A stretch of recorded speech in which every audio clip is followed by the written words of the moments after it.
everyone, and welcome to Oulton Park. It's a beautiful sunny day. Whoa, Leah. You're doing Oulton Park in a couple of weeks, okay? Yes, everybody, hello, welcome to Oulton Park. It's round 2 of Britcar Endurance here. We've got so much coming up for you. We've got CNC heads, Welsh Sports and Saloons, and the Coupe Cup as well. It is going to be an absolute cracker, really. I am only joking, of course. So great to have you here. It's a beautiful sunny day here. I'm looking forward to this. Are you? Yeah, so excited. I mean, the weather compared to Dorrington a couple of weeks ago now, it was treacherous. Compared to this lovely sunshine, yeah, it's going to be a good day. Sunshine indeed. Only one thing left to do, and that is to go racing. Woo!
Hello everybody, nice to see you.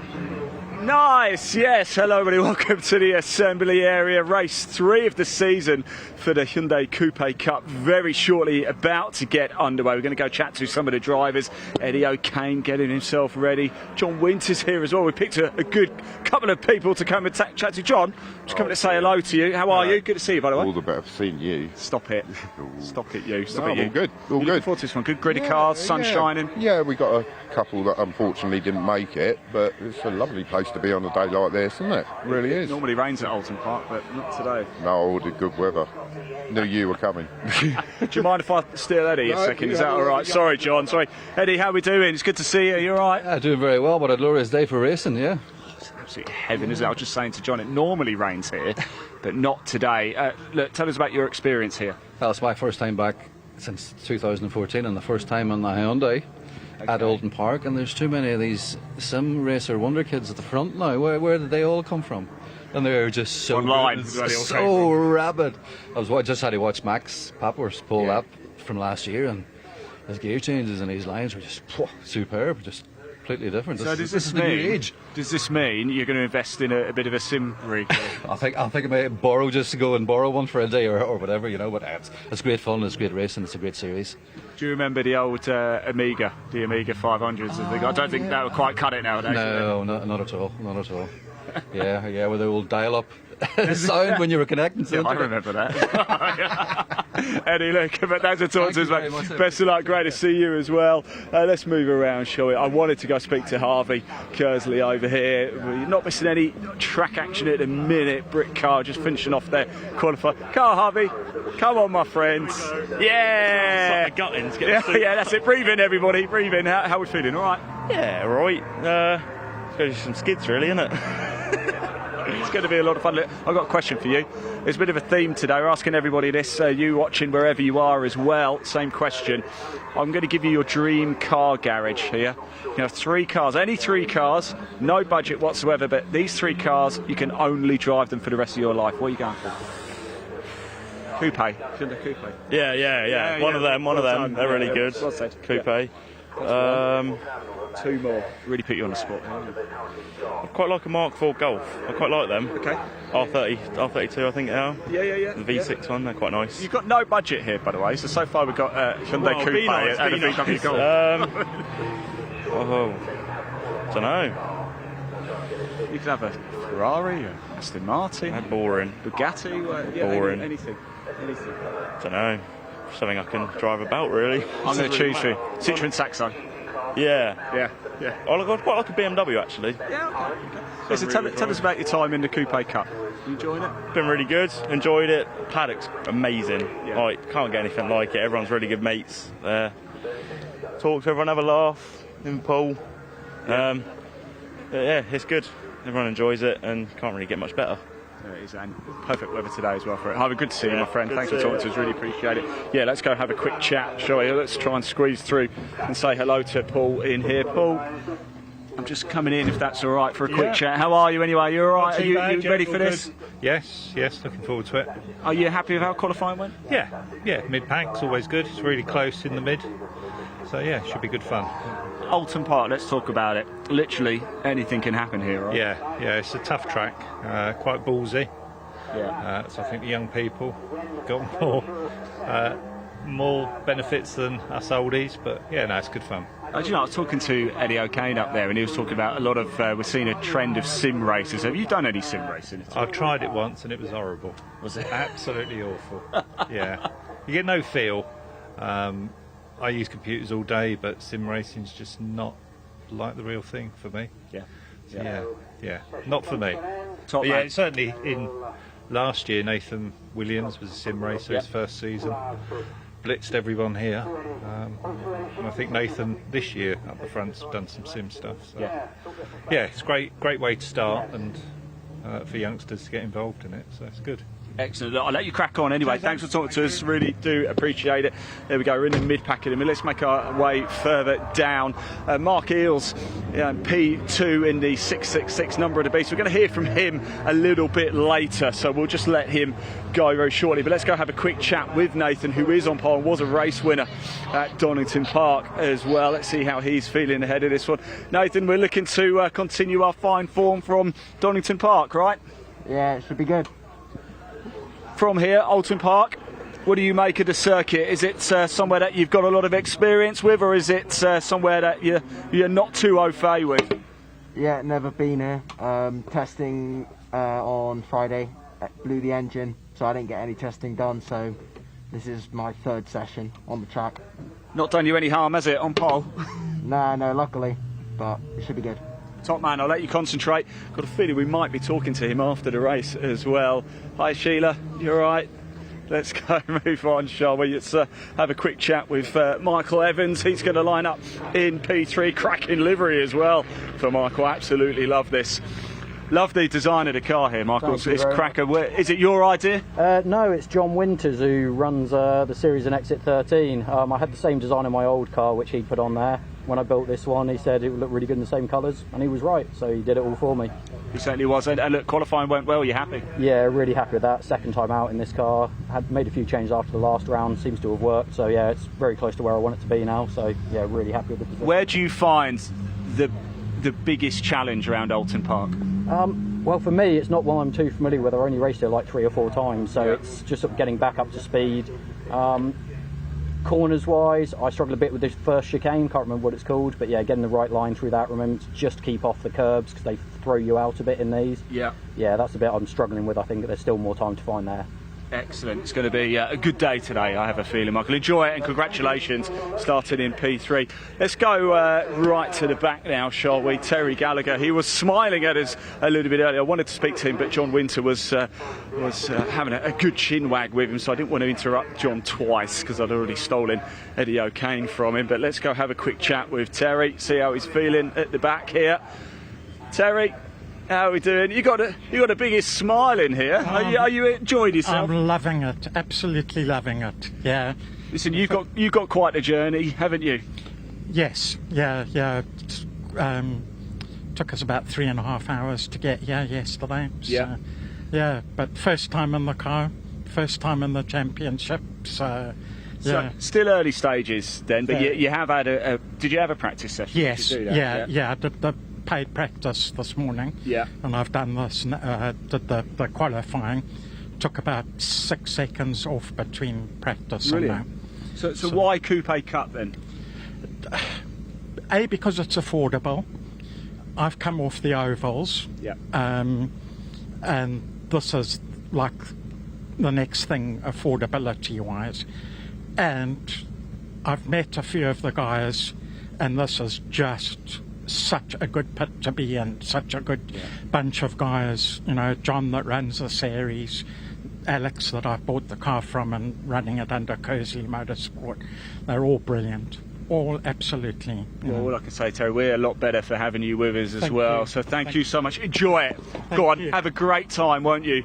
We're going to get ourselves into position down at the front because we are moments away from these cars taking to the track. Every single race live for you today. We have the hour-and-a-half Britcar Endurance race. CNC heads are here as well, and the Welsh Sports and Saloons. Every single race completely live for you here at the BARC YouTube channel. If you haven't already, please hit that like button, hit that subscribe button. Live chat is open as always. We can see your comments. So if you're celebrating something, we want to know. If it's your birthday and anniversary or something special, you want to give somebody a shout out, let us know in that live chat. And of course, today's question for you guys: what is your 3-car dream garage? Let us know. There's no budget. Which 3 cars would you drive for the rest of your life? They can be wild as you like. Let us know. Cars are firing up here in the assembly area. First race of the day about to get underway, and the honour goes to the Coupe Cup. It is going to be a cracker, and I'm delighted, absolutely thrilled to introduce you to your commentator, the one, the only, the absolutely superb Dave Goddard. Thanks very much indeed, Ian. Yes, good morning everyone, and well, just good afternoon, just gone past noon, so good noon everyone, and welcome to Oulton Park, the home of motorsports here in the northwest of England on this beautiful late spring day. Conditions today could not be better for motorsports, and we are here with the British Automobile Racing Club on BARC TV. Dave Goddard here taking you through a total of 7 races this afternoon. We kick off shortly with the OT Publishing Coupe Cup with Toyo Tires. 2 15-minute races for them this afternoon. So 1 race before the lunch break. Then we will have part of the entry for the CNC Heads Northwest Sports and Saloon Car Championship, which is based here at Oulton Park. They've got an entry of about 50 cars here today. We've had to split them into 2. There are so many here. We've split them by classes. Classes A, B, D and G will run in the first race for them, and then the second race will have classes C, E and F. Well, classes E and F. We haven't got any entries in class C, unfortunately, and they'll run mixed with the Welsh Sports and Saloon Car Championship. They're normally based down at Pembrey in South Wales, but an away day for them here today. They've raced at Castle Combe on Easter Monday as well. And then we have our feature race of the day, the 90-minute race for the Britcar Endurance Championship. They've just had their qualifying session. I think it was the Cunningham family in their Porsche who took pole position there. 90 minutes, 2 mandatory pit stops for each car. And then we repeat with the OT Publishing Coupe Cup, the CNC Heads Northwest Sports and Saloons, and then the combined CNC classes along with the Welsh Sports and Car Championship to round off the programme. So a busy day of racing. It's our 1-day meeting here at Oulton Park on the full international circuit today, 2.7 miles near enough in length. You can see the safety car leading the Hyundai Coupes up to the grid. These cars as close to standard road car spec as they can get, with only safety modifications allowed, with roll cages and fire extinguishers and so on, aimed at the newcomer to racing. We've just spoken to a newcomer to circuit racing today, number 73, Terry Gallagher, at the back of the grid. There he comes just down towards Cascades in the ex-Barbara Schillicker car, the yellow car run by Kersley Motorsport. Terry is originally from Zimbabwe and is a graduate of short oval racing. Used to race in the stock rods formula, so we'll wait and see how he gets on in his first ever circuit race here. The grid set by qualifying this morning, and it is double winner at Donington at the first meeting of the year, Nathan Boyle, who is on pole. A great effort by Mark Eels in number 666 to qualify alongside. Second row, Michael Evans, very experienced Hyundai racer, alongside Sean Jones, hoping for better fortune from Donington, where he qualified on the front row but then stalled on the grid. So Sean, in the car that his son Adam took to a few wins last year, starts on the second row. Row 3, number 12, Matthew Watson, 2 second places at Donington. Would love to go one better here. He's in the pink car with the googly eyes on the headlights, so he's easy to pick out. Starts alongside Declan Marsden, the ex-downhill mountain bike racer, on row 3. Fourth row, Harvey Kersley, we just heard from him, from the Kersley Motorsport team run by his father Alex. Starts alongside Paul, completing the top, Darren Ford. That's the Lightning McQueen lookalike, number 38, alongside number 7, ex-Mazda MX-5 racer, among other things, Kevin Middleton. Then on row 6 we have number 52 Stephen Slawson and 46 Mark Worsley. Row 7 is 65 Spencer Hirons alongside number 9 Eddie O'Kane, the Middlesex based Irishman, and Terry Gallagher, number 73, on his debut, rounds out the field. Cars coming up to the grid then, they'll get a green flag lap to warm up their tyres further, and then it will be a 15-minute race. Quick hello to some of our commenters so far. Connor Penfold, hello to you. Hi, Rapid Scorpion, aka Scott Woodwis, fellow commentator, good to see you watching. Hello to Carl the Hoff, Andy 13377. Hi to Cameron, Harry Spencer, Samuel L, and a few of our other commenters. John 1962, Big Jock, Dan Hughes, Edward Porter, and everybody else who's got in touch so far. Kev's Banger Racers as well. He says, I've marshalled Oulton Park a few times. So the question today for our commenters, what's your ideal 3-car garage? We'll get onto that a little later on. The green flag waved at the back of the grid. Now, waiting to see if the red lights come on. I'm not sure if the Hyundais are going to get a further green flag lap here, or are we going to go straight to the race? No, we will get a green flag lap. There's the green flag. Saw a green at the back of the grid there, just threw me off for a moment as the field gets underway to warm up their Toyo Tires. So it is Nathan Boyle making the graduation from karting and sim racing this season. In the car, Nathan Williams took to several wins last year.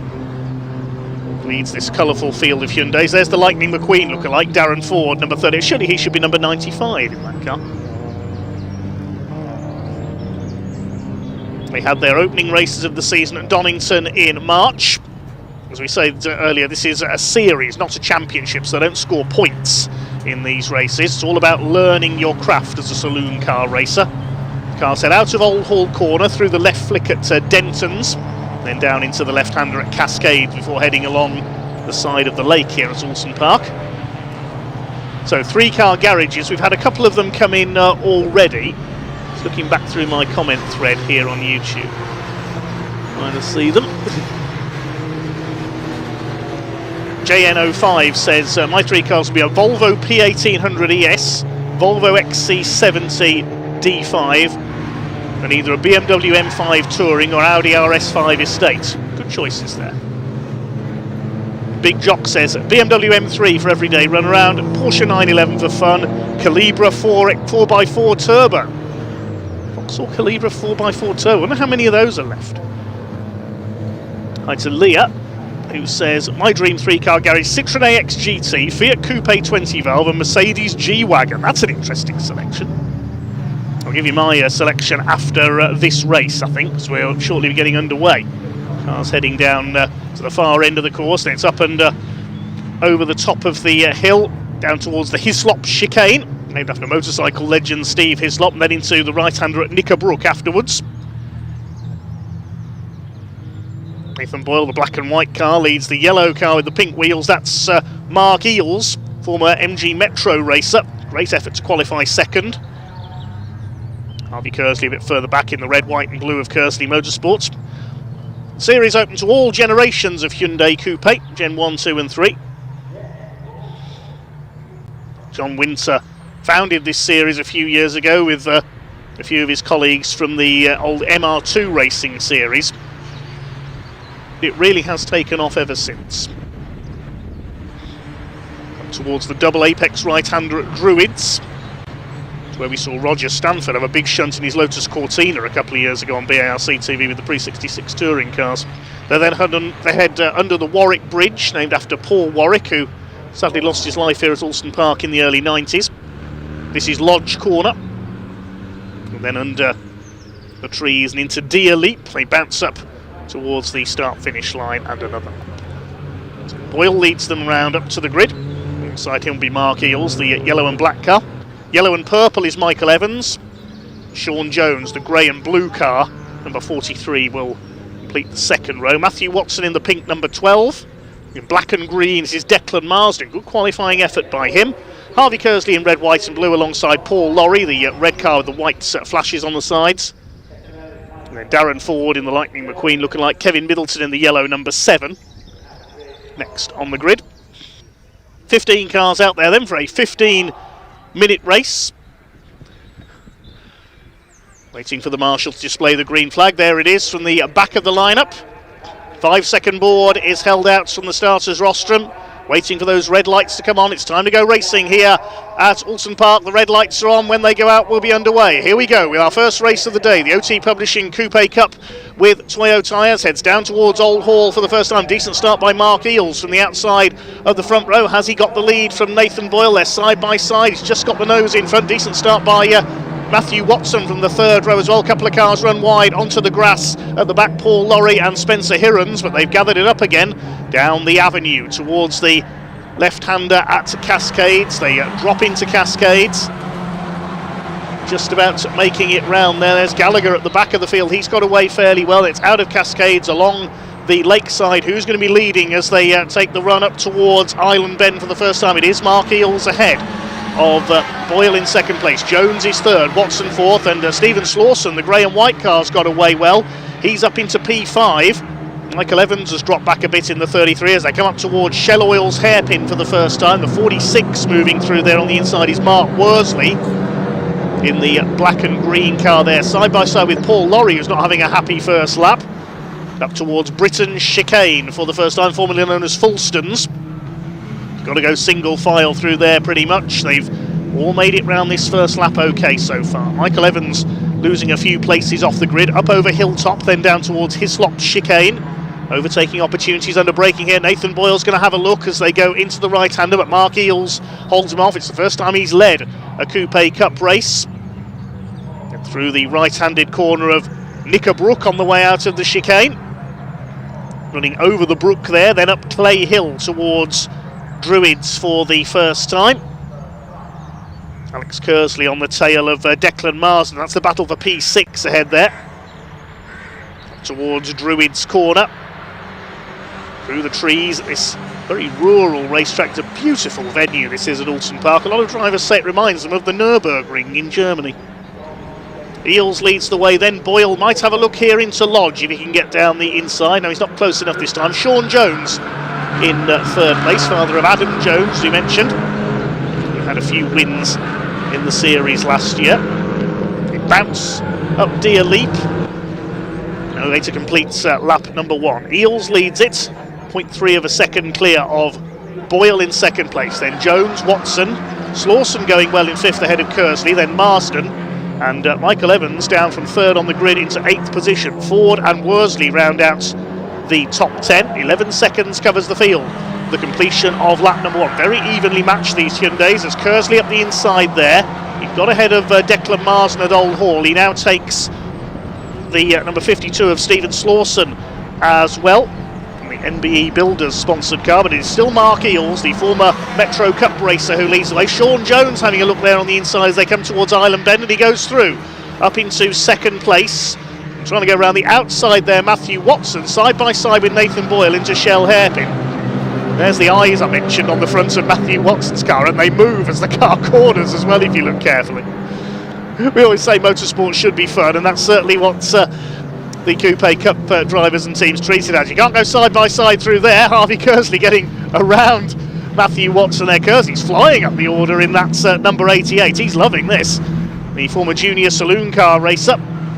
Over the top they come, down towards Hislop chicane. And Nathan Boyle, the Donington double winner, is down into third place. Matthew Watson was second on both occasions. Then it was Hazim Zaki, the Egyptian-born driver, who took third on both occasions there. He's not here this weekend. There's Slawson under fire from Michael Evans in the number 33, in the yellow and purple livery. Next in the order behind them, it is Darren Ford, then Worsley in the number 46, rounding out the top 10. Through the top of the circuit they come, up towards the bridge, and then through to Lodge Corner. Here comes Harvey Kersley. He's going like an express train in these first couple of laps. He's challenging for a podium. He's never going to go around the outside of Lodge on Nathan Boyle in the 77. No, he won't get round there. Runs wide over the curb. Keeps his foot in, though. Is he going to be squeezed towards that bit of Armco? No, he's not. Still side by side for third. Eales has increased his lead to 0.8 of a second. No surprise that Kersley has done the fastest lap. The young gun trying to go around the outside of Old Hall now to take that third place away from Nathan Boyle. And he's done it. This is very impressive indeed. Harvey Kersley wants his first win in the Coupe Cup. Here they come down towards Cascades. Through the left-hander, onto the lakeside. See how close they are to the water there. You don't want to go over that barrier. That's where the late Alan Minshaw went over the barrier in a British touring car race back in 1988 in his BMW and nearly ended up in the water. A certain Alain Menu in a Ford Mondeo nearly ended up in that lake once as well. Swing their way through the Shell Oils hairpin. Closing up now as well is the black and green car there. You can see the novice cross on the back as well. That is the number 337 of Declan Marsden, switching from pedal power to horsepower this year, the ex-downhill mountain biker. Starting to queue up behind Mark Eales now. Here comes Matthew Watson having a look at him. We're on the outside for the first element of the Hislop chicane. He might get past before the chicane actually. Harvey Kersley very late on the brakes though and holds that third place. Watson's got around Nathan Boyle, who's dropping back here down into 5th position. He's got Marsden on his tail now. Slawson's dropped to 7th in the number 52 car. It's all happening in this opening race of the day for the OT Publishing Coupe Cup with Toyo Tires. Climb their way up Clay Hill into Druids. First two pulling slightly clear now, with Sean Jones up there in 2nd place.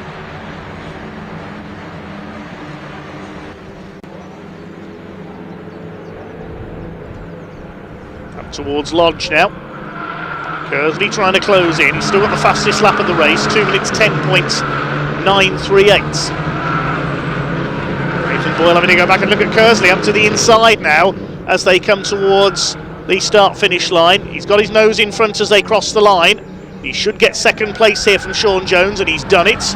Matthew Watson side by side with Boyle for 4th place. Boyle back up into 4th. He's gone round the outside into Old Hall. You don't see that very often. Marsden going with them, and now Slawson dropping back into the clutches of Evans for 7th position further back. Then we've got Darren Ford.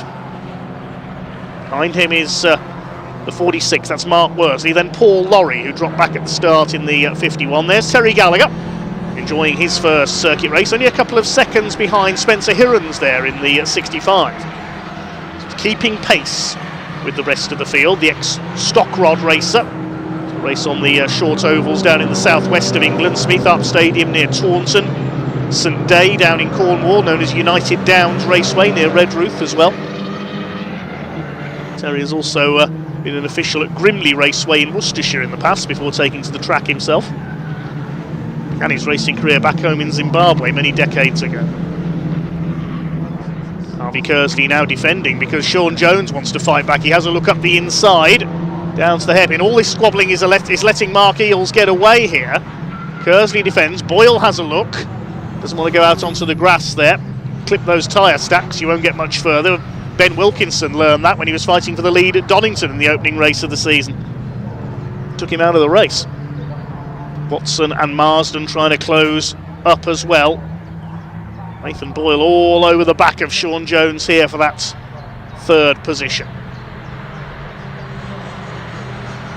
Swing their way through Druids, a little bit of tyre smoke there. 6.5 minutes of this race to go. Kersley getting away in 2nd place now, and Sean Jones not as quick in a straight line, you can see, as the other cars, because he's got Boyle right on his tail there. Watson closing up as well in the 12. And there's Declan Marsden getting a bit sideways over the curve. Now Boyle could have a chance here to nab 3rd place as they come over the line. Mark Eales leads it by 1.38 seconds over Harvey Kersley at the line. Jones under fire now from Boyle for 3rd place. Jones and Company cast metal car under fire from the Kersley Motorsport run machine of 77 Nathan Boyle. It's Kersley Motorsport in 2nd place with Harvey Kersley. Mark Eales in the E&E Services car leads away, and somebody's off. Who's that? Through the plastic barrier, that's marking off the short circuit there. I think that's Sean Jones. He was fighting for 3rd place there, if so. He's ripped the rear bumper off. Those plastic barriers blanking off the short circuit here, the Foster's circuit layout at Oulton Park. So Sean Jones taking a shortcut there. Yes, it is Jones, because it's Boyle up to third place. Didn't see if there was any contact there. Watson is fourth, Marsden is fifth. That's a great shame for Sean Jones. Meanwhile, Harvey Kersley has almost caught our race leader. The Generation 3 Hyundai catching the earlier time. I think that's a Generation 1 car. We'll have a look again here, see what happened to Sean Jones. I don't think there was any contact. No, he just ran wide all on his own and wallop into those plastic barriers. They won't do too much damage to the car. It's the grass that ripped the rear bumper off. And there's a shortcut as well. There's Matthew Watson going. Gives the place back again, I think, there to Nathan Boyle after he'd cut the Hislop chicane. That's going to allow Declan Marsden to attack as well, though. Watson must have just missed his braking point there coming into the chicane as he tried to attack. And somebody going slowly further back. I think that was Darren Ford losing a couple of places. Whether he'd had a moment at the chicane or whether he's got a problem, we'll wait and see.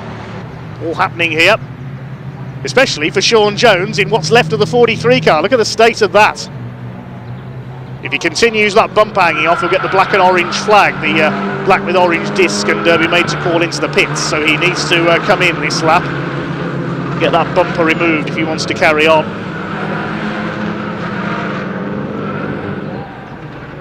Going towards the closing stages, just under 4 minutes to go now. So a couple more laps for the OT Publishing Coupe Cup with Toyo Tires. The result of this race, I believe, sets the grid for race 2 as well. Confirm that in a second. Yes, it does. There's Mark Worsley. He's now up to 8th place. He's gained a couple of places on that lap because he's got ahead of Darren Ford. Ford has crossed the line, so his car's still going okay. There's Terry Gallagher in the 73. Still chasing Spencer Hirons, just learning his way around Oulton Park. There's Kevin Middleton. Began racing in the old Nippon Challenge series a few years ago. I remember, run by what is now the Track Action Racing Club. He had a Subaru Impreza and then a Mazda MX-5 before switching to Hyundais. Never mind that though, because look at the way Harvey Kersley is going. He's right on the tail now of Mark Eales for the lead of this race. Eales defending in that treble 6 car. Harvey Kersley is determined here. Neither of these two have ever won a Coupe Cup race. Will we have a new winner? And we will, unless Nathan Boyle able to fight back in 3rd place. Mark Eales has been shown the black and white warning flag. That was for exceeding track limits at Lodge Corner, we've been informed. So he needs to be careful. If he does that again, he could risk a time penalty. First offence for track limits is noted. The second, you get the black and white flag. The third offence, it's a 5-second penalty. So Mark Eales needs to be careful. Sean Jones has come into the pits. Meanwhile, Eddie O'Kane on his return to Oulton Park. Big lock up there into the chicane as he attacks Kevin Middleton. This is for 11th place. There's battles all the way down the order, as we're used to seeing with the Hyundais. And this is the battle for the lead. Mark Eales under intense pressure now from young Harvey Kersley, the junior Saloon car graduate. Up the hill they come. This will be last lap. This time, Kersley's done another fastest lap, 2 minutes 10.463. Boyle's now done the fastest lap, 2:09.531 this time through. We're in for a cracking finish here as Kersley goes out wide onto the curb. Boyle with a lap of just over 75 miles per hour around the 2.7 mile Oulton Park International Circuit. Down to Cascades come the leaders for the final time. Matthew Watson looking on from 4th. A gap back to Evans, who's back up to 5th. He's got ahead of Declan Marsden, brewing his poor start in this race. Harvey Kersley isn't, though. He flew through at the start. Now challenging as they come towards Island Bend. He could get past here with a bit of luck. Left side. Oh, he's gone too wide. He's under the grass. Oh, what a shame for Harvey Kersley. Bounces over the grass like Zebedee. Gets it back on. Is he going to get it round the Island Bend? Yes, he is, but that's his chance of victory gone. He's lost 2nd place to Nathan Boyle. He could lose 3rd as well.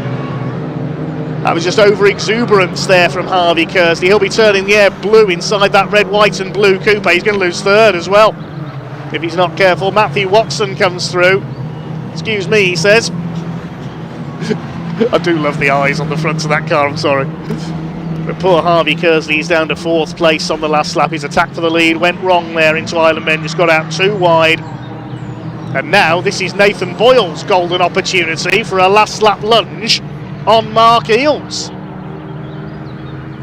Can Mark hang on for his first ever win, or is Nathan going to make it a hat-trick for 2026?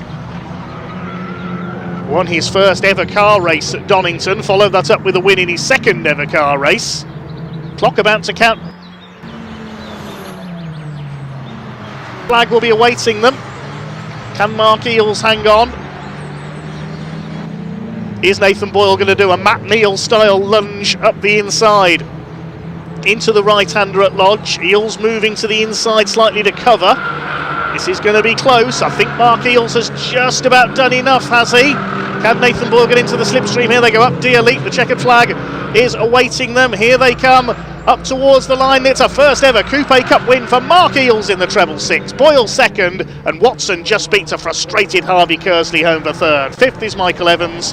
Sixth goes to Declan Marsden. Stephen Slawson is seventh. Close for eighth across the line there. I think Mark Worsley just beat Paul Laurie over the line. Darren Ford dropping back to 10th in the 38s. Well, what a cracking race that was up front. You have to feel for Harvey Kersley, trying so desperately hard for his first ever win. And he ends up in fourth place. Kevin Middleton holds off for Eddie O'Kane over the line. The O'Kane Irish Foods Cup runs yourishshop.com. You can buy all of Ireland's delicacies from there. Spencer Hirons is next home, and Terry Gallagher completes the finishers in his first ever circuit race. Of course, we lost Sean Jones into the pits after that off. Hopefully they can repair that damage for race 2. Coming up later on in the programme, that will be around 4:20 p.m.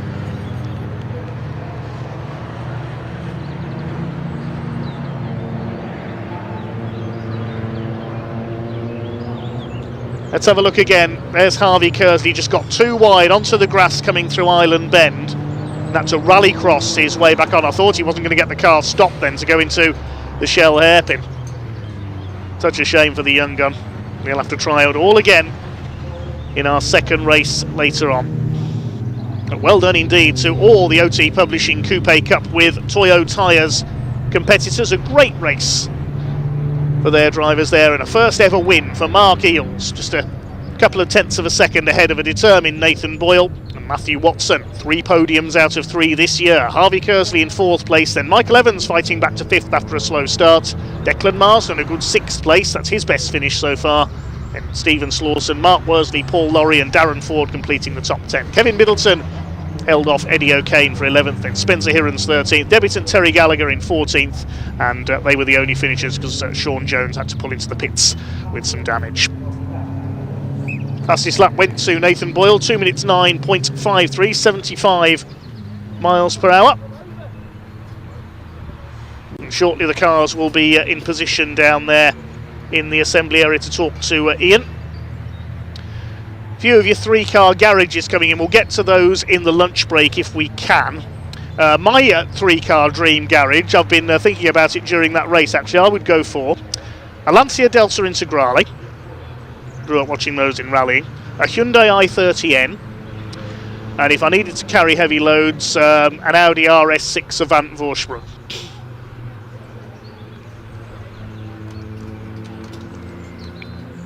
That would be my choice of 3, I would think. It changes every day, though. But anyway, I think we've got cars in Parc Ferme, and we can head down to talk to some of the drivers.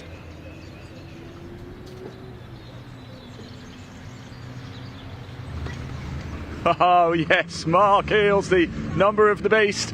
He finishes in 1st place. What a last couple of laps we have just seen. That was very exciting indeed. It always is with the OT Coupe Cup with Toyo Tires. We'll let Mark get out. He's been a serial race winner with the Metros. Now he's a race winner in the Coupe Cup as well.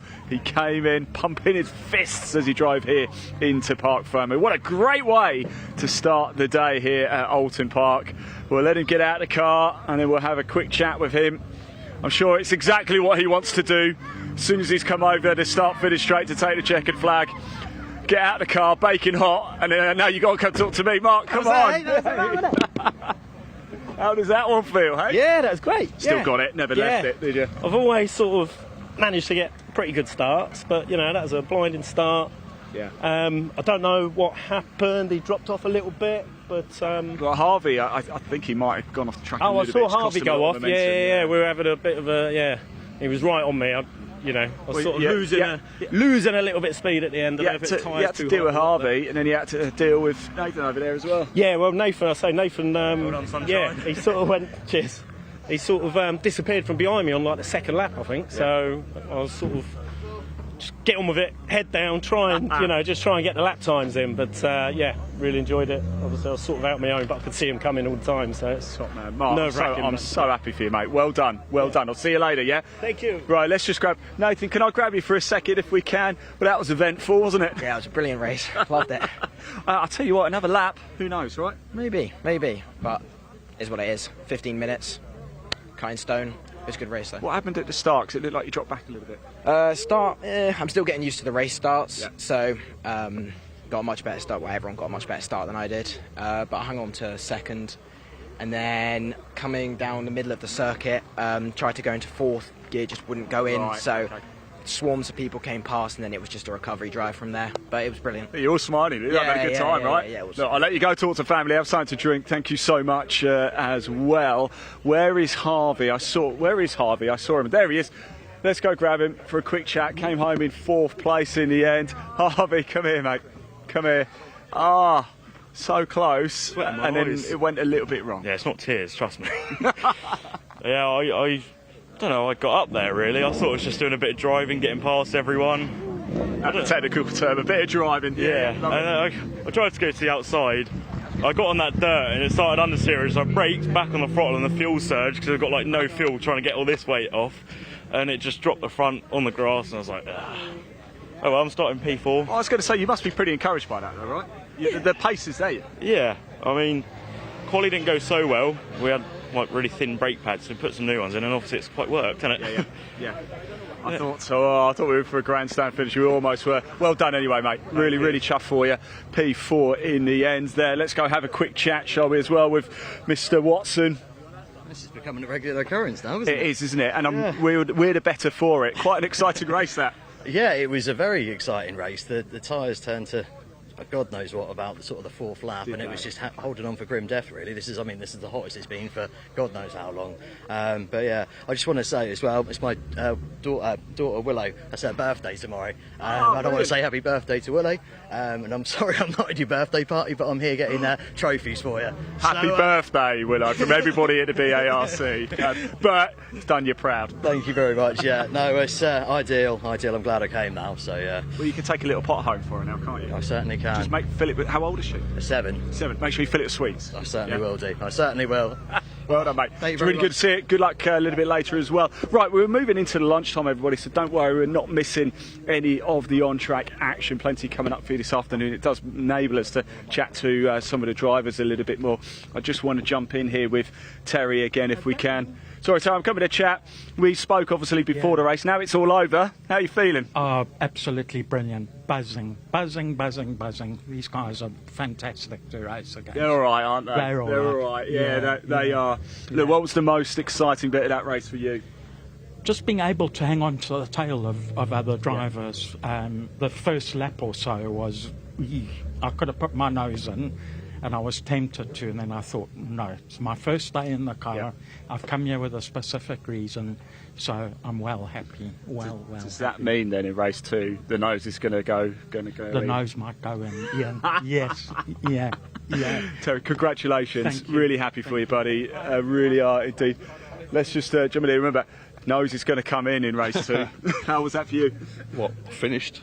Yes. I'm not in a gravel trap, so that's something, you know what I mean? I've got no gravel to sell anybody if they want it. I tell you, it was a really good race, wasn't it? I enjoy it, I always enjoy it anyway. I know I'm always at the back, but I enjoy it, and that's the main thing. Let them do their bit up the front. I'm too old, I'm too fat, and I'm not going to win, so I don't care about that. Well, I think Terry's coming for you in race 2. Yeah, he said he is. He just spoke about that just now. So we're the back of the grid boys. We like it there. It's okay, we can have the fun, and we're not doing as much hassle as everybody else, so that's what it's all about, isn't it? It's enjoying myself, having a laugh, giving the missus stress. And if somebody's watching this right now and thinking, do you know what, I really like the look of that, and they're on the cusp of maybe getting into motorsport but just need a little bit of a push, why should they come race here? because it's just brilliant. It's just the Coupe Cup is a fantastic cup. Everyone gets on. No one argues for a start. Oulton Park, second time here. I like it here. Yeah. So, you know, you can't just come racing. Yeah. Just come racing. Yeah. See? There you go. You said it yourself. Absolutely brilliant. Just come racing. Excellent. Enjoy it. That's what it's all about. There's cars out there. There's cars for sale. Yep. So there you go. There we go. Yeah. Right. 2 weeks time. Nice to talk to us, mate. Well done. Congratulations. I've just put my hand on him, covered in sweat. No, it's all right. This is what it's all about, isn't it? This is what we love. Let's go have a quick chat, find out how that went. Remember, we're in the lunch break now, so don't worry, we're not missing any on-track action. How was that? All right, yeah, not too bad at all. I didn't really get a good lap in practice and qualifying, and I got a few good laps in there, so yeah, quite happy with that. And yeah, we'll see what happens in race 2, really. It should be exciting. It's going to stay nice and hot as well, isn't it? Yeah, that's it. I mean, it's a little bit too warm in there, but yeah, you get used to it. You only feel it when you get out. Yes, yeah. Has anybody got you any water? Do you need me to see if I can get you some water or anything? I'm all good. I'm all good. Right, I've got a question for you. Before we let you guys go, of course, we're in Parc Fermé right now. We are doing a bit of a thing today. We're asking people for their 3-car dream garage. Okay, 3 cars. Any cars you want. You got budget is unlimited. However, these 3 cars are the only cars you're going to drive for the rest of your life. What are they? TVR Cerberus B12. It's got to be number 1. Obviously, it's not a road car, really, but yeah. No, it doesn't have to be a road. It could be anything you want. But remember, you've got to drive these forever. So somebody chose a Formula 1 car, which you're obviously not going to take to Tesco's, are you? So yeah, the TVR. I think I wouldn't mind a Porsche sort of a GT3 for the road, I think, and then probably something like a Rolls Royce just for when I don't want to be going fast. Just a nice selection. And a driver as well. You can't actually drive a Rolls Royce. Somebody else has to do it for you. That's it. Yeah. Just get chauffeured around and relax for a change. Good stuff. Right, looks like you guys better go. Thanks for talking to us. Really appreciate it. The cars are just starting to make their way out of Parc Fermé here, heading to the scrutineering bay. It's glorious sunshine. We have so much coming up for you this afternoon. CNC heads are here. We've got the hour-and-a-half Britcar Endurance Race, round 2 of the season. Here at Oulton Park, it's going to be an absolute cracker. We've got the Welsh Sports and Saloons as well. Race 2 coming up later as well for the Coupe Cup. That was an absolute cracker. We're into the lunch break, but I have been out and about chatting to some people. But before that, I'm going to hand back to your commentator, Dave Goddard. Yes, thanks very much, Ian. We'll just have a look at the afternoon's schedule in a moment. 6 races to come. That'll be coming up at around 1:25 p.m. So we've got just over half an hour of lunch break. Then we'll have the CNC Heads Northwest Sports and Saloon Car Championship. Part of their entry, the larger part, will be out first. Then the other couple of classes, because they're oversubscribed for one race today, will be racing in with the Welsh Sports and Saloons. Then it's our feature race, the 90-minute pit stop race for the Britcar Endurance Championship. Then the Hyundai Coupes will be out again. And then we repeat the CNC Head Sports and Saloon cars and the Welsh Sports and Saloon cars. We've had a few of your Dream 3-car garages coming in the comments. Dave Murphy says Escort RS 1600 Mark 1, Mercedes 190e Evo 2 and a 68 Mustang Fastback in Highland Green. Good choices, Dave. The Bolster says I'll have a Williams FW14B, a McLaren MP4/6 and something to carry the fishing tackle, a BMW M5 Touring. So a big BMW and a couple of F1 cars for him. Sarah Jane R32 says my garage will be an R32. Clue is my avatar. Your avatar's a bit small to see. Is that a Golf R32 or a Skyline R32? BMW 635 CSI, best car I've owned. And Fab 1 from Thunderbirds. If I can't have Fab 1, it would be my first car, a Mark 1 Escort Mexico. Ben Robson says my 3 cars will be BMW M3 36, Fiesta RS Turbo and a Ferrari Testarossa. Eddie says I would have my first car back, a 66 Mini, keep my VW Caddy van and then probably the Batmobile. Samuel UK says Mercedes CLK GTR, Porsche 992 GT3 RS, BMW M3 E36. Codename 47 says my serious 3-car garage will be a 60s Mini, a Caterham of one of many of the description, and an early 2000s Renault Clio. The Shrew says McLaren F1, the long tail one, Ferrari F355 and a Ford Sierra RS500. Excellent choices there, I certainly like that. And Peter Smith says, my 3-car garage would be a BMW E30 M3, Ford Escort RS2000 and an Astra GTE. Reese says, my dream garage, a Britcar F1 stock car, BTCC Audi S3 and a McLaren 720S GT3. Britcar F1 stock car, somebody on my wavelength there. And Codename 47 also says, other dream 3-car garage, the Batmobile, James Bond's Aston Martin and one of Alan Partridge's Lexuses. Or Lexi, whichever it is. Nathan Shaw says Sierra Cosworth Porsche 993 Turbo and a Jaguar XJ220. And Harry Spencer says Lancia Delta Integrale, Ferrari SF90 and a Citroen Sacco. We'll go and get onto some more of those a bit later on. Harry Spencer also says him and his dad are busy marshalling today at a kart track down near Yateley. So a fair play to you. Big thanks to you for marshalling, and thanks to all our marshals here at Oulton Park as well. Right, time for a spot of lunch. Let's see who Ian will catch up with earlier on.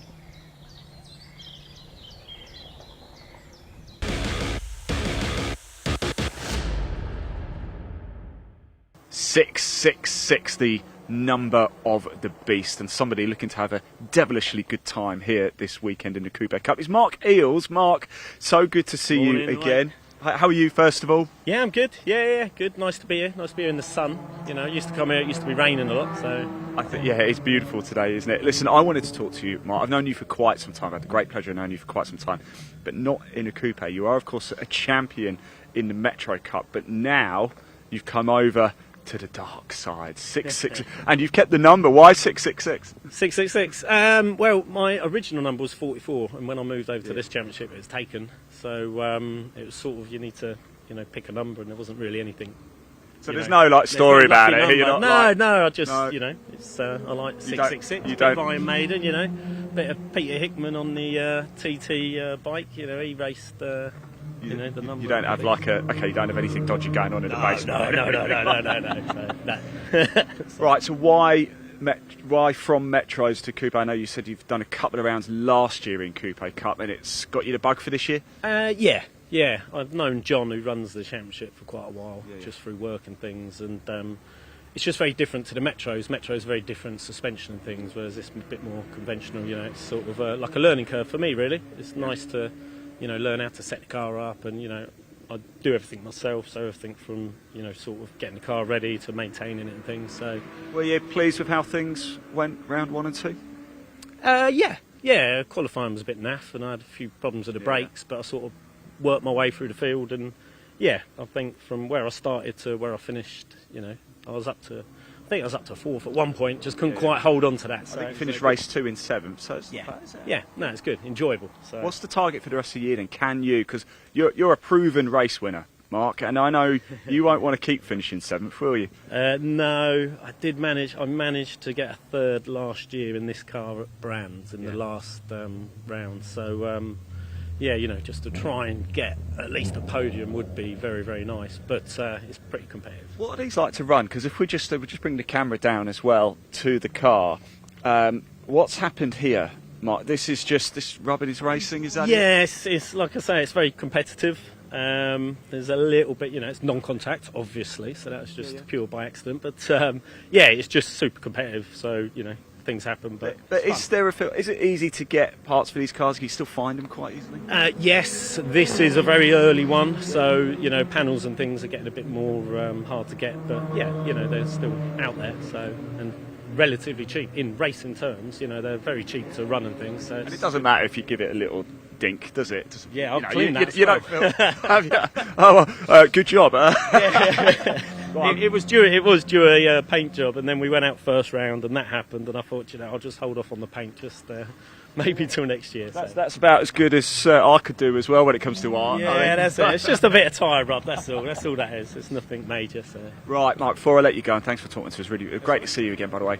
One final question. We're doing this today. I want to know your dream 3-car garage. There's no budget whatsoever. You've got as much money as you want. However, the one caveat is this: these 3 cars are the only 3 cars you're ever going to be able to drive for the rest of your life. What are you going for? Well, and I gave you a heads up. I pre-warned him I was going to ask this as well. Well, I've got my little mini pickup at home, which is due restoration. That's, always been a dream car of mine. When I was a kid and I had my first mini. So Well, I've that's got one. Yeah. Yeah, I've got my Scooby. Yeah. And now, I don't know, the third one is tempting, but You've got to think practically as well. Remember, this is it forever. I'm from Newport Pagnell, do you know what I mean? So it's got to be an Aston Martin, I think. Okay. Yeah. Don't ask me which one. Newport Pagnell, good service station. Good service station. Well, I don't really stop there because, Actually, I might as well just go home. Okay, I'm glad you said it's not great service station, to be honest. But Right, anyway, gotcha. Mark, thanks for talking to us, mate. No really worries. good to see you. Best of luck this weekend. Thank we'll be you. watching, Yeah. and hopefully I'll be chatting to you in Park Ferme. If not, it's nothing personal. Just haven't made it on the podium. Yeah, cheers. Have a good day, yeah? Cheers, mate.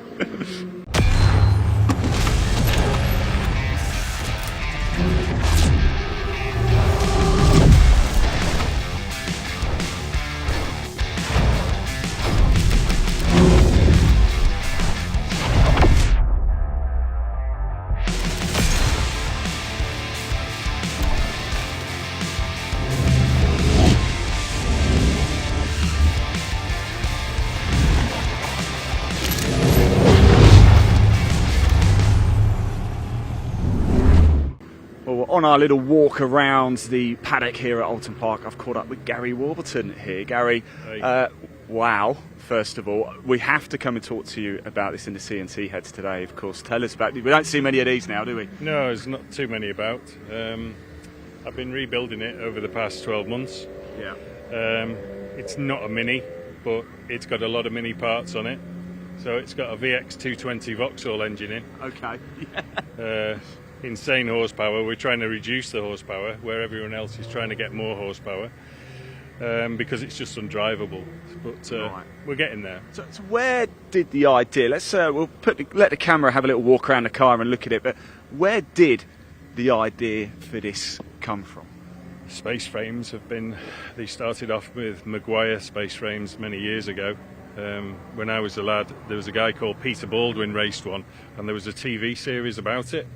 And I just had a dream of owning one, so I thought before I pack racing up, I better do it.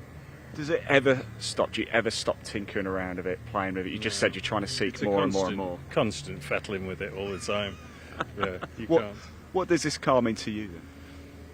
Well, we'll see what happens today. But the last time it was out, it was a bit of a nuisance. Okay. We had some terminal engine problems, so I've rebuilt an engine. So fingers crossed, this is its first time out, and it won't show me up. Yeah. I don't think it will. It looks absolutely stunning. Thank you for bringing it out. Now, today we've got a bit of a theme. I know this car obviously means an awful lot to you, but we're asking a lot of drivers what their perfect 3-car garage would be. There is a caveat to this, though. These 3 cars, they're the only 3 cars you're ever allowed to drive for the rest of your life. Now, I did give you a heads up on this, and you gave me an answer, so go ahead. Well, just minis. yeah. As long as I can fit in one. Nothing a little bit more practical to maybe get the family around? No. Just minis? Yeah, just love minis. Yeah, I always have done. So, yeah. Well, Gary, look, thank you so much. Good luck this weekend in the CNC heads. Thank you for bringing it out to play. It is going to be a real crowd pleaser. Gary Warburton. No, we won't.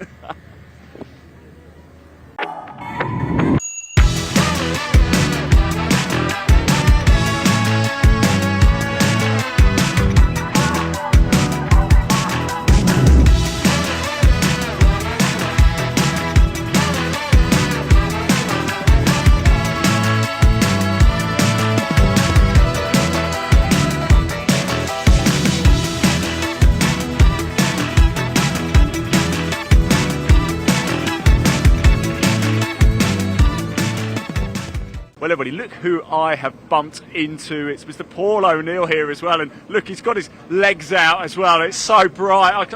Wow. Wow, look at that. I can't see Paul. Paul's great to see you again. And great to see you on the old telly last week as well. Did you enjoy yourself? Do you know what? Good to see you as well, Ian. Do you know, I put on the internet 2 days ago. It's the best start to a touring car season I can ever remember. Just the racing, but also the whole ITV team were just great, especially our newbies, Nicky and Jade. They were just awesome. They're just proper people.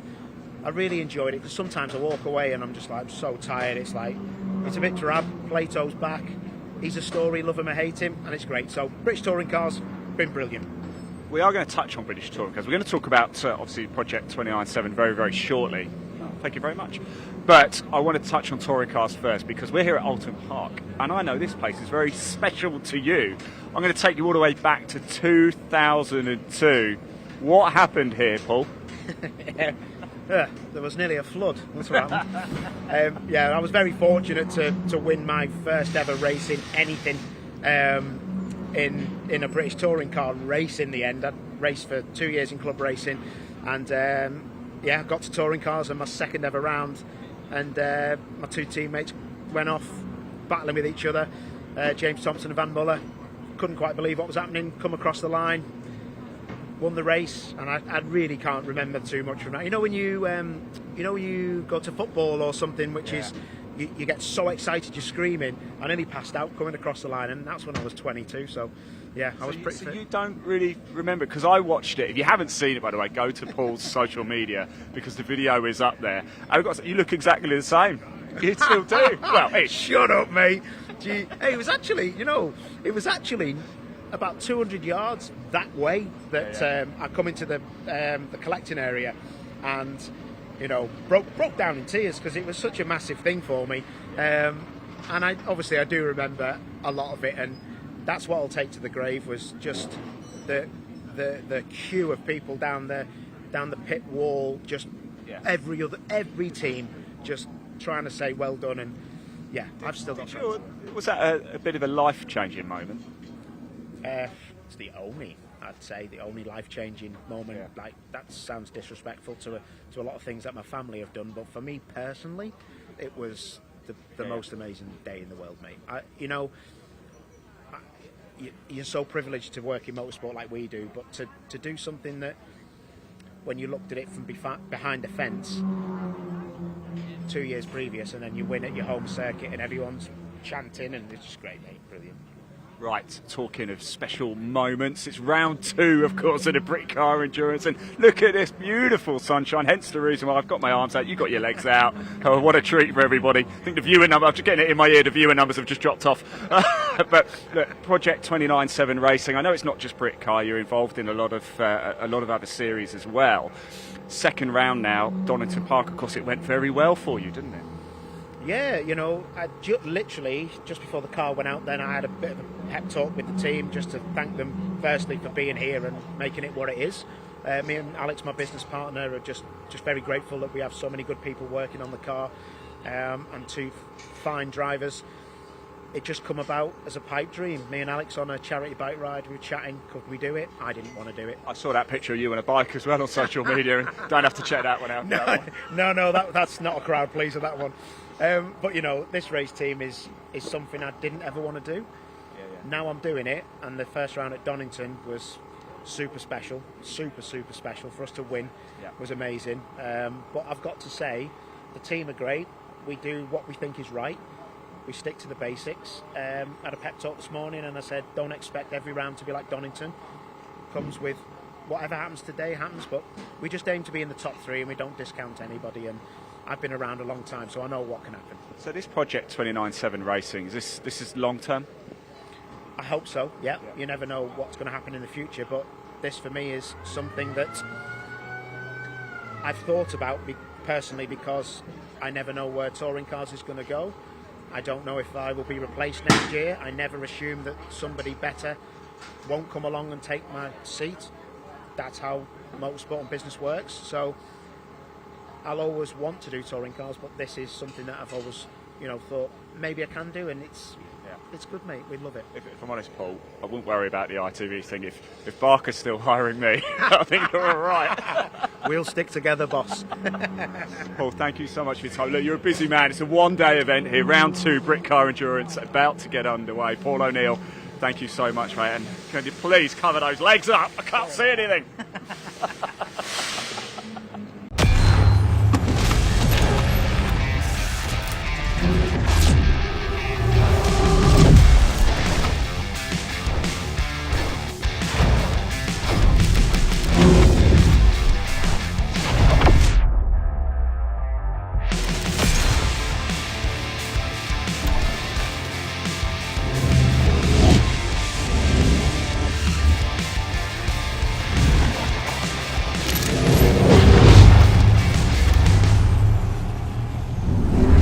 Right, this weekend at Oulton Park, we're seeing a real collection of cars. It's like a toy box. So we're going to chat to some of the Welsh Sports Saloon drivers here to find out a little bit more about them, their cars, and their perfect three-car garage. How are we doing, my friend? It's great to see you. Very good. How are you doing? I'm very well. More importantly, how are you? Oulton Park, is it good for you? Excited. I love this place. Favourite track. Yeah. Is it really? Yeah. I'm from up Preston originally, so local track for me and the family. Yeah. Okay, right. You're in a Clio. Why? Happenstance more than anything. The Clio just came to me at the right time for the right money, and I've stuck with it, and it's brilliant. It's great fun. I love these. Look, proper key in the ignition as well. What's it like to drive this? It's great fun. A little bit lively, which is what we like, but a few setup changes we've made today that we've got to go and figure out how it handles. Okay. Right, I've got a question for you. Yeah. Okay. I want to know your perfect three-car garage. Now, caveat is this. These three cars you pick, there's no budget as well. You've got as much money as you want. These three cars you pick are the only three cars you're going to drive for the rest of your life. What are they? The Nissan 1800 Turbo from the Aussie Supercars. Oh, okay. Yeah. Probably the Espas F1. Okay. Because that's mad, and I can get everything in it. Okay. And the extra one, it's probably going to be an old Aston Volante. Oh, very nice. Very classic and good looking. I like that. I like that. Look, best of luck this weekend. We will be watching. Thank you very much. Look who I found, everybody. Leah, come on. Didn't know I was going to do this, did you? No, this is Great to have you along. I almost fell in this dip here. Right, I'm going to ask you the same question. Three cars. Any cars you want. There's no budget whatsoever. Spend as much as you want. But these are the only three cars you're ever going to drive for the rest of your life. Oh, that's a good one. I'd have to take something like an Aston Martin, Vantage. I'd have to have. I want one in British Racing Green. I don't think you can top it. I know. We got the jumper. Exactly. See, look, I'm on brand. Yeah, I'm on brand. It would have to be that colour. I don't think I could have an Aston Martin. Although BARC is navy blue. Well, I might have a navy other car. I never know. I think I'd have to take a Porsche 911. I couldn't not have something like that. I think they're just beautiful. See, I could go now with a McLaren or keep like a more practical car because I'm quite practical. Like, what are you going to take to like Tesco's or Asda? Other supermarkets are available. This is what I mean. So I quite like my Audi A1 I have at the moment.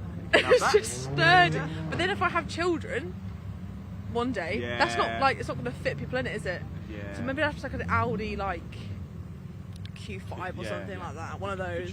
Well, like a sturdier car. I don't. Yeah, it'd be nice to have three like supercars, but where's the practicality? You do have to think practical. Yeah, maybe it's the like wise head on my shoulders. What would you have, Ian? I would have a Ferrari F40. Oh no! Yeah. Okay, can I swap my? No, too late. It's locked in. I would have a Dodge Viper GTS just because they're big and wide. Yeah. And I would have something. I don't know. A bit like you. I would have something practical. I always like the idea of like a minivan or something. You know, just because they're really useful, aren't they? Yeah, I know what you mean. You've got to have one that's not too flashy. Because what are you going to take to Morrison's on the weekend? Do you know what I mean? Exactly. You can't take the F40 there. Yeah, exactly that. Right, Leah, thank you. I'm going to go chat to some more drivers, actually, if we can. Let's move down a little bit, shall we, and chat to some more people. Hey, guys, you right? I wonder, can I just jump in here? Is that all right? Thank you very much. How are we doing? All right, it's great to see you. Not too bad. You excited for this? Yeah, see how we get on. There's a lot more pace in the other cars than this, but, you know, we're here for a good time. Is this your car? How did you come to be behind the wheel here? Well, this started life as a normal go-getter shopping mini, and now it's a bit further from that. Mind you, there's plenty of space to get a few shopping bags in here. It'd be alright, it's a shopping run, yeah, but you can't take anyone with you. Right, that leads me on to my next question. We're trying to find out everybody's dream garage. So I'm going to give you unlimited budget, but you can only have three cars. And these three cars are the cars you're going to drive for the rest of your life. What are they? Ford GT40. Yeah. GT RS3. Yeah. Integra DC5. Okay, I like it. I'll let you keep this as well. Yeah. Right. Oh, nice one. Cheers. Best of luck, mate. Really good to see you. Thank you so much. Let's move along. Oh, I don't think I've shut that properly. Hang on. There you go. Good stuff indeed. Look at this. Let's go move down and wonder if we can just jump in for a quick chat if we can. Sorry, guys. I'll be... No, you crack on. Don't you worry about me.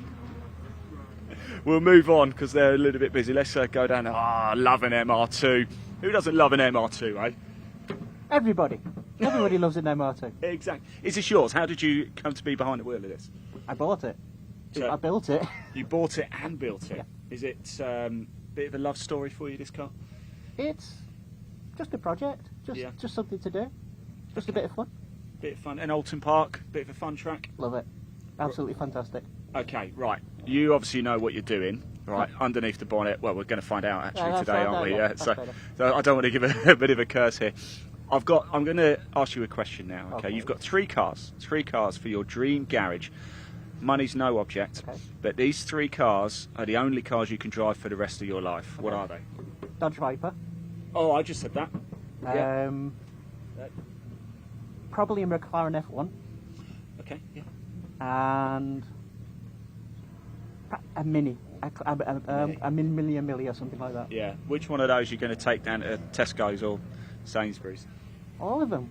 What's the point? Don't think you'll get much in the McLaren. It's not about that. It's about the experience. Just get it delivered online. Get your food delivered online. Top I'm man. still going to collect it. Yeah. Look, I'll let you keep the MR2 as well. Top man, thanks for talking to us. Best of luck. Enjoy it. This is what I mean. Look at this mix of cars. We've gone we've got a BMW there. We've got Mini. We've spoken to a Clio. We've got a Porsche here as well. Let's just jump in.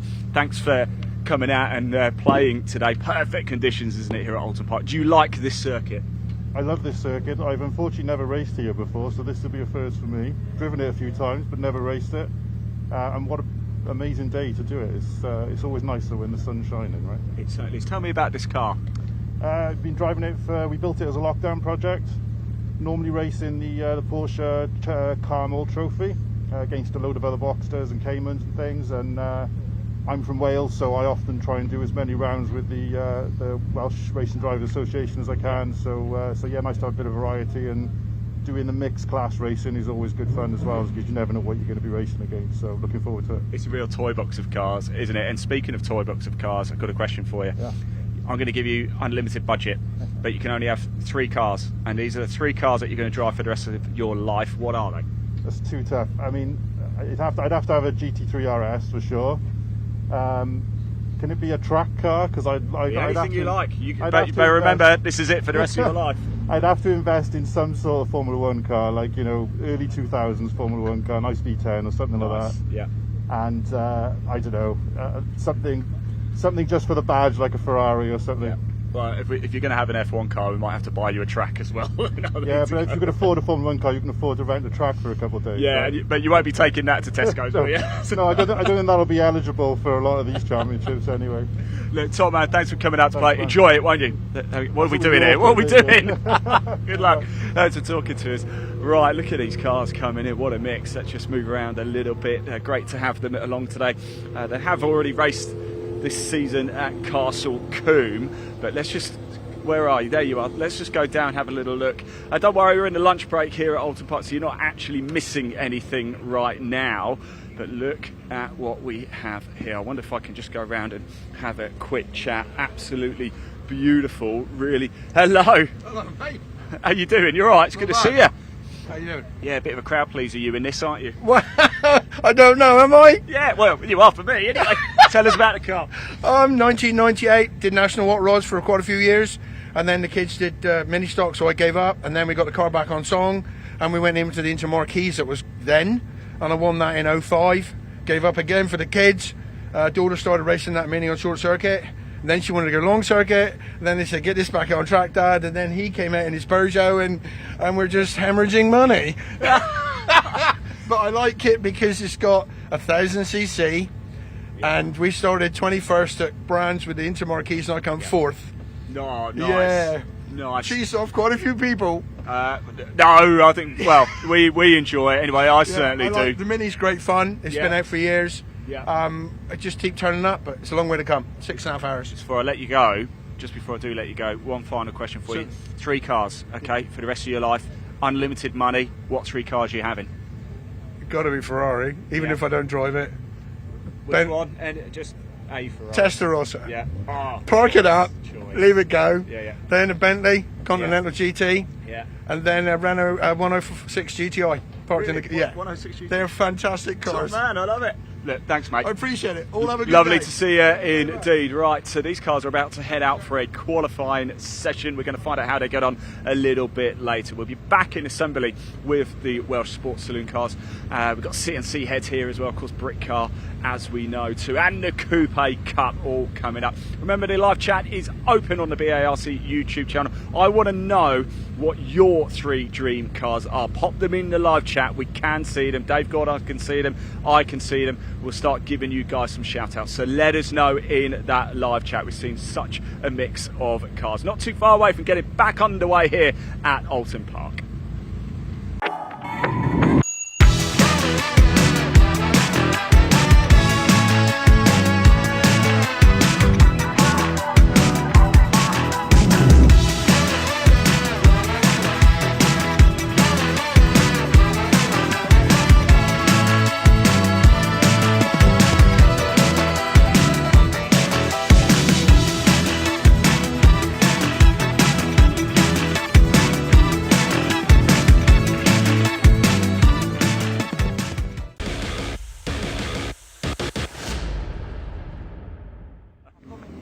Hello everybody, welcome down to the assembly area. What a mix of cars we've got here waiting to go out, and we have something very special to celebrate here with Mr. Robert Claxton. I just want to say happy birthday to you. What a thing to do on your birthday. Oh, well, it's the best thing to do on your birthday, isn't it? I think it certainly is. Especially with the weather today. It's perfect, isn't it? Yeah. Perfect. Can I ask how old? 321s. No, 421s. 421s, 84 years of age. Look, it's great to have you out here. There's nothing else you'd rather do today, is there? Not really, no. What are we doing later? Are we having a party? No, we're definitely not. There might be, I'm just not invited. Look, you're about to go out Oulton Park. What do you rate? Where do you rank the circuit for you? Well, I like Oulton, and I also like Donington, actually. Okay, yeah. But I do like Oulton. We've done this for quite a lot of years now. Yeah. And you're going to keep going now, aren't you? Is what, sorry? You're going to keep going? For the moment, yeah. Depends on circumstances. Yeah, excellent. Well, look, enjoy your day, won't you? Thank you. And keep going. It's great to have you along. Happy birthday as well. 84 years of age. How good is that? Right, let's keep going along, shall we? I want to speak to Paul up here. Look at this, what a cardy. Here we go. Oh, how are we doing? Hello, how are you doing? Yeah, not bad at all. I'm down to sit down because I'll tell you what, it is roasting today, isn't it? I mean, it's bad enough for me. How are you? It's a bit warmer in here. I'm great. I'm good. Good to be back. Listen, tell me about the car, the team as well. Tell me about the team. The team are absolutely fantastic. Matt and his brother at Waxworks, absolutely fantastic. They're doing a great job, and they're racing in the race after this with the Welsh Sports Car Club. Yeah. And the car has been rebuilt by Andy Wood at Wet and All Motors. He's done a fantastic job as well. It's absolutely mint. Just needs a better steering wheel to seat interface now. Look, Paul, enjoy it, won't you? Have a great time out there, mate. Try and stay as cool as you possibly can. Look at the cars we've got here as well. Let's just move around, jump in for a chat if we can. Thank you very much. Cheers for that, guys. He got up quickly, didn't he? He did, yeah. Look, tell us about the car. Ex-National Hot Rod, converted it, put it into marks and the CNCs, and just a big learning curve. Just get out there and enjoy it, and then see how we can progress.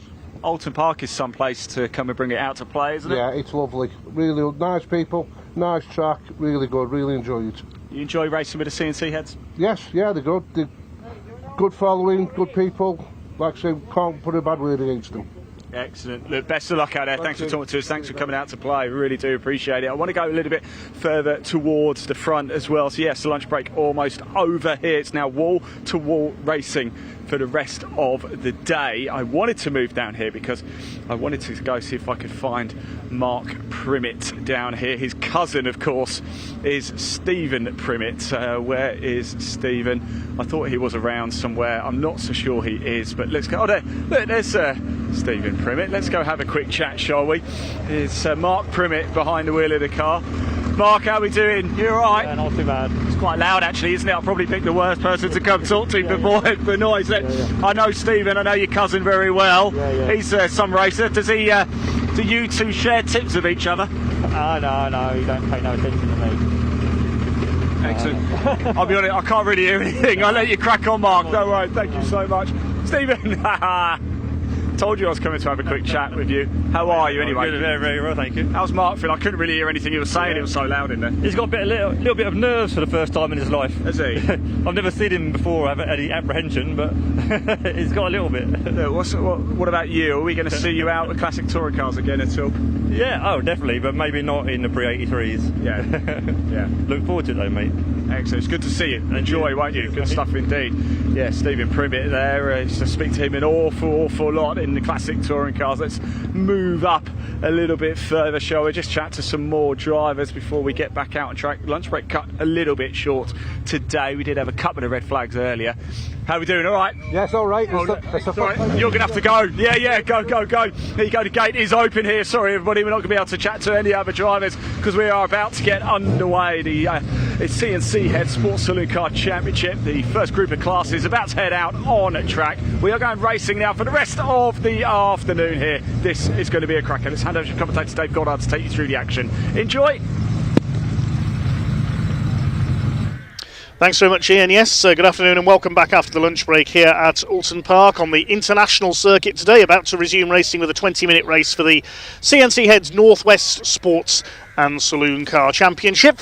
Some of their classes running in with the Welsh Sports and Saloon Cars as well. They'll be the next race on the programme. It'll be our feature race, the Britcar Endurance Championship, the 90-minute pit stop race. Big grid of cars coming up then shortly. We should have 28 cars out on track for our first of the CNC Heads Northwest Saloons and Sports Cars, sponsored as always by CNC Cylinder Head and Tuning Specialists. There are other sponsors, a big thank you to them as well, including Car Service Packs, carservicepacks.co.uk, performance oils, coolants, additives, brake fluids, air filters and much more. They're based near Leeds. Big thanks to them for their sponsorship once again. So the cars are heading round behind the safety car then and up to the grid. It'll be a standing start for this one. Classes A, B, D and G. Now classes A, B and C in this championship are the more special cars, the more modified machines. Classes D, E and F being the slightly less modified, the more saloon based cars. So classes A, B and D, D being the larger capacity, the quicker saloons running in with the specials here at this event. And class G, we've got one entry in class G, which is for motorcycle engine machines, and the one Class G entry we should see Stuart Burnett's number 74 with his Spire GTR sports car. But on pole position for this race it is Andy Southcott in his Mod Sport spec MG Midget Lenham. He's in Class A, starts alongside the first of the saloons, Class D, Chris Roberts, BMW M4. Second row, Mark Primmett, we've just heard from, also in a Mod Sports Midget, the ex-Lotus Europa racer, alongside Scotsman Paul Rankin with his Westfield.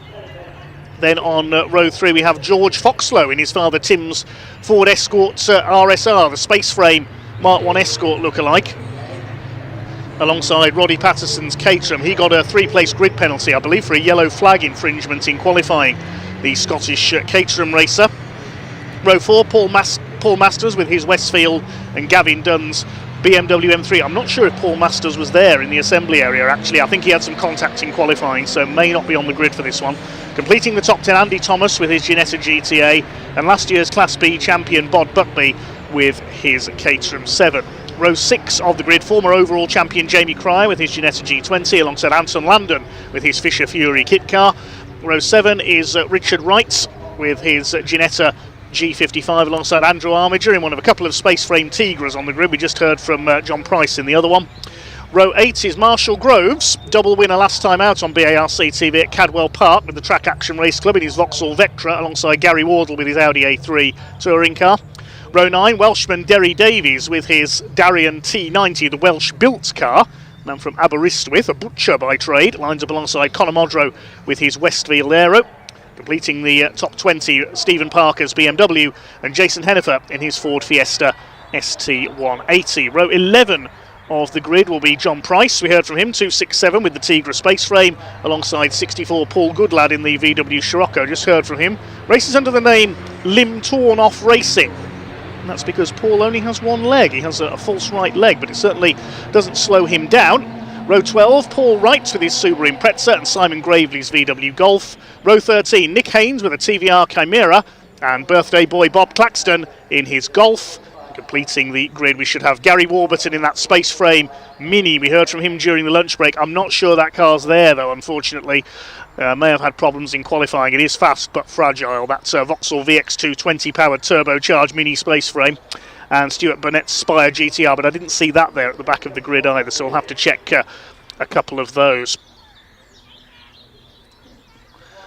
Yeah, some of these special cars are very quick but decidedly fragile. And one car we don't have out there, unfortunately, is the reigning overall champion, number 1 Simon Alloway with his famous Lotus Esprit V8. It is here. Unfortunately, he had problems in the practice session prior to qualifying. He set the quickest lap, but the car sadly let him down thereafter. And Simon Alloway, who received the BARC President's Cup last year for the most successful driver below international level with the club, unfortunately not able to race, which is a real shame. The Lotus Esprit, a very quick car, very spectacular indeed, but unfortunately not out for the races today. Keep your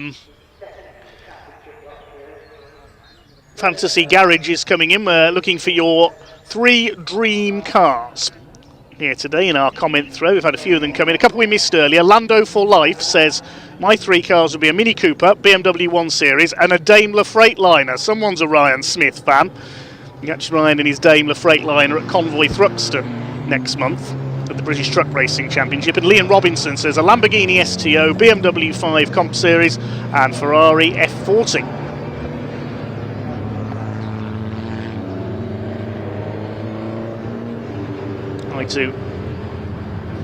Hi to It Is Down for It, says come on Chris Roberts 99. We'll get more of your fantasy garages later on as the cars head round on their green flag lap. Real variety is the spice of life in this series. The 43rd running of the CNC Head Sports and Saloon Car Championship. They've got around 50 cars here today. Magnificent. It's really pleasing to see. Gary Warburton's Mini is there, and there is Stuart Burnett, the Spire GTR, the little sports racer with a 1000cc motorcycle engine. He is there at the back of the grid, as is the amazing Space Frame Mini of Gary Warburton. We heard from him during the lunch break, the man from Kingsley in Cheshire. That Mini has got a turbocharged Vauxhall VX220 engine in it, in the classic Mini Clubman body shell over a Space Frame chassis, a proper special saloon, that one. There's Derry Davies, the very green Darien, the butcher from West Wales, just behind Gary Wardle in his Audi A3 or Audi S3, I think that is. All good lad in the Scirocco. There's the very bewinged Subaru. That's Paul Wright. Looks more like a time attack car than a race car.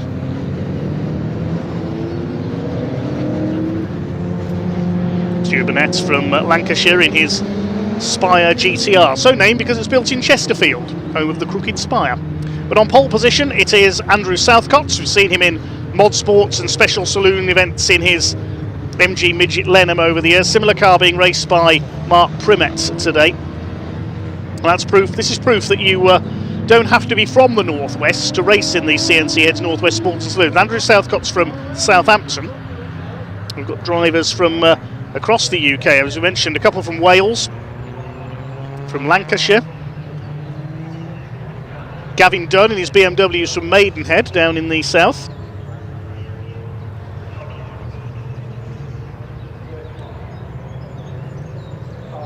Richard Wright in his Ginetta, if he's out there, he's from Lincolnshire. A couple of Scottish visitors as well. Andrew Armiger is from Canvey Island down in Essex.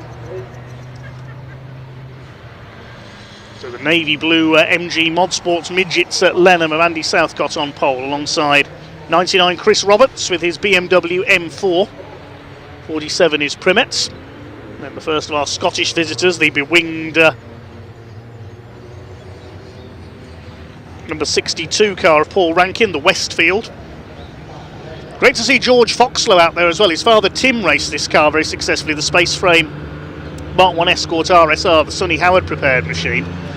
George successful in the Ford Fiesta Championship and Fiesta Juniors as well.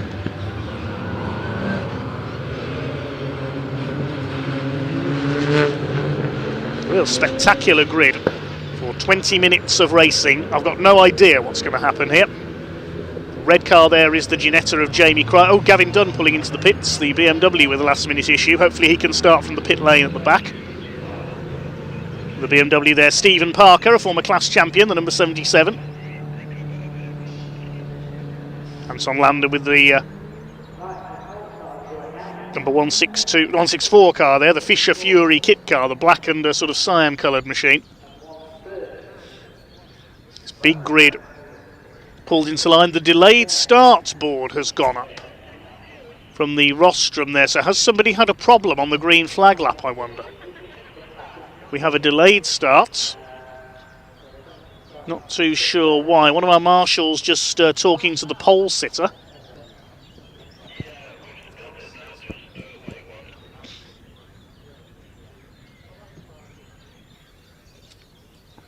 Big thanks to the Orange family.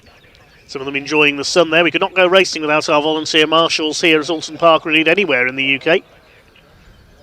Just waiting to find out what the issue is here. We have a delayed start to our first race of the afternoon.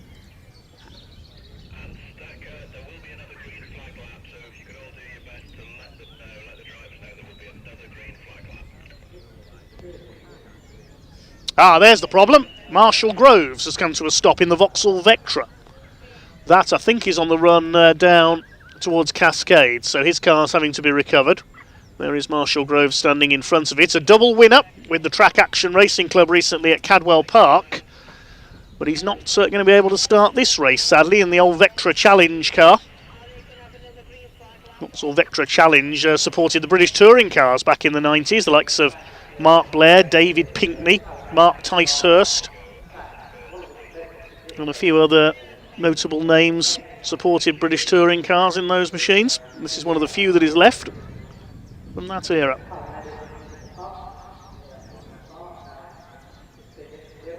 Gives us a chance to bring you some more of your dream 3-car garages.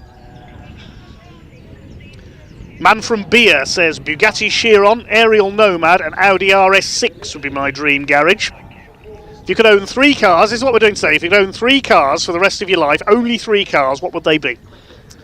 Said mine earlier. Lancia Delta Integrale, Hyundai i30N, and an Audi RS6 Avant Vorsprung. Danny Rhymes says Maserati Gran Turismo Mark 1, Lamborghini Diablo SV, and Alfa Giulia Cloverleaf. Ricky Christopher says, can you give a shout out to Jay and Kat, who are at Oulton Park enjoying the action today? Consider it done. Neil McHugh says Eleanor from Gone in 60 Seconds, the Ford Mustang, Ferrari 250 GTO and Porsche GT3 RS. Ricky Christopher also says dream garage for me, Escort Mark 1 1600 RS, that's a popular choice, Aston Martin DB9 V12 and Land Rover Defender 110 with a V10 engine. Paul Evans says Renault 5 Turbo, Sierra RS Cosworth and Nissan Skyline GTR. Graham Kirkham says Lancia Delta Integrale, Ginetta G40R and a Mercedes C63 Estate. Big thanks to all your submissions so far. John Clasper says Renault 5 Turbo, Austin A35 and Lotus Cortina. Someone liking their classics there. Do keep your submissions coming in. If you could own 3 cars for the rest of your life, what would they be? Mental Maxi says I'd have a Group 4 Spec Mark II Escort with a 2.5 litre Millington engine, a Metro 6R4 and a manual E90 BMW M3 as a daily driver. Ninja Fish says Lancia Stratos, Ariel Atom and the One Off-Road Legal Formula Ford. The One Off-Road Legal Formula Ford, that's the first I've heard of that. Tipper Sim Racer says Vauxhall VX220, Holden Monaro and Toyota AE86. Clement Quentin says Aston Martin Vanquish, Lamborghini Murcielago GT1 and Maserati MC12. Ciso says Ferrari 812 Cosworth and X5M.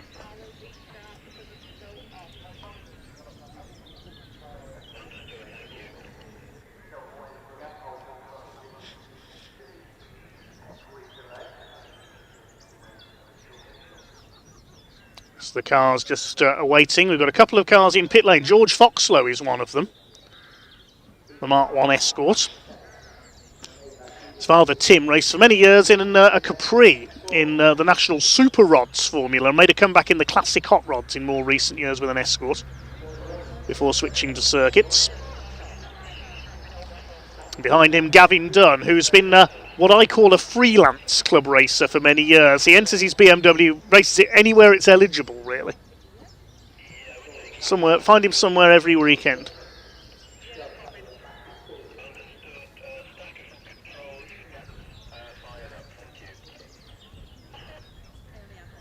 Quick hello to Meg Checkley as well, watching no doubt with her young son Finley.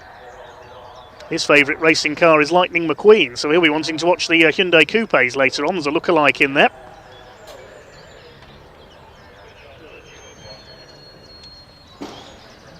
What's your dream three-car garage, Meg? Lots of submissions coming in. Half Speed says Mark 1 Escort RS 1600. I believe that's either Tom or Age Harvey from the Classic Touring Car Racing Club. You've got a Mark 1 Escort RS 1600 if I remember correctly. Brian Cooper says 3 Ferrari F40s. Its part says Range Rover, Audi RS6, Porsche 911 Targa. It is down for it, says Audi RS6, Nissan R34 GTR and F40. Half Speed's other choices would be an E30 M3 and an E39 M5.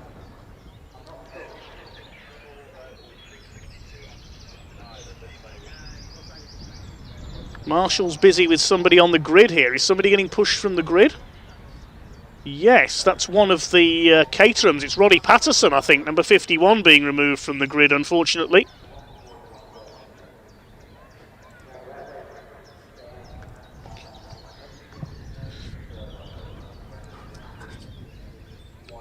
Yeah, he's being pushed into pit lane, that's a shame.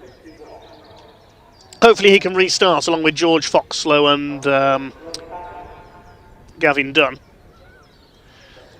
Submissions still coming in.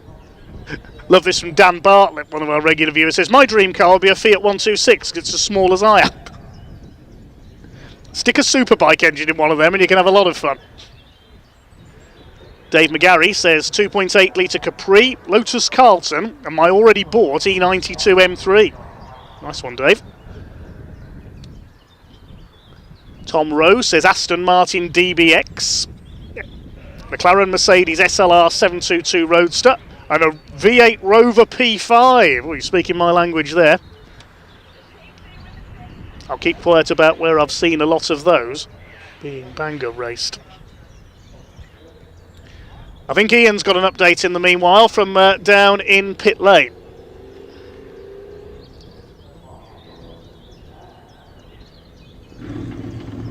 Yeah, hello everybody. I've come right to the exit of the pit lane here. We're going to have a quick chat with Gavin Dunn. Gavin, I'm going to have to talk to you because there's not really anybody else down here. A bit lonely, yeah. A bit nice and warm in there for you. Roasting. I mean, really hot. Is this? I suppose this is part of motorsport, isn't it? But it's a bit frustrating. Yeah, very. It's quite embarrassing when someone crashes on the green flag lap as well. It makes us all sit here. Like well, we've seen it happen in F1, haven't we? So it happens at all levels. So yeah. This car, the livery as well, something special, isn't it? Tell us a story about it. I brought it years and years ago, and then we ended up building it ourselves from a road car. It's just I can't part with it. Definitely need to move forward with an E46, but I just can't walk away from this. I've had a couple of problems today with the car.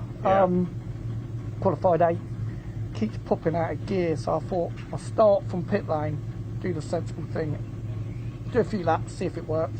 If it works, and then I'll see how far forward I can get from 40th on the grid. So my target's to finish and ideally top 20. I'll tell you what, it's great. We've got an awful lot of, I think it's 50 odd cars in CNC this weekend. It's a special thing to be a part of, right? Yeah, definitely. It's the first time I've done it with them. I had an invite a couple of weeks ago. I had to change a few things on the car to fit the rules, which we did Wednesday. Yeah. So it was a bit of a last minute thing, but we did it. We got here. Like I say, a few little issues, but it's part of racing, unfortunately. See how we get on, back of the grid. Top 20, I'll be happy. Should be exciting. As you can see, look, cars on the green flag. Better let you get ready, Gavin. Thanks for talking to us, mate. Really appreciate it. Shut that door. Let's just go down. As you can see, a couple of cars in the pit lane further up. Plenty more action coming up throughout the course of the day. After this one, we've got the Welsh Sports Saloons and the second half of the CNC grid. I'm just trying to have a little look further up. Let's go have a look at the cars up there, shall we? Whilst they're currently on the green flag lap. And then, of course, we have our hour-and-a-half Britcar Endurance race. Very much looking forward to that one. I'll be joined by Amy and Leah for that. We'll be chatting to the drivers inside pit lane as all the action happens. We're just making our way up the pit lane here. Glorious weather, isn't it? Absolutely beautiful. I've got absolutely no suntan lotion on either, so I might be a little bit red in the face by the end of today. We are just moving up. Look, I can see, I think, is that Roddy Patterson there? Let me just have a little look. The number 51. What a shame that will be if so. Hopefully they can get it covered. And oh, there you go. Hello, everybody. Here we are. There's Team Brit. Look, they're looking for a good run today. This is going to be something very special indeed. Really looking forward to the Britcar race as always. But we are, of course, here with the CNC heads. It is the number 51 trying to get underway. That's Roddy Patterson. He's just tried to fire the car up, but nothing's doing at the minute. There's Project 29.7. Spoke to Paul O'Neill a little bit earlier. So let's just make our way up. As you can see, they're having a little look at the engine. Maybe see what the issue is. And it's Andrew Southcott behind. Was on pole position. Oh no. So the driver who qualified on pole and the driver who qualified in third. This isn't good at all. In fact, bad news, because Andrew Southcott is taking his helmet off. I wonder if we can find out exactly what's happened here. Let's go. Andrew, what's happened? Do we know? I haven't got a clue. I think it's a fuse or something. Right, okay. Oh, what a shame. We're not sure. I think it could be a fuse. But the man who on pole position, Andrew Southcott, out of the race. Still trying to see if they can get Roddy Patterson started.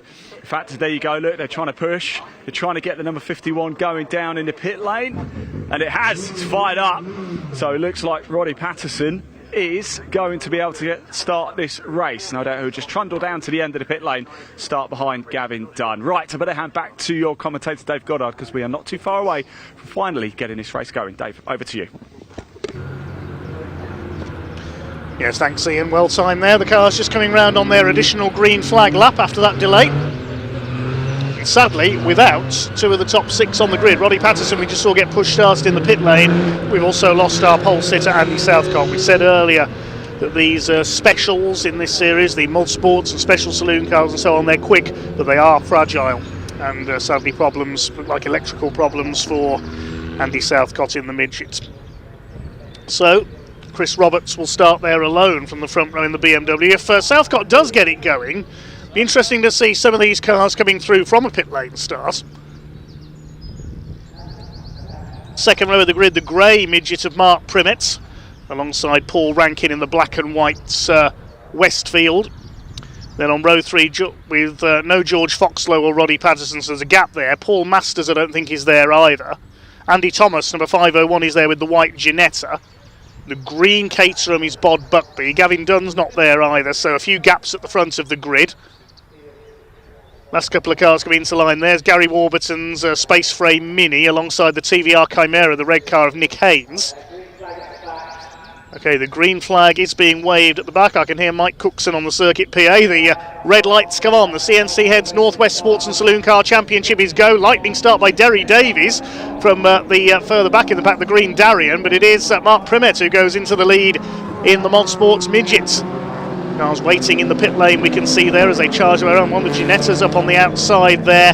I think that was Richard Wright in the 972 as they go towards Cascades for the first time. Primet leads. In second place, Paul Rankin, the joiner from southern Scotland, in his Westfield Aero. Then the cars from the back, you can see from the pit lane, we just got a glimpse of George Foxlow there as the cars head out into the countryside. It's Primet who leads from Rankin. Roberts in the BMW is third. Bod Buckby up into fourth place with his Caterham. Gary Warburton already making progress from the back in the yellow Mini. Derry Davies with a good start in the Darien. He is up behind Anton Landon in the Fisher Fury kit car. Number 7 up on the outside, Conor Modrow with his Westfield, all the way from Newbury in Berkshire to race today. So the leading Class D car going for second overall. It's Class A that leads the way. The quicker of the specials, Mark Primet, as the battle for second comes into the chicane, and the BMW of Roberts proves stronger under braking. He goes through. Bod Buckby is up into fourth place with his Caterham. It's Jamie Cryer's little Ginetta G20, Derry Davies, Anton Landon, Andrew Armiger in the Tigra space frame. This huge mix of different and very unusual in some cases machinery. George Foxlow catching the field up. There's Gary Warburton in that space frame mini-alike, if you could call it that. Space frame chassis, Mini Clubman body, Vauxhall VX220 turbocharged engine. Proper special saloon. We love it. George Foxlow closing down the Subaru of Paul Wright there, number 970. Conor Modrow having a go at the 164. That's the Fisher Fury kit car of Anton Landon, been racing various kit cars for many years. And Gary Wardle's Audi A3 Saloon up behind them. It's Mark Primet who leads the way by 1.5 seconds. Conor Modrow goes through into Old Hall for the second time. Wardle in behind them. He's raced all manner of cars in this series over the years. So it's Class B leading the way. Mark Primet in the midgets.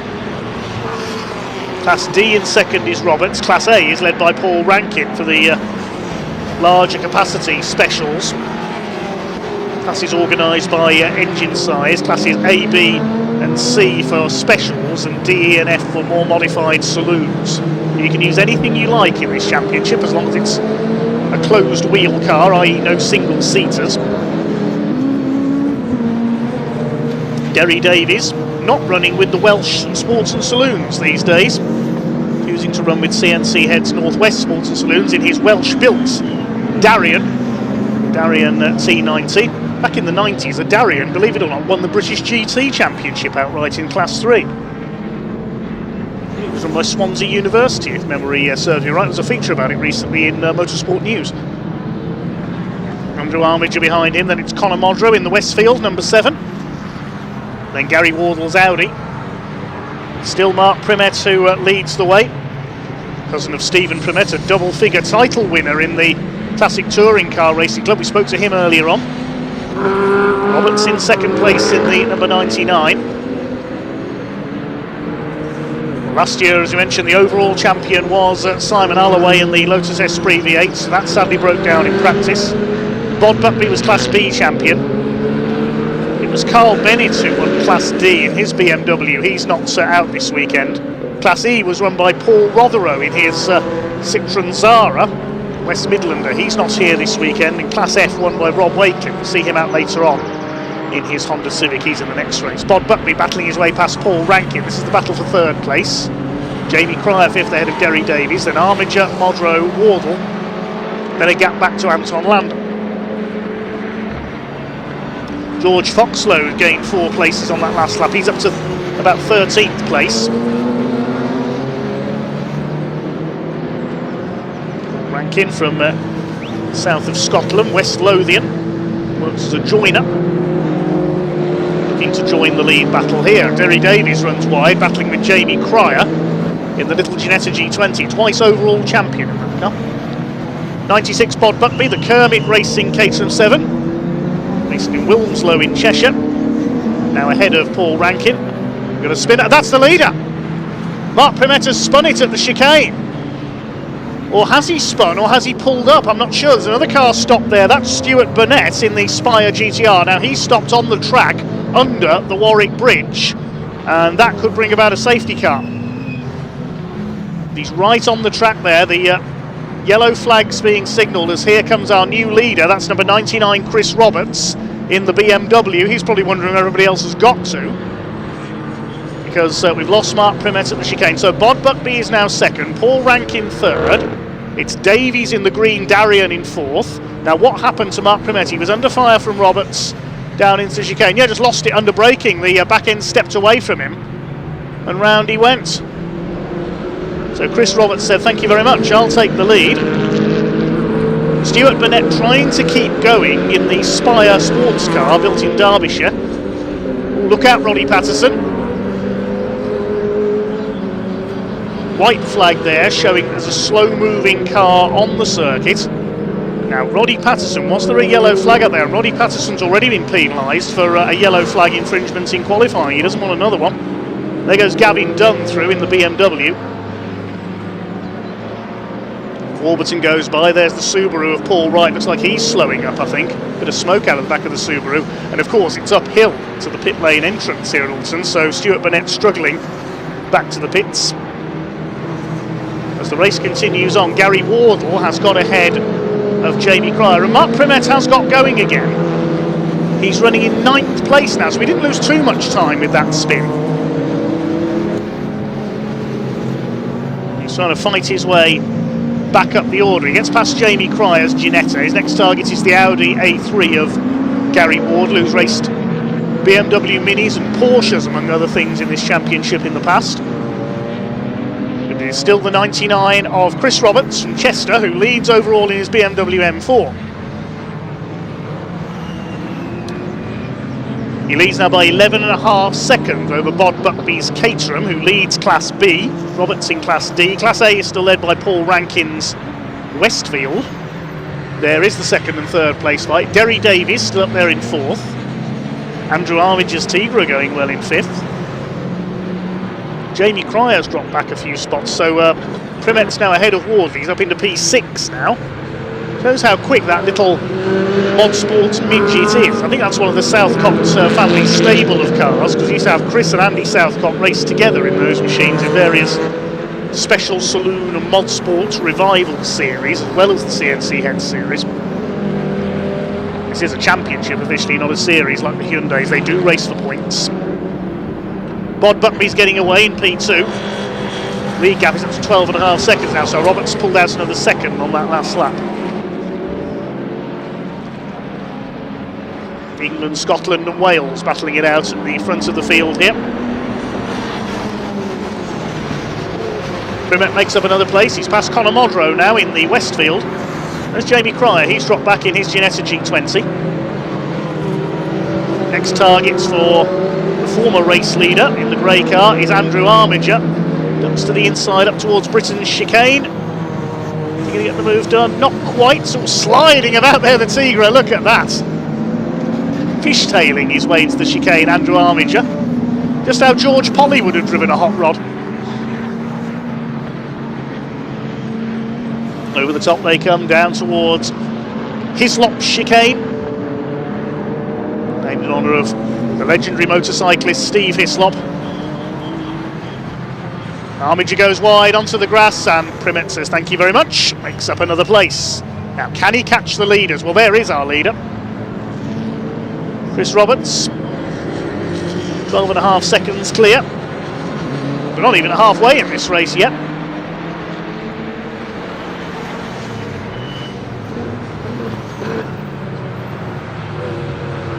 Conor Modrow in the background having a go at Andrew Armiger. Seems to be having a few handling issues, maybe his tyres are going off. Or is that a little bit of fluid I saw there on the track on the run up towards Deer Leap? What's the lead gap meanwhile this time through? It's 10.4 seconds now, so they have reeled in Chris Roberts a little. There's Bod Buckby in 2nd place with the Caterham. Rankin 3rd, Derry Davies under pressure now from Mark Primet. So it's Armiger, Modrow and Wardle. Next behind them should be Jamie Cryer, and then George Foxlow, who's come up from the pit lane and is completing the top 10. But I can tell you that further back in the order is Andy Southcott. He did manage to get out of the pit lane and start the race. He's up to 13th place, and he's done the fastest lap of the race. He's done a 1:44.028.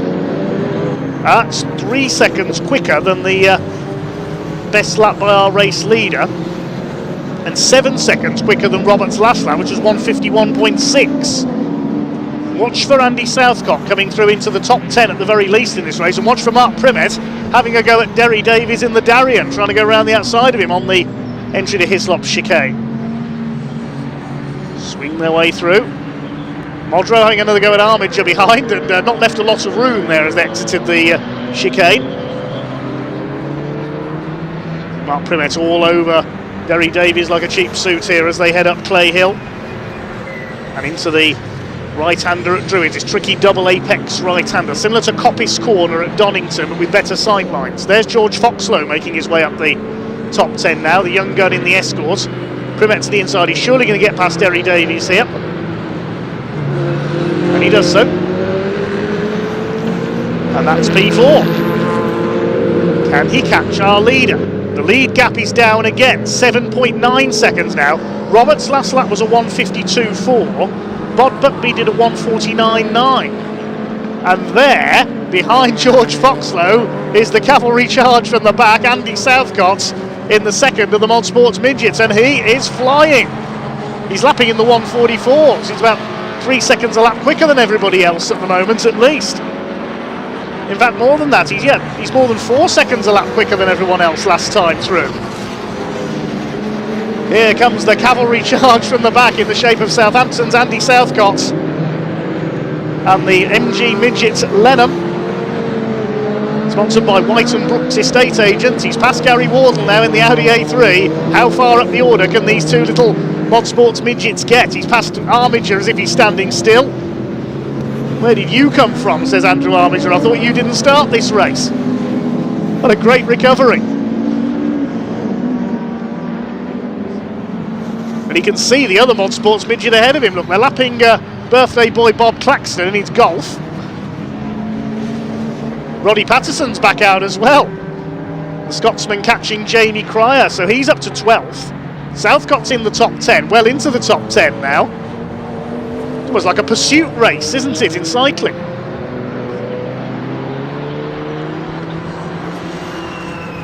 Primet's challenging for second place now. Paul Rankin's dropped back into the clutches of Derry Davies. I think there's back markers getting involved as well. Yeah, there's the TVR Chimera, Nick Haynes' car, and they're having to try and dodge around the back. Oh, look out, Bob Claxton. He doesn't know which side to go. Look, there's so many cars behind him. Goodness me, that was close. Well, there's Primet going through, past Bob Buckby to second place. Paul Rankin is next. And here comes Southcott, who's just monstering past everyone down the straight. Up the inside of Paul Rankin, he's got all of them in one move. Excuse me, says Andy Southcott. Conor Modrow's gained a few places in there in the Westfield as well, as a result of all that schmozzle coming through towards Lodge as they were trying to dodge the back markers. This is great stuff. The other Golf that was in there as well, that's Simon Gravely, the 138's car, I think. But where's that put Southcott now? Is he up into a podium place now? And there's a bit of smoke coming from Conor Modrow's Westfield as well, so the drama's not over yet, possibly. Roddy Patterson came through from the pit lane, so did George Foxlow. This could be a new feature of this championship. Start the top half dozen cars from the pit lane and see what happens.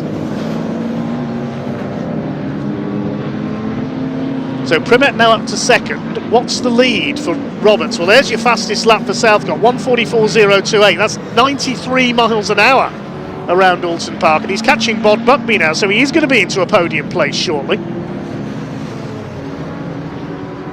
Meantime, we haven't forgotten about Chris Roberts, our leader. He's 8.5 seconds ahead. But again, those two Mod Sports Midgets are lapping a couple of seconds a lap quicker than him. There he is. Can he hang on in front? I said there was smoke coming from Conor Modrow's car. He's pulled up at Hislop chicane. Yep, the engine has let him down. Hopefully he can get that back out for race 2 later on.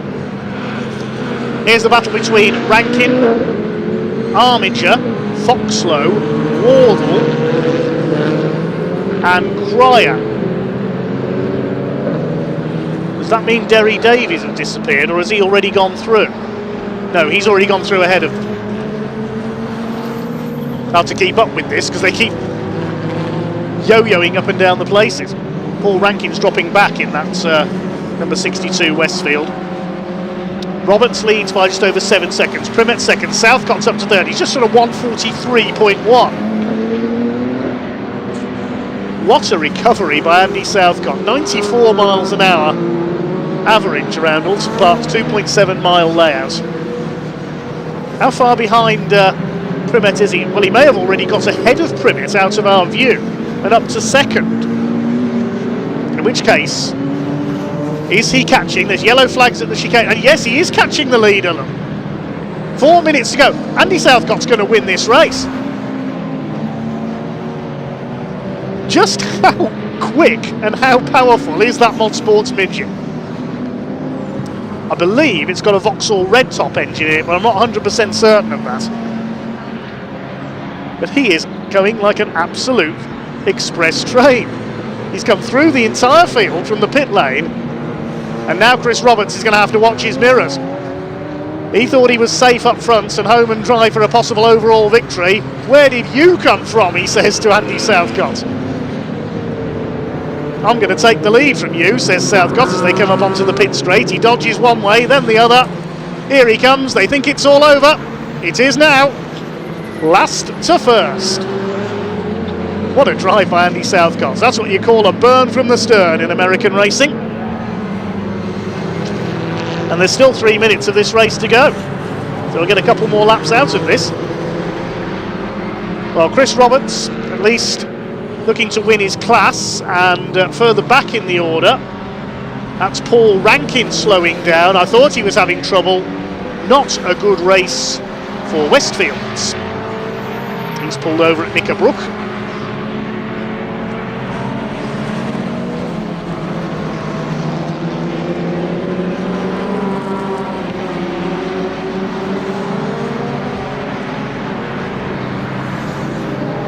What a fantastic drive through the field. Andy Southcott. I suppose the only question now is what margin is he going to win by? There's some of the runners further down the field. There's Paul Goodlad in the VW Scirocco, chasing Stephen Parker's BMW M235i. Ahead of them, John Price in the second of the Tigras. I think that's the ex-David York car, possibly. TVR Chimera in the background as well. He's been lapped. Majority of the cars are still running. We saw Stuart Burnett pull into the pit lane in the Spire. Marshall Groves didn't get away. We've lost the two Westfields. And we also lost number 501, Andy Thomas's Ginetta, early on. So coming round to begin his final lap now and bouncing off each other.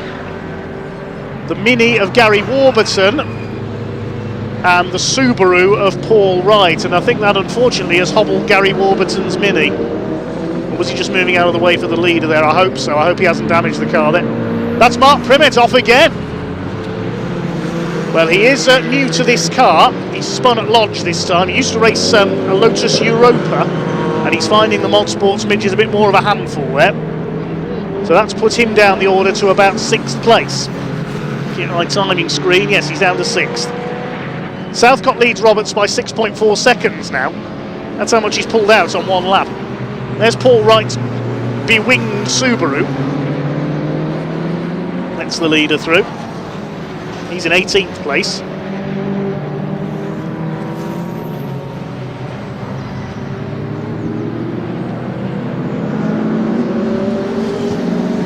What a remarkable openness of the season for the CNC Heads Northwest Sports and Saloon Car Championship. I think we'll see the checkered flag this time, depending on how quickly Andy Southcott finishes this lap.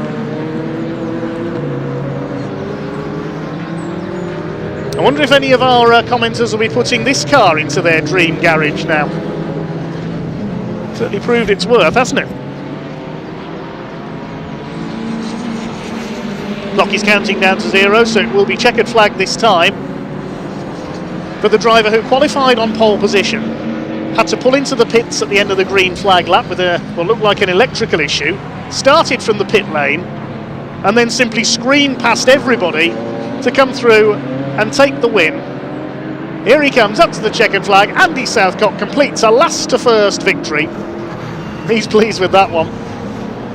Nobody else within sight of him. This battle's still going on. This is for 4th place. Bob Buckby against Derry Davies. Battle of the green machines. Until Chris Roberts has taken 2nd. And Roddy Patterson came through for 3rd. He started from the pit lane as well. Buckby beats Davies home for 4th. What a bizarre race. It's going to be Gary Wardle home for 6th position in the Audi. Stephen Parker, meanwhile, has got the car service packed BMW ahead of the Tigra of John Price. Jamie Cryer comes home in 7th. Have we lost Mark Primet again on that last lap? I haven't seen him come through. Nor have I seen George Foxlow's Escort. Have they tangled somewhere?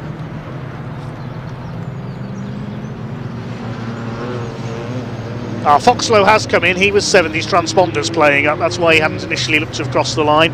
Cryer was 8th. Primet's pulled off, we're told, on the last lap. Cryer was 8th. Anton Landon 9th. And the 972 Ginetta of Richard Wright completing the top 10. This is the battle for what will be 12th place. Gavin Dunn finished 11th, having started from the pits of the BMW. The Tigra comes up on the outside and just beats Stephen Parker to the line. In terms of class wins, meanwhile, the top 3 all win their classes. Southcott wins Class A, Roddy Patterson from the pit lane wins Class B, and Chris Roberts BMW wins Class D. What a remarkable race. Here comes number 53. This is Nick Haynes in his TVR Chimera. Sponsored by Mrs. Nick, it says in the programme. Nice to know he has family support. There's one of the Golfs. That was Simon Gravely who's made it home. So we'll await confirmation of the results of that one then. What an entertaining race. Just noticed we lost Andrew Armiger on the last lap as well. So Andrew Southcott, last to first, takes the win by 8.7 seconds over Chris Roberts. Last to first, and he pulls away by that margin as well. Needless to say, he got the fastest lap as well. Ended up in the 142 bracket in the end. 2nd place goes to Chris Roberts BMW. Roddy Patterson 3rd in the Caterham, ahead of Bod Buckby. Top 3 all win their classes. Derry Davies 5th in the Darien. Then it was Gary Wardle in 6th position in the Audi A3. George Foxlow coming from the pit lane to 7th in the Escort, then Jamie Cryer, Anton Landon and Richard Wright completing the top 10. Gavin Dunn was next ahead of John Price, then Stephen Parker and Paul Goodlad. We lost Mark Primet on the last lap, the other finishers being Paul Wright's Subaru, Gary Warburton in the Mini, Simon Gravely and Bob Claxton in their Golfs, and Nick Haynes the final finisher in the TVR Chimera. We'll hand over to Parc Ferme in just a moment then. We'll get back to some of your comments a little later on as well. Let's say a quick hello to Sophie Daughtry, who says the commentator sounds like he's having a great time. Yes, thank you, Sophie. I certainly did enjoy that one. Sophie, a former rival of Terry Gallagher in the stock rods down in the southwest, so she'll be watching for Terry's second race a bit later on in the Hyundai Coupes. Meanwhile, let's head down to Ian in Parc Ferme.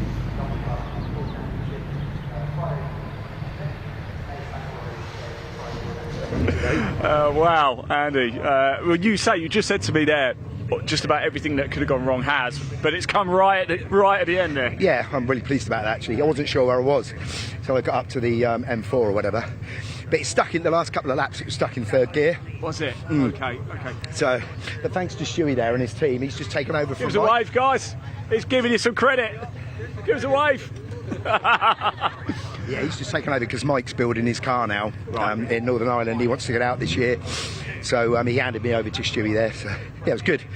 But I think a fuse went or something. We don't know. It must have been a loose connection. Well, I spoke to you when you were in the pit lane. Yes, and your helmet came off. I know you were. I don't blame you. But I thought it was over. I thought, helmet's come off. He's going to get out. They took the front covers off, wiggled around a few wires, and it came good. But it's a bolt that keeps coming loose, and it was stuck in 3rd for the last couple of laps. But we'll get it fixed for the next one. I'll tell you what, hard work. Fun? Yeah, it was brilliant. Thanks very much to everyone. Well done, Andy. Congratulations. Good stuff indeed. Let's grab Chris, shall we, for a quick chat? Chris, can we grab you for a quick chat? hardest race I've ever done that. Is it? Not too much you could do when that's charging you down. Do you know what? We were from the second lap once we who was it? I've got his name. Primit spun in front of us. Kind of gave me a massive gap. We forgot to put fuel in it, so I spent the whole race just managing it. It was like doing a warm-up lap every lap. So it's cost us. I think we could have probably managed the gap over the little MG. I think so, because he was stuck in third gear for the last couple of laps as well. You got to capitalise on these guys' kind of mishaps, haven't you? Sometimes I'm gutted. I'm glad we finished, because I said to my brother beforehand when we were in a collecting area, assemble area before, I was like, we're not going to make it through the race. So it was an eco. I now know what it's like to drive an electric car everywhere. Genuinely. It's horrible. Well, just one thing to do, make sure you put enough fuel in it later, won't you? Nice one, thank you Top very man, much. well done, Chris. Good stuff indeed. Yes, and you likewise. Just come over here quickly. Here's Mark Primit's car. He came in the 2 Park Fermo, retired on the last lap. A brake issue. It's an issue with a brake. So, real shame that was. Big shout out as well to Roddy Patterson. He was also in the pit lane, wasn't he, as well? There's his car there. Didn't look like he was going to get back out, and managed to bump start it down the pit lane and got out on track to finish in P3. Well, what a race we have just seen here. What an absolute cracker for the CNC heads. We've got more action coming up for you now. We've got the Welsh Sports and Saloons and the second category of CNC heads cars about to head out on track. A huge bumper grid here at Oulton Park. Let's hand over to commentator Dave Goddard to take you through the action. Enjoy.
Thanks so much to Ian. Well done to all our drivers in that very lively CNC Heads Northwest Sports and Saloon Car Championship race. The recovery team in action at the moment, that's Conor Modro's Westfield, just being picked up from the Hislop chicane. Hopefully he can get that running again for race 2.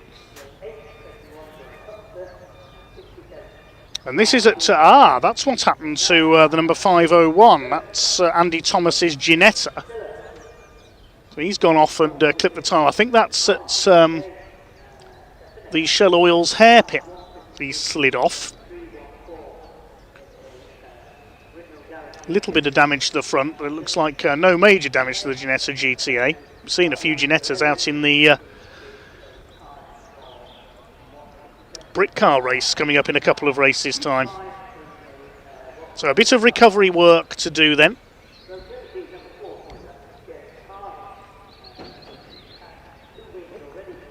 Do keep your comments coming in and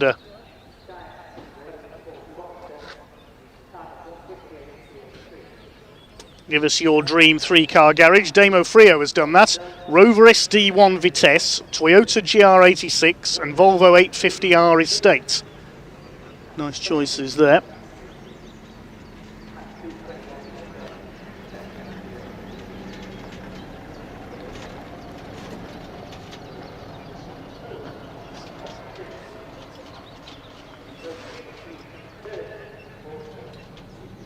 Cashfield says Mercedes CLE, Chevy Camaro and a Range Rover.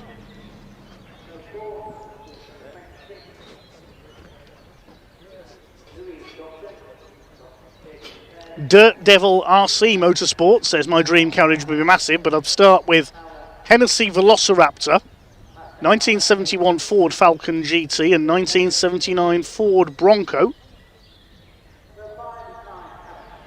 Charlie Bass says Bentley GT, Renault R32 and Audi RS10. Lucia Graziano says Lancia Delta Integrale, F40 Competizione and an SF90 Stradale. Good taste.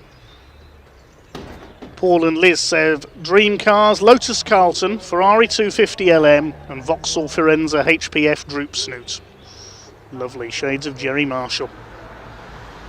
Extractor Fan 9553 says Ferrari 488, Ford RS200 and Aston Martin DBS.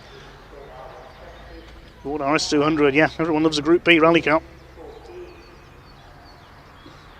Eric Bolton, pickup truck racer. Shouldn't you be getting ready for Thruxton, Eric? Says Generation 2 GT3, Audi RS6 and a classic Mini. Renee says Volvo 850R Estate, 3 of them. Tiago says 992 GT3 RS, E46 M3 and Mark IV Supra. Mark says Audi RS4 Saloon, Peugeot 205 GTI and Ferrari F40. Caroline Doyle says Fiat S76, that's the beast of Turin, Citroen 2CV and Volvo V70 D5. Some great choices here, some classic and unusual choices as well. Scottish says Classic Beetle, Nova and Supra Twin Turbo. I think that's just about all of our dream garages run through. They're still coming in. Mike Tremolay says Honda Civic for reliability, Volkswagen van for volume, Audi R8 for fun. Angus Martin says Renault 5 Maxi Turbo, Porsche Cayman GT4 RS and a Tyrrell P34 F1 car. We'll get some more of those later. Meantime, let's hear from some of the drivers in our next race, the CNC Heads Classes E and F and the Welsh Sports and Saloon cars.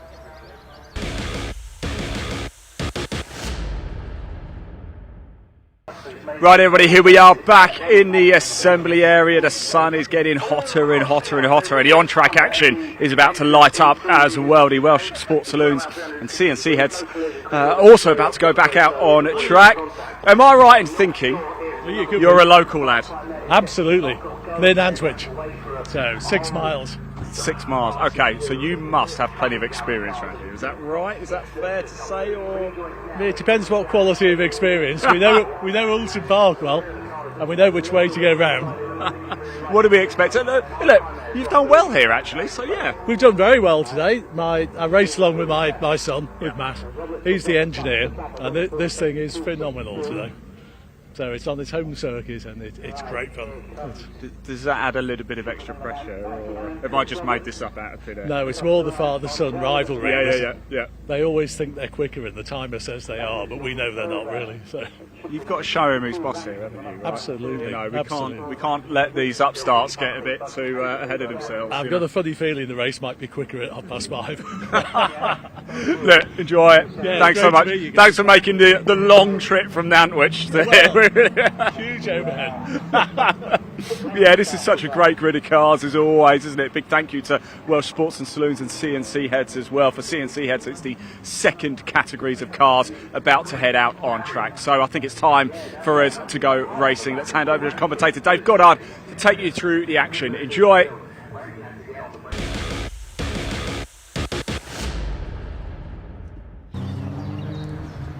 Thanks very much, Ian. Yes, good to hear from one or two of our drivers down in assembly as we get ready for a combined race, the Welsh Racing Drivers Association Sports and Saloon cars and the smaller saloon classes for the CNC Heads Northwest Sports and Saloons.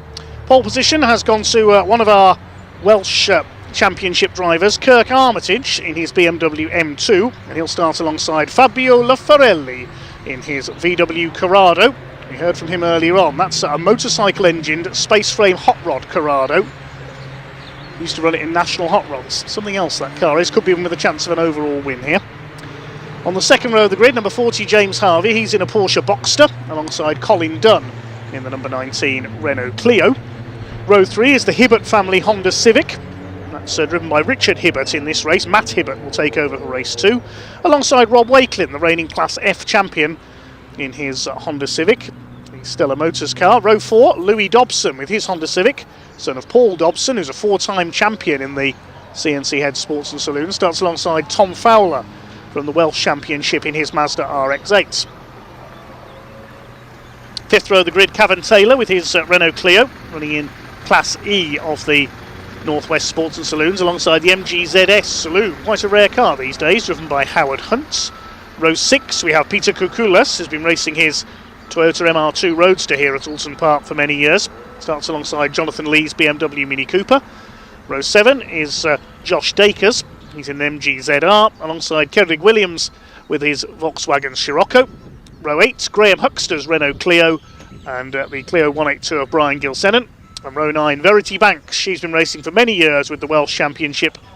Starts alongside former Welsh champion Wayne Spiller from Caerphilly with his Seat Leon Cupra. Now hopefully he's there. Yes, he is at the back of the grid. Had a few problems in qualifying with that car. Won the title in an RX-8 a few years ago.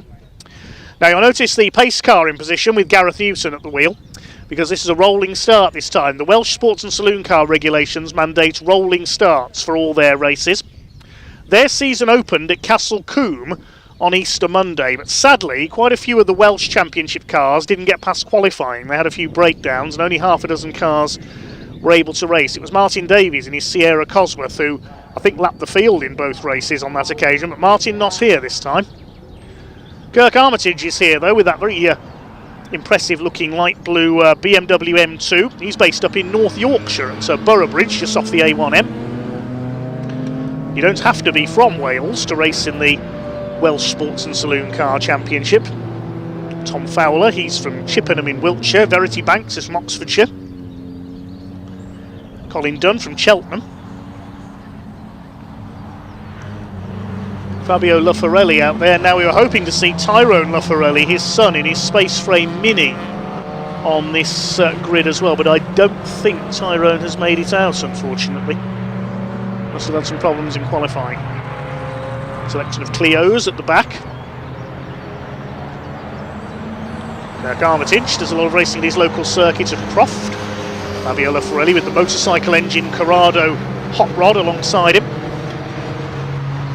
Second row, James Harvey with the Boxster, Colin Dunn's Clio. They're all in the Welsh Sports and Saloon Championship. The first of the North West Sports and Saloon cars split is Richard Hibbert with his Civic. There's Peter Kukulas' his MR2. Jonathan Lee's BMW Mini behind. Is this race going to be as crazy and chaotic as the previous one we saw, I wonder?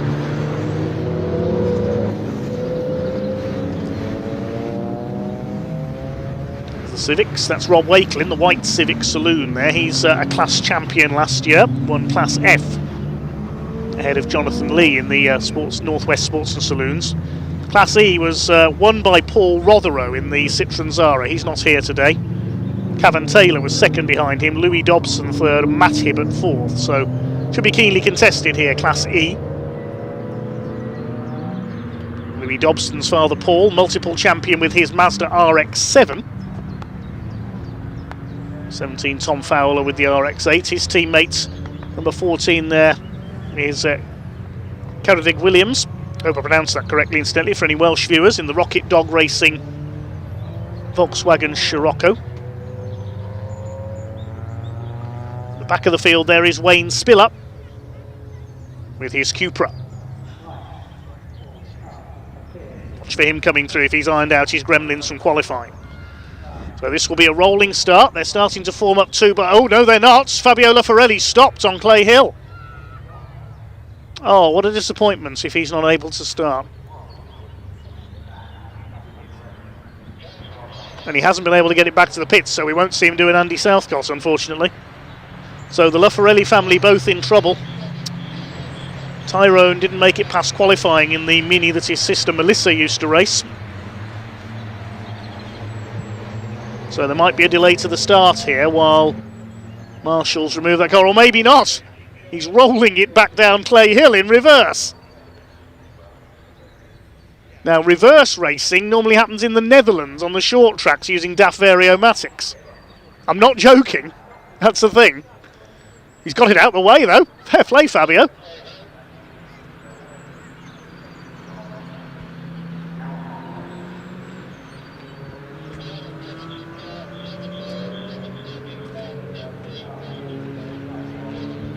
"20 minutes is the duration." Yep, thumbs up from the marshals. Looks like we are just about going to get around in time, are we? No, we're going to do another lap behind the pace car. Now, is the clock going to start? Has the race officially started? No, it hasn't. Thought we might be going to start behind the safety car, but no, we're going to do another green flag lap. So that slight delay.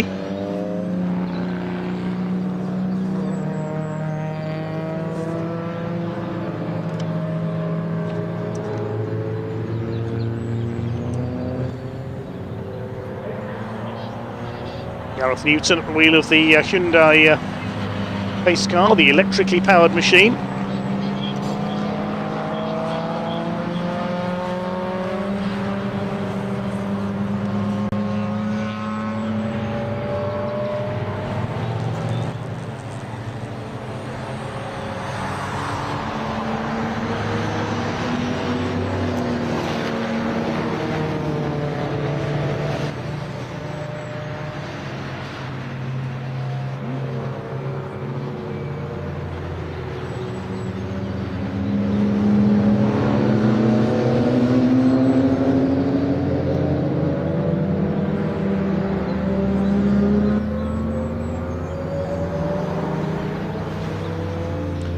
So getting ready for a green flag. Our combined race for the CNC Heads Northwest Sports and Saloons and the Welsh Racing Drivers Association Sports and Saloon Car Championship. Second of 4 meetings for them this year. Starting off with their away rounds at Castle Combe and here at Oulton Park. Then 2 more meetings coming up at Pembrey, their home circuit.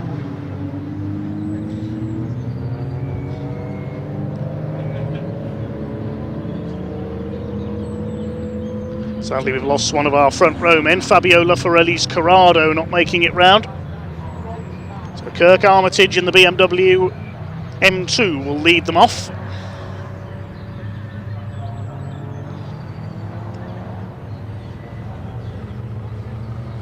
Watch for Wayne Spiller in that Cupra from the back of the grid. He could be in with a good chance of some success here, I think, with Martin Davies out of the way in the Sierra Cosworth. Seen everything in the Welsh Sports and Saloon Series. That's one of the great attractions, like the CNC Head Series. You can use anything you like.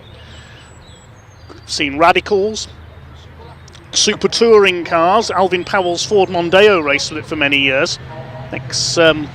Andy Rouse car. Even a GT3 Audi R8. Keith Butcher raced that for a few years. Slightly more reserved feel here today. So they form up 2 by 2 then. The lights go out atop the safety car. The pack about to be unleashed.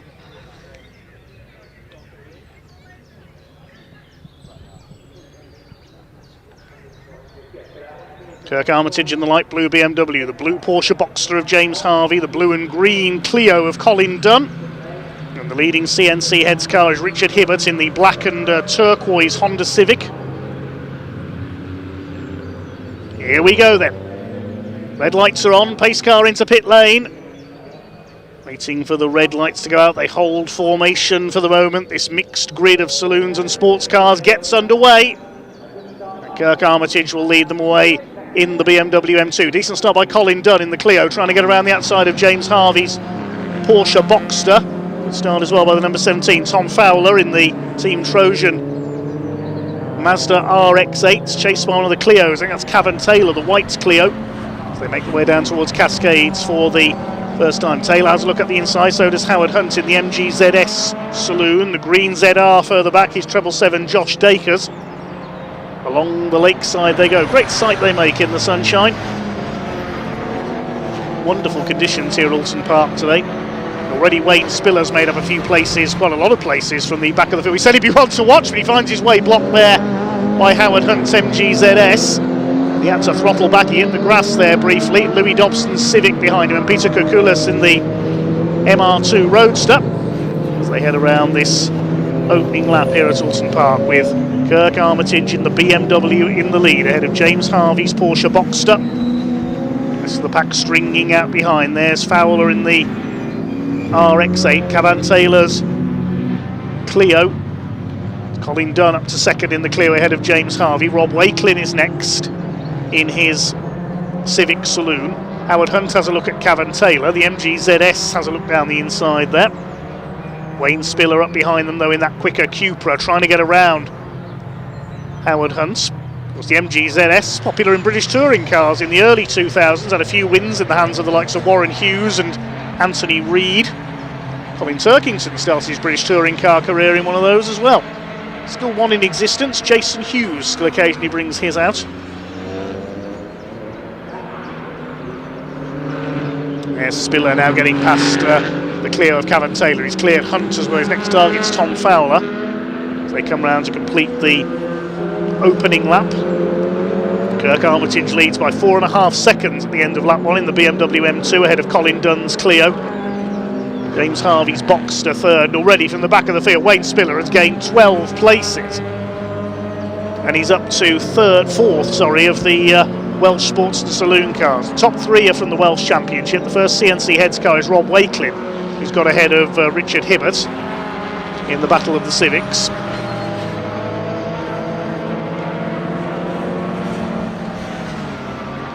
Along the lakeside they go towards Island Bend. There's Wayne Spiller.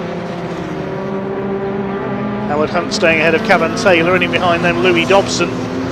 Then a gap back to Kukulas in the MR2. And Wayne Spiller's gone off. I think his problems from qualifying have returned. I saw some smoke there as he pulled onto the grass. He's out of it. Looks like, actually, he may have blown a tyre. Look at the right front. When I saw the tyre flapping there. Tricky to tell from that angle, but whatever the reason, Wayne Spiller is out of the race. So Kirk Armitage continues to lead from Colin Dunn. This is the battle for what is now 6th place overall. Fowler, Hunt, Taylor and Dobson. Slightly less frantic race than we saw from the CNC Heads earlier. Number 21, the Clio of Graham Huxter. Catching the 67, that's Brian Gilshannon. 2 Clios towards the back of the field. Verity Banks in her Clio just ahead of them. Gilshannon turns in. Graham Huxter, the Welsh Championship Class 2 runner, holds him back. Howard Hunt, meanwhile, having a go at Tom Fowler into Lodge. Goes through on the inside. Armitage leads by just over 8 seconds now ahead of Colin Dunn. So the BMW charging away at the front of the field. All the actions in the pack behind the Yorkshireman.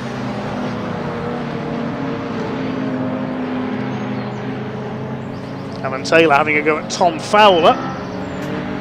There's Colin Dunn in 2nd place. James Harvey's Boxster down to 3rd. Pick up our leader, Kirk Armitage. Beautiful clean lines of the BMW M2 competition. Raced an M3 previously as well, Kirk, with the Northern Sports and Saloon Car Championship organised by the Darlington District Motor Club up at Croft. Talking of Croft, we're up there next weekend for the Northern Speed Fest up in North Yorkshire, TCR UK, Caterhams and much more. I shall be trackside for that one. We hope to see you all trackside there too up in North Yorkshire.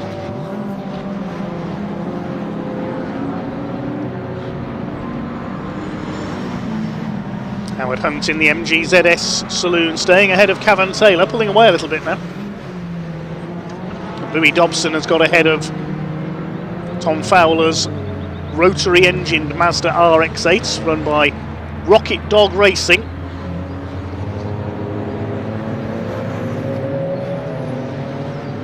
So the class leaders, Armitage leads the invitation class of the Welsh Championship.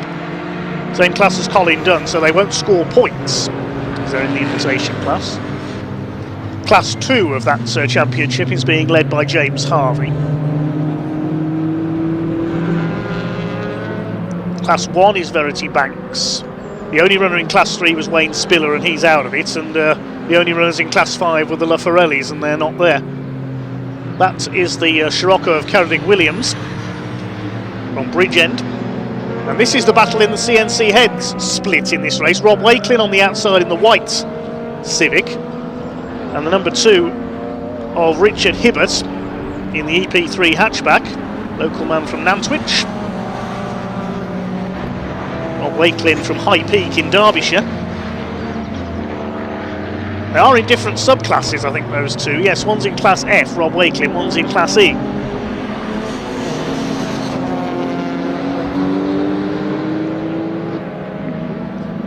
Rob Wakelin's Civic Coupe is only a 1600cc and Richard Hibbert is a 2 litre.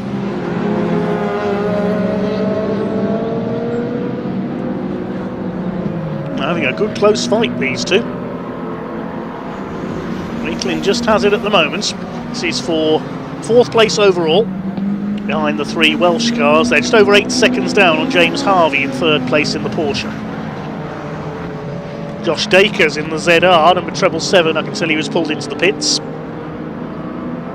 It's come up on my timing screen. If you want to follow the live timing from today's events, incidentally, the place to do so is tsl-timing.com, tsl-timing.com.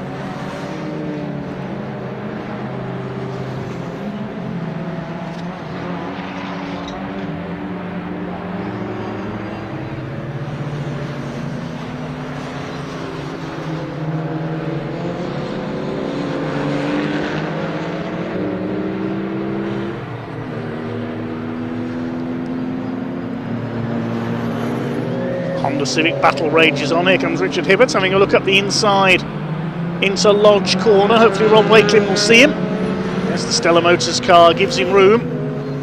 Richard Hibbert takes the place. Good driving by both of them there.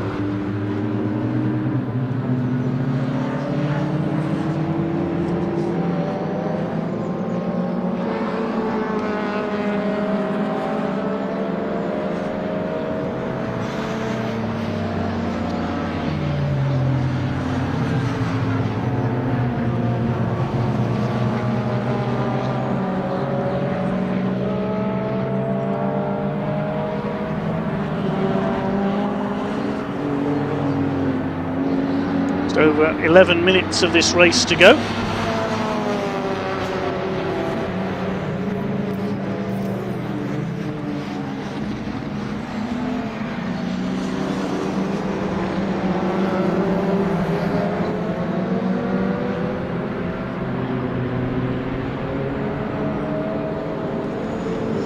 Here's the battle of the Clios further back. Head of this group is the 67, which is Brian Gilshenan, and from Wem in Shropshire. He's got ahead of Verity Banks now. She's under fire from Graham Huckster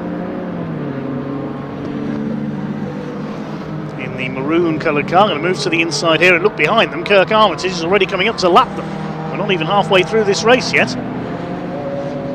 Armitage way ahead in his BMW. Now I suspected he might dash away at the front of this. See the blue flags being waved by the marshals there to warn the back markers. The leader is bearing down just to make sure they give room. Kirk Armitage leads by 26 seconds now over Colin Dunn's Clio in 2nd place.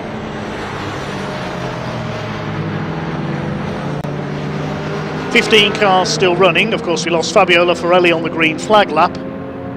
Wayne Spiller went out on the 2nd lap, and we've lost Josh Dacres MGZR into the pits.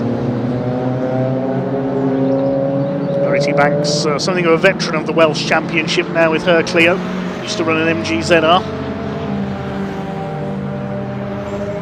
But this really is another championship very similar to the CNC Head Series, where you can use, as long as it's not a single seater, you can use just about anything you like.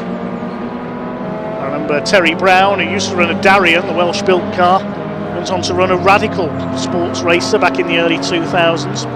We mentioned Alvin Powell in his Super Touring Ford Mondeo he had for many years. I seem to remember one of the Super Tourers he had was the car that Paul Radicic won the 93 Touring Car World Cup in. Same chassis. And that was the car that was used by Richard Kay in the 95 British Touring Car Championship in the Mint Motorsport livery. I'm sorry, I'm getting Super Touring nostalgic again. I do that far too often, I'm very sorry. Puff of smoke there as Louis Dobson cuts the chicane at Britain's. Cuts across the grass there, didn't gain any advantage though. He's going to come under fire from Tom Fowler's Mazda now though. Tries to make a move into the next chicane at Hislops.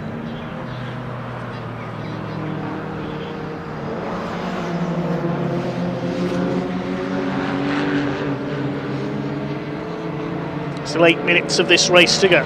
Kirk Armitage well out in front, ahead of Colin Dunn. Armitage with the best lap of 1:53.138. James Harvey's Porsche Boxster still in third place. He's about 4.5 seconds back on Colin Dunn. He's well ahead of Richard Hibbert, who still leads the battle in the CNC heads classes. Ahead of Rob Wakelin. Then we've got Howard Hunt, who's pulling away from Cavan Taylor. They come across the line now. And this fight between Louis Dobson and Tom Fowler for 8th place. Peter Kukulas rounds out the top 10 in the MR2. 11th, Jonathan Lee in his BMW Mini Cooper. Kerodic Williams in his VW Scirocco is next. Then the Clios towards the back, Gilshenan, Huxter and Banks.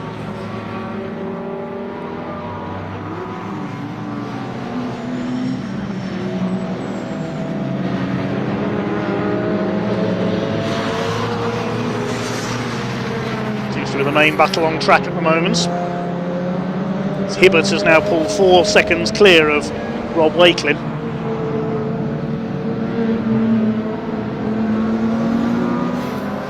Louis Dobson a bit slow off Shell Hairpin there, and Tom Fowler gets the rotary engined Mazda RX-8 ahead.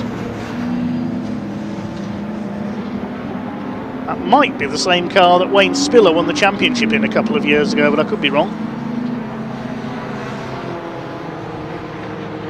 Spiller sadly long out of this race in the Cupra.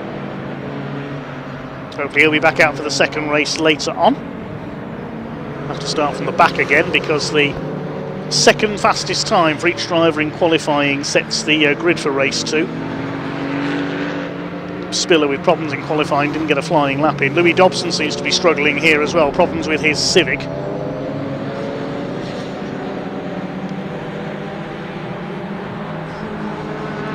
Fastest lap last time around for Armitage, 1:52.558. He's coming up to lap Jonathan Lee now, number 91, the man from Merseyside in his BMW Mini Cooper.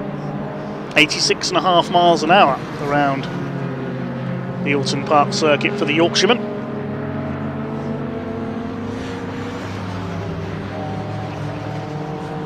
It's been a Saturday afternoon drive in the park for Kirk Armitage.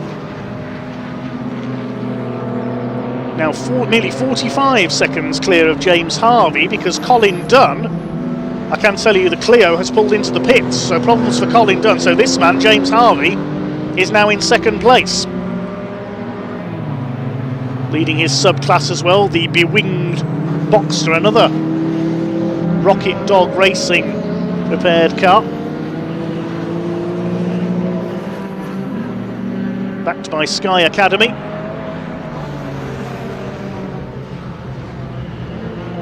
Been a rather lonely race for James though. Nearly a minute down on your race leader.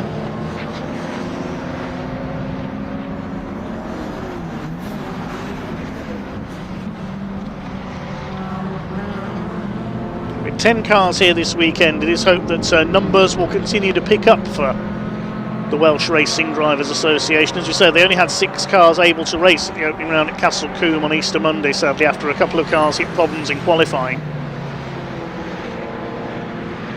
There's the battle of the Clios. They're trying to close down Kerodic Williams. And these two, Cavan Taylor and Tom Fowler, have caught Rob Wakelin's Civic. Howard Hunt's already gone through up into P5. I missed that. Yeah, there's Hunt. So he's pulled ahead of this group, with Wakelin falling into the clutches of Cavan Taylor's Clio and Tom Fowler's RX-8s.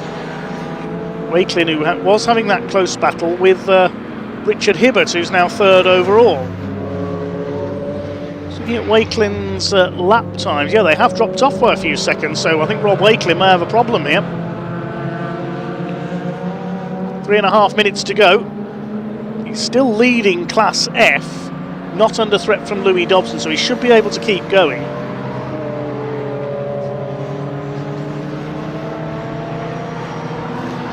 the times. Yeah, his best lap of the race, a 2 minutes 2. His last lap was a 2 minutes 10. So Rob Wakelin is struggling here. Maybe it's the heat here at Oulton Park today.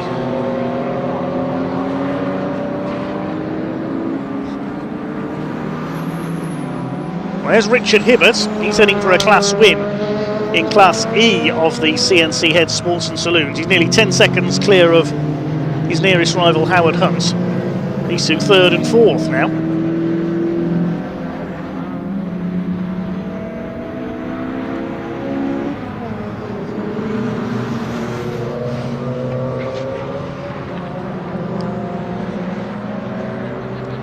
James Harvey a lonely 2nd.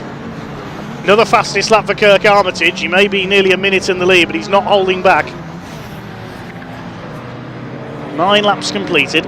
Just over 2 minutes of the race to go, so a couple more laps to go.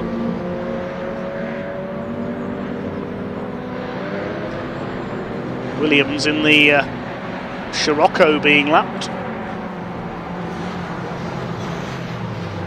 There's James Harvey. He's in 2nd place. You can see in the background there Richard Hibbert, the black and turquoise Civic. He's 3rd overall, so there's about 10 seconds between 2nd and 3rd overall. Hibbert leads the CNC Heads split. Harvey now 1 minute 8 seconds down on Kirk Armitage. He's about half a lap down on the race leader. Hibbert's got the gap down now. He's in fact got it down to 7 seconds, so he's taken 3 seconds out of James Harvey on that last lap. There's Rob Wakelin. Now is Louis Dobson catching him? I don't think he is.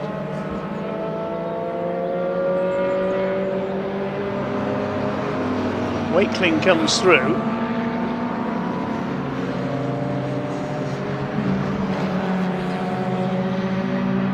Six seconds behind Tom Fowler now in the RX-8. There is the RX-8. He's catching Cavan Taylor's Clio again. Richard Hibbert's making his way through the back markers. 40 seconds left on the clock. Another fastest lap for Armitage, 151.988. He's on his last lap now. 67 of Ryan Gilsenan down in 12th position. Kirk Armitage started from pole position. It's cleared off into the distance, really. Qualified over 4 seconds quicker than anyone else, so it was perhaps inevitable he was going to run away with this race. It's been a nice Saturday afternoon drive in the park here at Oulton Park for the Yorkshireman. Coming up to lap Rob Wakelin, who, despite struggling a bit, is going to win Class F for the CNC Heads North West Sports and Saloons and start his title defence off perfectly.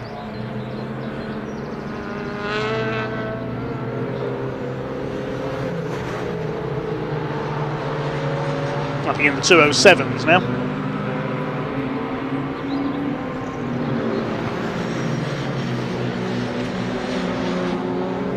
Here he comes out of Druids up towards Lodge for the final time. Clock has counted down to 0 in our combined race for the Welsh Sports and Saloon cars and the CNC Heads North West Sports and Saloon classes E and F. It's a dominant win for Kirk Armitage by over half a lap ahead of his opposition. Fastest lap of 151.988, a dominant display by the BMW driver. Second place, only just reaching Shell Oil's corner now, is going to be James Harvey in his Porsche Boxster.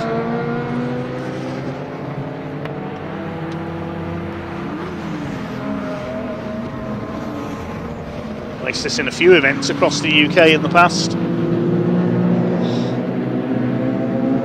including making an appearance at the Plum Pudding Boxing Day race meeting at Mallory Park a couple of years ago. Although this isn't over yet, because look at the way Richard Hibbert's closing up in the Honda Civic. This is for 2nd overall. Can Hibbert catch him in the last couple of corners, I wonder?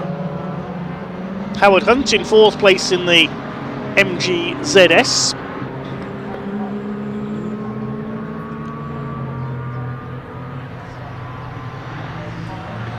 I don't think Richard Hibbert's going to get close enough to take 2nd place away. Come up towards Lodge for the last time. Into the right-hander. Into the dip. Through Deer Leap. James Harvey will take 2nd in the Porsche. Richard Hibbert flashes his lights as he wins his class, wins the CNC head split. Harvey wins Class 2 of the Welsh Sports and Saloons. Howard Hunt comes over in 4th, 2nd in Class E behind Richard Hibbert in CNC heads. Cavan Taylor, looks like he's going to hold off Tom Fowler to take 5th overall. Clio ahead of Mazda. Rob Wakelin's already come in a lap down to win Class F of the CNC head split. Class 1 of the Welsh Sports and Saloon cars will be won by Verity Banks in 14th place. No finishers in Classes 3 and 5 because Fabiola Forelli and Wayne Spiller dropped out, but Kirk Armitage is the winner by over 90 seconds ahead of James Harvey. Held off a late charge by Richard Hibbert, who wins the CNC head splits. Howard Hunt in 4th, and Cavan Taylor holding off Tom Fowler. Rob Wakelin a class win in 7th lap down. Then Louis Dobson, Peter Kukulas and Jonathan Lee round out the top 10. Koenig Williams in the Scirocco was next. Brian Gilshennon, Graham Huckster, Verity Banks for the class win in 14th. She was the final finisher. Colin Dunn and Josh Dacres pulled into the pits. We lost Wayne Spiller at Island Bend early on. Fabiola Forelli sadly didn't make the start. We'll head down shortly to Ian in Parc Fermé to talk to our race winner.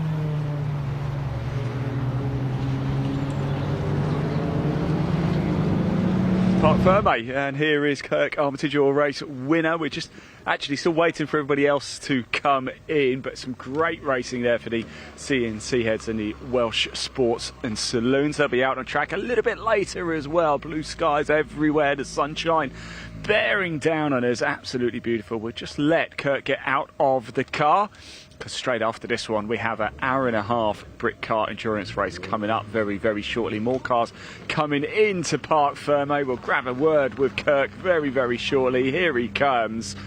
A dominant display from Mr. Armitage here. Big shout out to James Harvey coming home in 2nd place, and of course Richard Hibbert, the local boy from Nantwich, just up the road in P3, getting close at the end as well. Here we go, Kirk. Well done. Congratulations. Enjoy that? Oh, brilliant. Absolutely fantastic. You just motored away. That's the first time out in it. Is it really? Yeah, yeah. It's a new car to me. You're natural with it. Yeah, first race for it. So, So how did it feel then? Was there any nervous moments? Were you pushing it to the limit? No, not really. Still learning, so I just kept within my limits. Yeah. So yeah, just built up speed as I went along, and it's absolutely phenomenal to drive. Nothing like my other car. What was the other car? It's a E36, right, okay. Normally aspirated. Yeah. This is twin turbo, and it's just a completely different thing, but absolutely brilliant. Yeah. Well done, congratulations. Yeah, Enjoy that, you deserve it. Yeah. Looks like you need some water though. Yeah, it's a bit hot, isn't it? Indeed. Right, here is James Harvey just coming in alongside. I'm really keen to talk to him actually, just to see how things were towards the end of the race, because Richard Hibbert was getting very close, and who knows, maybe one more lap, unless James was just easing off on purpose there.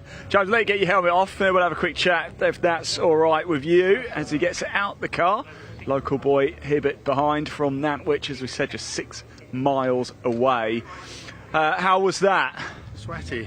Yeah. Was everything all right? Because just behind you, Richard was getting a bit close there, wasn't he? My brake pedal was getting less and less and less and less throughout the race. So as soon as the Clio that I was hoping with having a good battle with, I was trying to catch him. And as soon as I saw him drop off, I thought, right, I need to nurse this now, because there was a couple of corners where I was basically touching metal with the brake pedal, so it wasn't the most pleasurable race. But yeah, good to bring it home, and yeah, P2 was obviously winning the class was great. Well done, congratulations, good stuff indeed. Let's go have a quick chat with Richard. We did speak to him earlier, but let's do it again. He's going straight down to the rear wheel here. Richard, everything all right? That was awesome. Yeah. That's the best race at Oulton ever for this car. Shame you didn't have one more lap, because... Sorry? Shame you didn't have one more lap, because you probably would have got past him. I could have done it. I could have done it, I think. Yeah, it was fantastic. Look, well done. I'll let you get your helmet. I'll let you relax a little bit as well. Go get some water. Great stuff. Thank you very much. The local knowledge has paid dividends. Right, we need to go get ourselves into position, because right up next we have our Britcar Endurance race. 90 minutes of fast-paced action coming up. I'm going to head to the pit lane, get on track, and I'll see you very soon. Do not go far.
Yes, hello everybody, welcome to the track, and can I just say to our producer Dan, I win. He didn't think I could get from Parc Fermé onto the track within 60 seconds, and I've done it. Ha.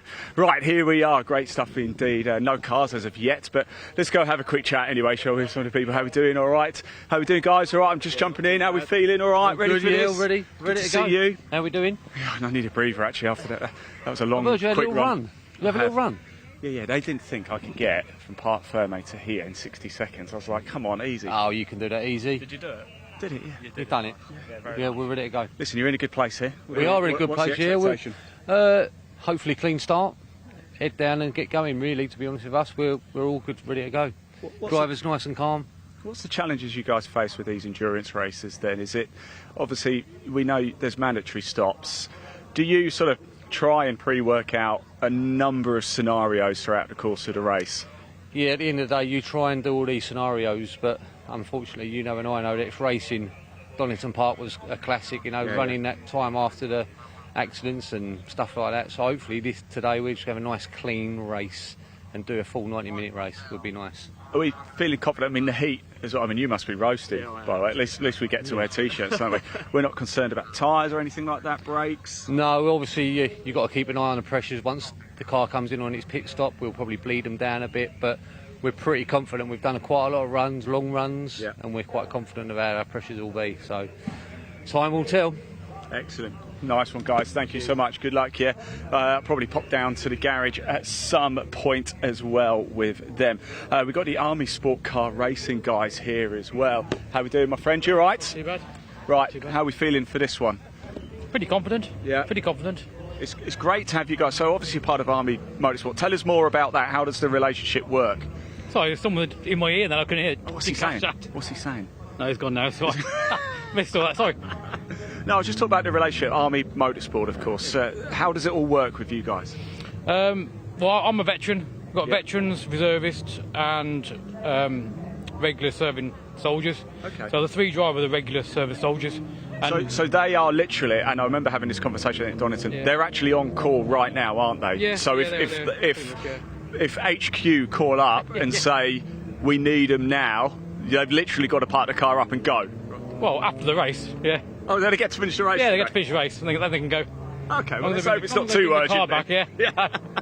Look, feeling confident. Are we Oulton Park? Are we liking it? Drivers feeling good? Yeah. We're pretty good in practice yesterday. Probably one of the fastest Gianettas out there. Then this morning was a bit. We had a red flag, so we couldn't get the temperature in the tyres. Okay. Then hopefully we should be pretty good.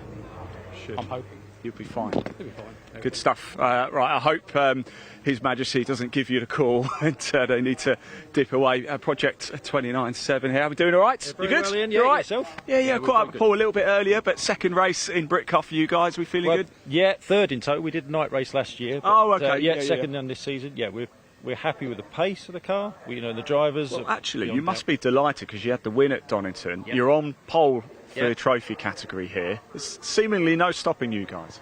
Well, we've got 90 minutes to go, Ian. But it's gone well for us so far. We're hoping to maintain the same. Obviously, another win is what is our target, but we've got to do everything right to do that. There's a lot of quality in this grid, and we need to get everything right to win. I hope I haven't said that too soon. You're giving me the willies a bit.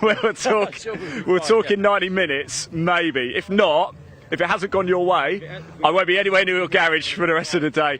Here we go, the cars coming in, as you can see. Let's watch them as they pull in here. Great stuff indeed. It's the number 78 there, Colin White. I wonder if we can have a quick chat with Colin as he's the first here.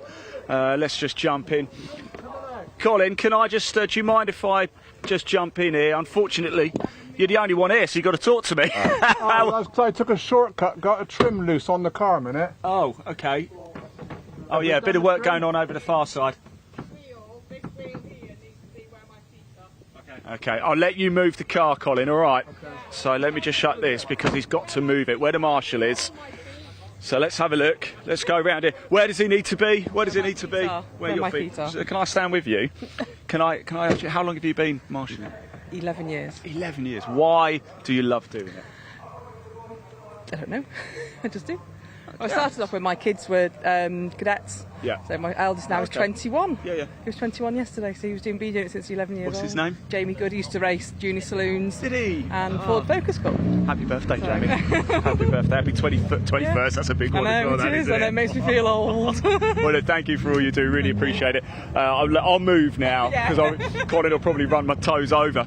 Right, let's. Here we go. Here is the Army sports car, as we just seen as well. We've just been talking to them, a team of Will Ashmore, Jonathan Candlett and Joshua Gilding. I must be honest, I don't actually know who's behind the wheel, but let's see if we can go and find out anyway, shall we? And just jump in here. Listen to the roar of this. Do you mind if I just jump in? Sorry. Hello mate, how you doing? Will? Alright, yeah, that's right. You're on call right now from the Army, aren't you? Certainly am. Not a bad place to be on duty right now. This is pretty special. It's great that you're able to do this sort of thing. Listen, what are you expecting from this race? Hopefully a cleaner race from round one. Less safety cars would be nice. We just want to be able to race and put out our best performance, really. I'm sure you will, mate. Top man, thanks for talking to us. Really appreciate it. Good luck indeed. Wow, look at this. The car's absolutely everywhere. Trying not to get run over here. We've got a little bit longer. Colin White's still not put the car back into position there. We've got Greg Saunders over here. I wonder if we can just quickly say hello to... Can I just jump in and say hello to Greg? Is that all right? Greg, how are we doing? You all right? It's good to see you. Thank you. Now, you're doing this all by yourself. Do you prefer that? Yeah, I think so. It's going to get quite hot today, so it'll be a bit of a challenge, but yeah, I don't mind doing it solo. You've got a team of people, of course, around you, but do you have the final say on when you pit stop? It depends on the circumstances. To be honest, the guys are captaining what they're doing, so I trust them. So they have the ultimate call at the moment. So. Excellent. I'll let you crack on anyway. Greg, best of luck. There you go, mate. Hang on. Top man. Good stuff there. I'll shut this for you, look. There we go. Oh, this is so good. Look at it down here. Whoa. He's getting that going up my leg there. Right, we're going to have to get off the grid. It is time to go racing here for round 2 for Britcar. How are we doing? All right? You good? Let's go back this way. Time to go racing. Second round of the season, the 2026 season for Britcar Endurance. About to get underway. Hour and a half. We're going to be in the pit lane. Myself, Leah and Amy catching up on all the stories. But as ever, we're going to hand over to your superb commentator, Dave Goddard, to take you through the on-track action. Yeah, thanks very much, Ian. Down on the grid, it is now time for our feature race, round 2 of the season for the Britcar Endurance Championship. An incident-packed race opened their season at Donington Park in March. That was won by the Toro Verde GT Porsche Cayman of Dean Burden, but he's not here for this round, so we will see a new winner for this season. It is the Cunningham Porsche that is on pole position. We should see 24 cars out there for this 90-minute race. 2 mandatory pit stops for each car. It will be a rolling start. So number 32 is on pole, the SG Racing Porsche. Mark Cunningham will start, sharing with Peter Cunningham, alongside the number 23 McLaren of Simon Clark, the Form Evo racing car. Second row, the Hills Motorsport Ginetta will be started by Michael Nibbs, sharing with Aidan Hills, alongside the Aston Martin AMR GC4 of the Addison family. Martin Addison starts, his father Bill will take over. Row 3, the UK-based Italians, Marco Anastasio and Maurizio Cilio for Dayton Motorsport in their Ginetta.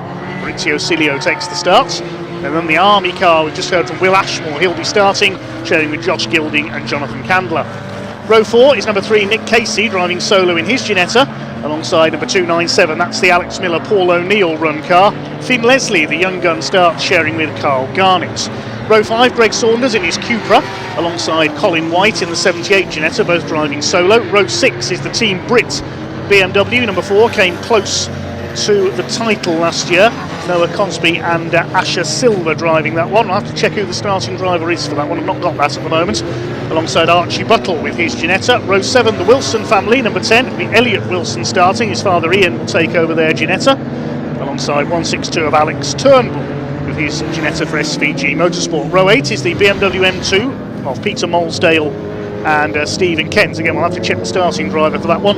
Alongside number 7, the Cupra, shared by Finn Jones and Rob Ellick. Rob Ellick will start. Row 9 is number 67, Julian McBride. Had a strong run at Donington in the Jeff Steele Racing Run M3. Starts alongside Ash Woodman in the Ligier JSR2. The Hayes family in their Seat Super Copa is next. It'll be Chris Hayes starting, sharing with Jamie, alongside number 31, William Lynch with his BMW M3. Row 11, 175, the race car experience is Peugeot. Bruno Costa will start, sharing with Henry Swanson, running in the challenge class, alongside the Cupra of Nick Hull and Richard Avery. Richard Avery going first, that car replacing their Porsche 992 Cup, which wasn't ready in time for this event. Row 12 will be the Team Brit McLaren. They've had a few problems in the run-up to this event. The number 68 will be Aaron Morgan who starts, sharing with Bobby Trundley. Watch for that coming through the field. And Chris Murphy, who had his practice times disallowed following a scrutineering infringement in qualifying, will start from the back of the grid in his BMW M3. So up they come towards the rolling start then.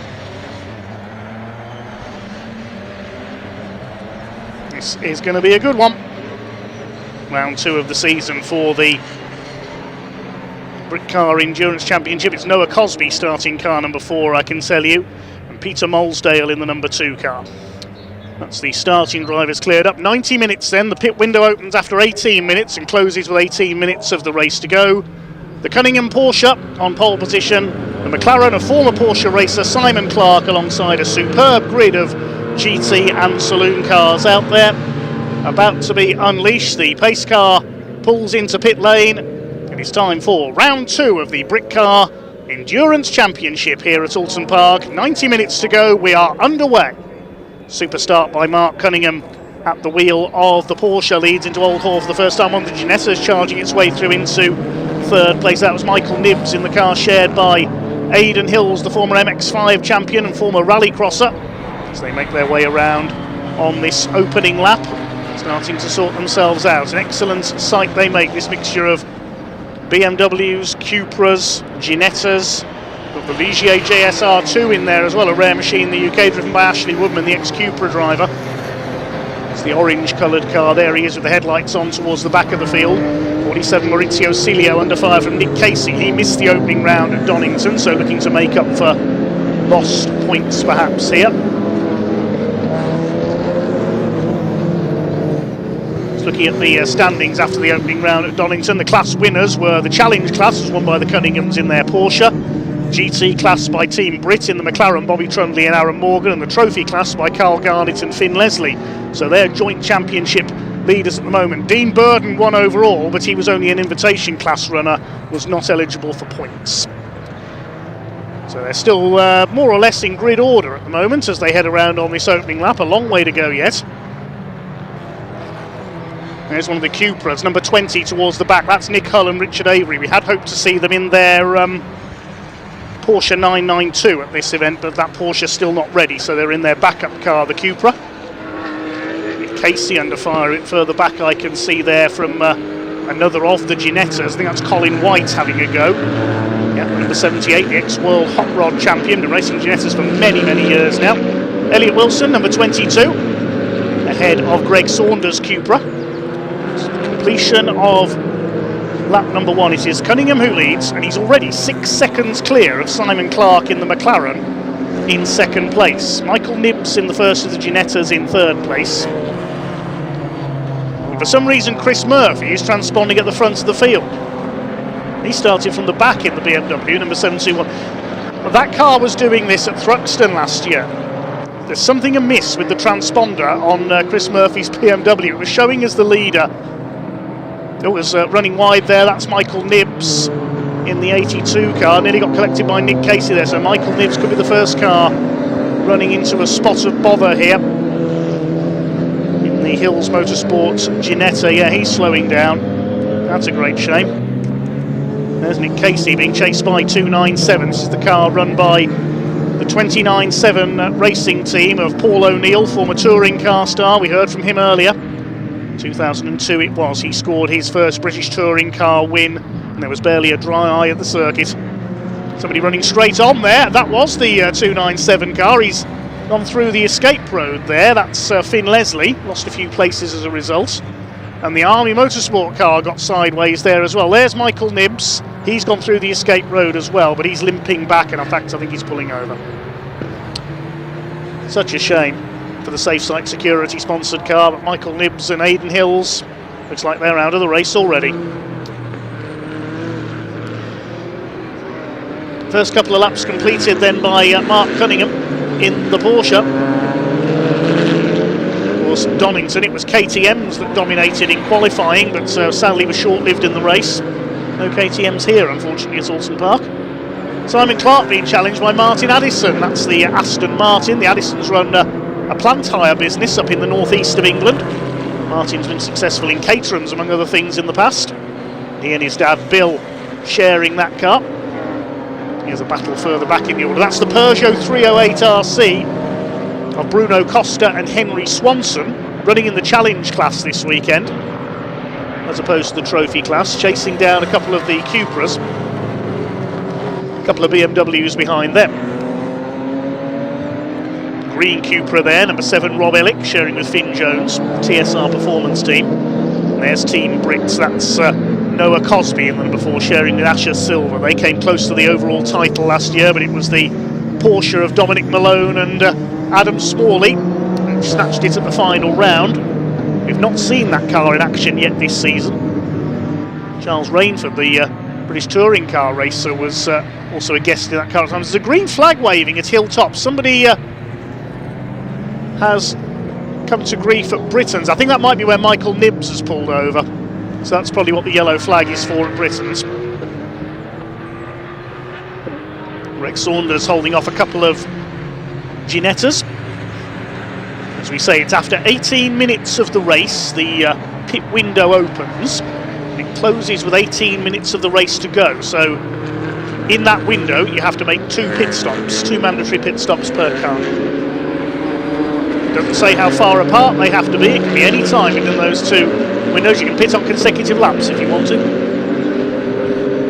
23 cars took the start of this race. Possibly 1 non-starter. Chris Murphy, we know he's out there. He's back at the tail end of the timesheet after that error with the transponder early on. Will Ashmore in the Army car having a go there at Nick Casey. They're fighting for 6th place, the 2 Ginettas. Colin White just ahead of Elliot Wilson. They're being closed down by Noah Cosby and the Team Brits BMW. Michael Nibbs walking away, his race over after just a couple of laps. I've got a feeling the car that didn't start, unfortunately, is the Team Brit McLaren. Now, Britcar press officer Steve Wood got in touch before the start of the race. They had a misfire in qualifying, Bobby Trundley and Aaron Morgan. And in testing yesterday, had a small fire on the exhaust which burnt the wiring loom, and they were still working on that. So it looks like they haven't been able to get that car out on track. I'm just checking down the timing screen now. No, the Team Brit McLaren is not out there. That's a great shame, because they would have been a contender for an overall podium, certainly, as Will Ashmore spins. And into the gravel goes the Army Ginetta. He got sideways there a couple of laps ago. Now hopefully he can get out from there. He's trying. No, he's beached it. And that will almost certainly be a safety car. So Will Ashmore sharing with Jonathan Candler and Josh Gilding, the three soldiers, as we've heard, on active duty. And their Army Sports Car Racing Ginetta Super Cup car is in the gravel at Mickerbrook. Now, what's Will Ashmore going to do here? He's stuck there, he's spun the wheels so the car has dug in. That will almost certainly be a safety car. Pit window is not yet open. Let's have a look again. He was chasing Nick Casey's box 3 Ginetta. I think he just put the power down too early. Oh, he got a wheel onto the grass coming out of the chicane. That's what happened. That sent him round, and as he went to rejoin, the car just dug in, and he is stuck there. There's a column of Cupras plus the Peugeot of safety car being scrambled. Safety car will be coming out.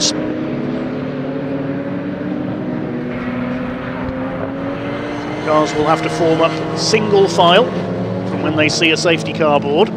Yep, yellow flags waving around the circuit. And this will wipe out a huge lead that Mark Cunningham had built. So after 4 laps, he was already nearly 23 seconds up on Simon Clark's McLaren. Martin Addison's Aston Martin in 3rd place. Then it's Maurizio Silio in the first of the Ginettas in 4th place. Clark leading the GT class. Cunningham leads the challenge category, and the trophy class is being led by Greg Saunders. He's 7th. There's the Ligier JSR2 of Ash Woodman. That's a rare beast in the UK. Just ahead of the Seat Super Copa there of Chris Hayes, number 114. They're 15th and 16th.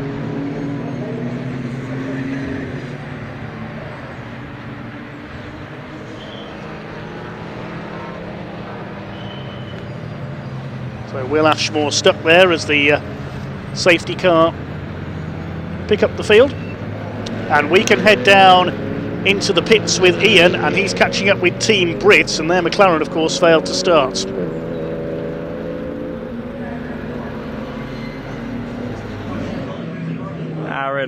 Aaron, not what we were hoping to have, is it? The car's in the garage, what's happened? Unfortunately, we had an issue testing yesterday where one of the link pipes failed and, should we say, cremated a lot of the wiring loom. The mechanics worked absolutely tirelessly from like 6 o'clock yesterday evening all through to 2 a.m. this morning. We're back here at 6 this morning, all the way up until the race started. Absolutely worked their absolute hearts out, but unfortunately there's something wrong in the car, which unfortunately we don't have spares for here with us. Well, credit to the team for trying, credit to yourself, of course. It's not what you want, but it is part of motorsport, isn't it? Unfortunately it is. I mean, bless him, Paul even had a 10-hour drive all the way back down to the team's HQ yesterday evening as well, so it's fair to say there's a lot of tired bodies in this garage today. That is commitment though, that is real commitment. Aaron, I know you're not out there of course, but family watching, Hayley watching? They're all in Thailand now. Are they? They're all in holiday in Thailand, yeah. I'll tell you something, it's warmer here at Oulton Park than it is in Thailand, right? It is, yeah. So good to see you again, mate. Yeah, you so too, good mate. to see you. Dave, back to you. Well, bad luck to Team Brit. Aaron Morgan and Bobby Trundley not able to start the race in the end, as we just heard. Certainly very warm in my commentary box today as well. And there you can see Mark Cunningham, his big lead that he'd built up in the Porsche has been wiped out. Now I think the gravel trap will be cleared this time by the marshals to get the Ginetta out, or Will Ashmore. Still got your 3-car dream garages coming in as well. Quick hello to Joy Goddard, who says hers is a Hillman Husky, a Mark 1 Ford Cortina and a Mark 2 Ford Escort. Likes her classics, clearly, Joy. Meg Checkley, we mentioned earlier, has picked her favourite car as well. She says a Hillman Imp. James Ibbottson's version that won the Pre-66 Touring Car title last year, perhaps? Do keep those coming in, we'll read them out when we can. Tew Motorsports says, where's the KTM GTX? No KTMs here this weekend, I'm afraid, Tew Motorsports. Wicker Bill 173 says, my 3-car garage, Lotus Exige S1, 63 Corvette and a 32 Ford 3-window coupe. Do love an American hot rod myself.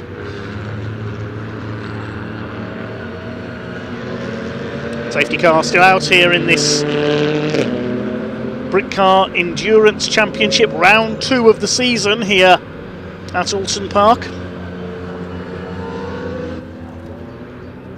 As the recovery vehicle there tows the Army Motorsport Ginetta out of the gravel. Now hopefully Will Ashmore can get back in and get that back to the pits, and they can get it running again a few laps down. They got a penalty at Donington because they didn't serve the correct length of pit stop. Every car has a minimum pit stop time to serve in the interest of balance of performance, based on whether there are pro drivers in it. Just looking at the pit stop times now.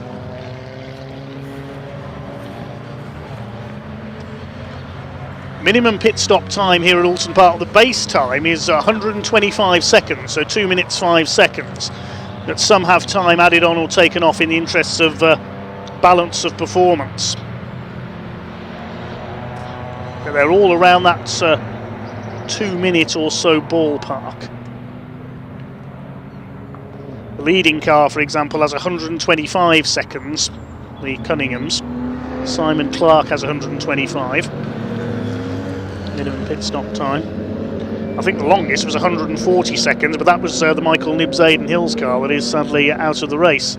Well, Will Ashmore not coming into the pits there, I notice. He's kept it going and he's trying to catch up with the field. Then we see our leaders. Colin White up to 5th there in his Ginetta. He's running well. There's the leader in the trophy class, the Cupra. Trophy class shows in green on our timing tower there, GT class in blue, challenge class in red. The shorter pit stop time has been given to the other challenge cars, Nick Hull and Richard Avery, and Henry Swanson and Bruno Costa there, because they're in more saloon cars rather than sports cars. Oh, it may not go back to green this time because the Ginetta's being towed in as well, of Michael Nibbs. So the shorter pit stop times for the less powerful challenge class cars to even things up with the Cunninghams, who should dominate the class here in the Porsche.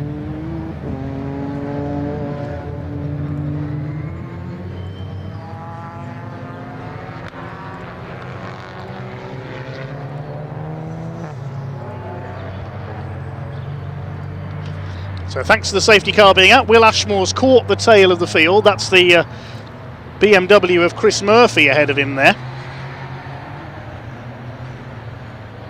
The black machine. I think that's at 721 anyway. Yes, Chris not in his regular car this weekend. We normally see him in the white E36 M3 with the Works BMW flashes down the side. No, he's in a black car this weekend, so that's a change of car for Chris Murphy, the ex-Aston Martin man. I need to update my notes all the time. There's Peter Molesdale, the number 2 car, a few cars ahead of them.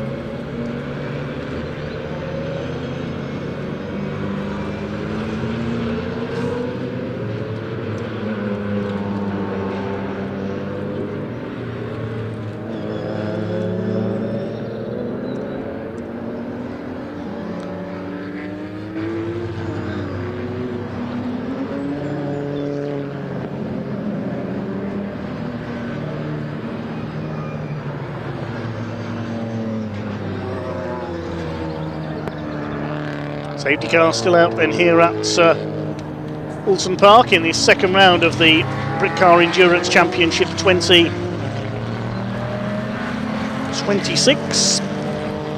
7 laps completed by our leader, Mark Cunningham, in the Porsche 991 Cup Cup. Just waiting for Michael Nibbs and Aidan Hill's Ginetta to be towed back into the paddock by the flatbed lorry. Big thanks to our recovery teams working alongside our marshals this weekend.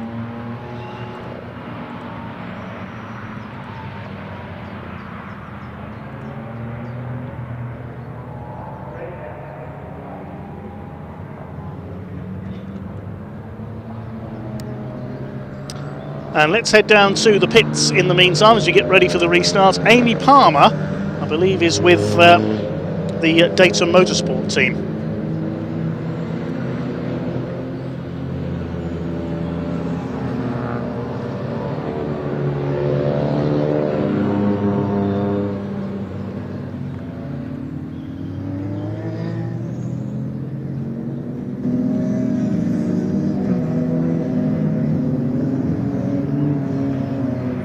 I'm here with Marco, and we had a safety car. They're just about to go racing again. What's it like this side though, and not in the car? It's a little bit nerve-wracking to be on this side rather than in the car. Much rather be in the car, to be honest. This is a lot more involving. But yeah, no, it's good fun. It's good fun.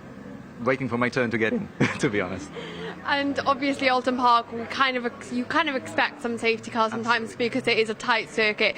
But what's going through your mind? Are you ready to get in that car now as well? Absolutely, 100%. Through my mind is, please keep it on the black stuff, yeah, I can't wait to get in and get going. I mean, this is fantastic track, so.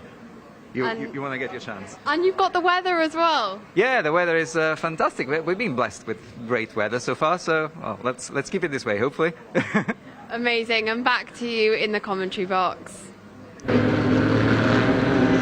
Well timed there, Amy, thank you. We're just about to go back to green flag racing. The safety car pulls in and the green flag is waved. So Mark Cunningham sets off again ahead of Simon Clark at the front of the field. Greg Saunders having a look there at Nick Casey in the Ginetta as they swing their way through Old Hall. The pit window has just opened as well, just as the safety car went in. So we might see some pit callers in the next couple of laps. Keep Amy, Leah and Ian busy down in pit road. They'll have all the coverage from down there for us, I'm sure, in this second round of the season for the Britcar Endurance Championship here at a hot and sunny Oulton Park on the international circuits. Just heard from Marco Anastasi, his driving partner Maurizio Silio, the two UK-based Italians in 4th place in their Ginetta at the moment, running 3rd in the GT class. There's another Ginetta, that's the 297, sorry, of Finn Leslie, the dark green machine, just ahead of 22, that's Elliot Wilson. There's with his father Ian in the Wise Racing machine run by Velocity. Battle joined for 2nd, the Aston Martin having a go at the McLaren of Simon Clark.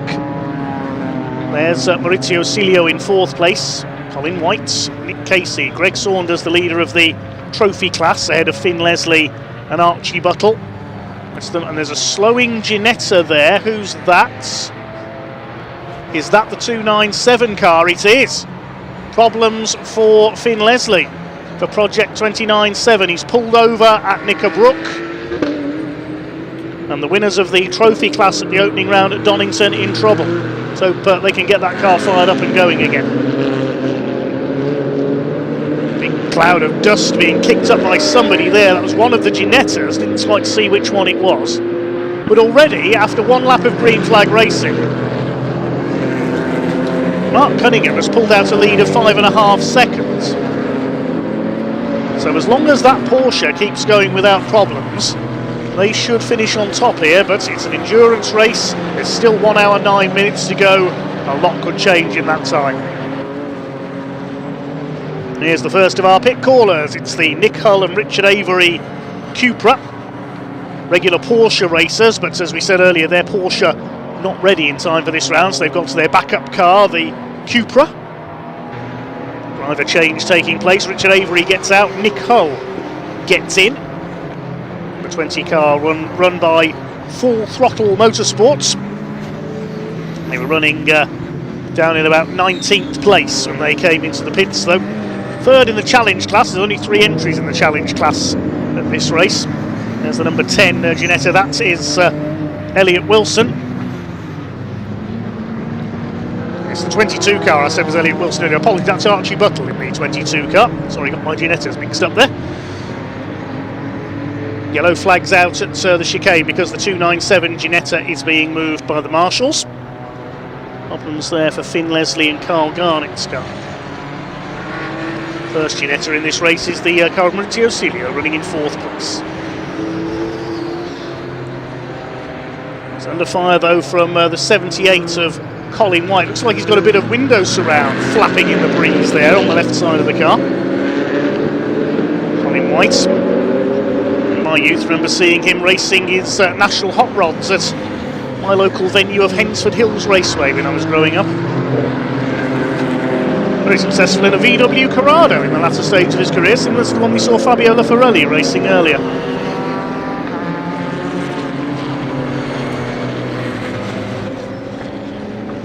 Any other pit callers at the opening of the window? Doesn't look like it, just the Cupra that's been in so far. Greg Saunders is up to 6th ahead of Nick Casey, and the lights flashing there from Noah Cosby. He's on the back of Archie Buttle, BMW and Ginetta.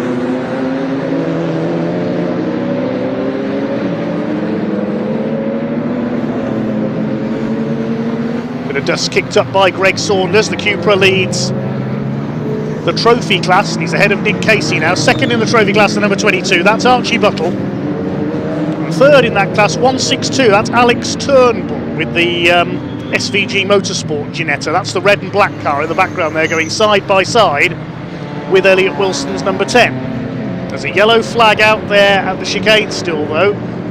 Was that a change of position? Did Elliot Wilson pass in the yellow flag zone there? I couldn't quite tell. He may have got the move done just before the yellow flag there.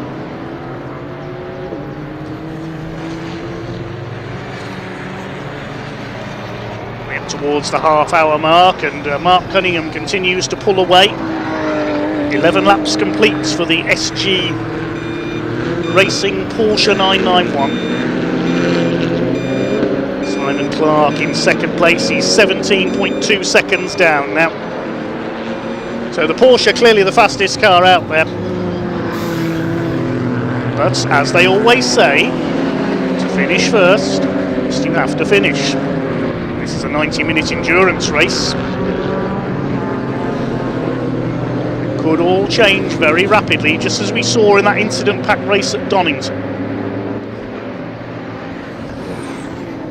A couple of the Ginettas have hit trouble already. I can tell you the number 17 car is going again. It's made a pit stop, and Will Ashmore, Josh Gilding and Jonathan Candler are now running at the back of the field.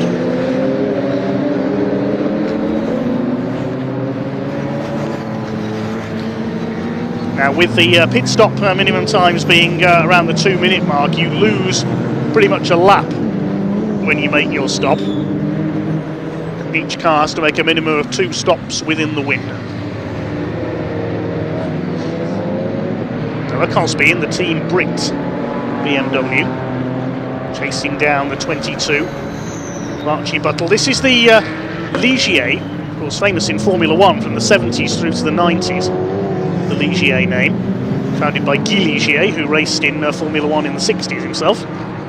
Chased by Chris Hayes in the Seat Super Copa. And then one of the Cupras behind, the later models from the Spanish mark. That's Rob Ellick in the green machine.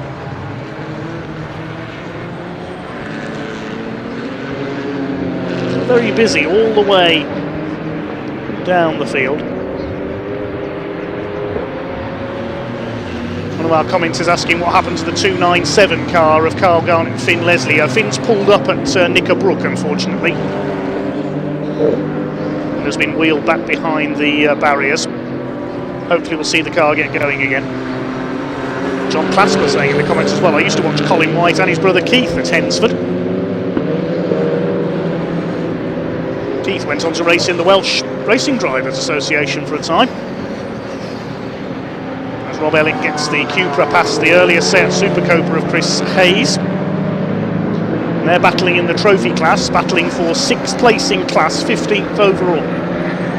Chasing Ash Woodman, an ex-Cupra racer, in the Ligier, run by EDF Motorsports. Cars in the Fun Cup Endurance Series as well, historic racing, and also David Farrow's amazing V8 engine BMW 1 Series.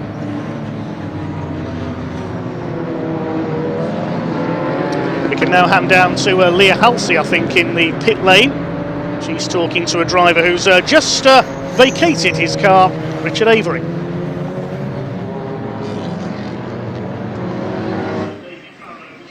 joining me here in the pit lane with Richard Avery. Richard, you were one of the first stoppers actually for the mandatory stops for this Britcar race. What's it like out on track today? Roasting hot.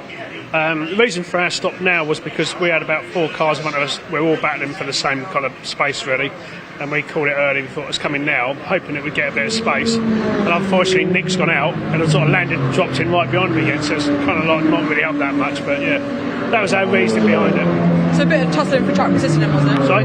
Was it a bit of tussling for track positioning? Oh yeah, massive. Yeah. It's like just 4 or 5 cars out all at the same speed really, and we're all sort of waiting for it in front of it to something to go wrong as well. So we just thought, let's call it and come in, get some space. But unfortunately, we fell in behind them again. So here we go.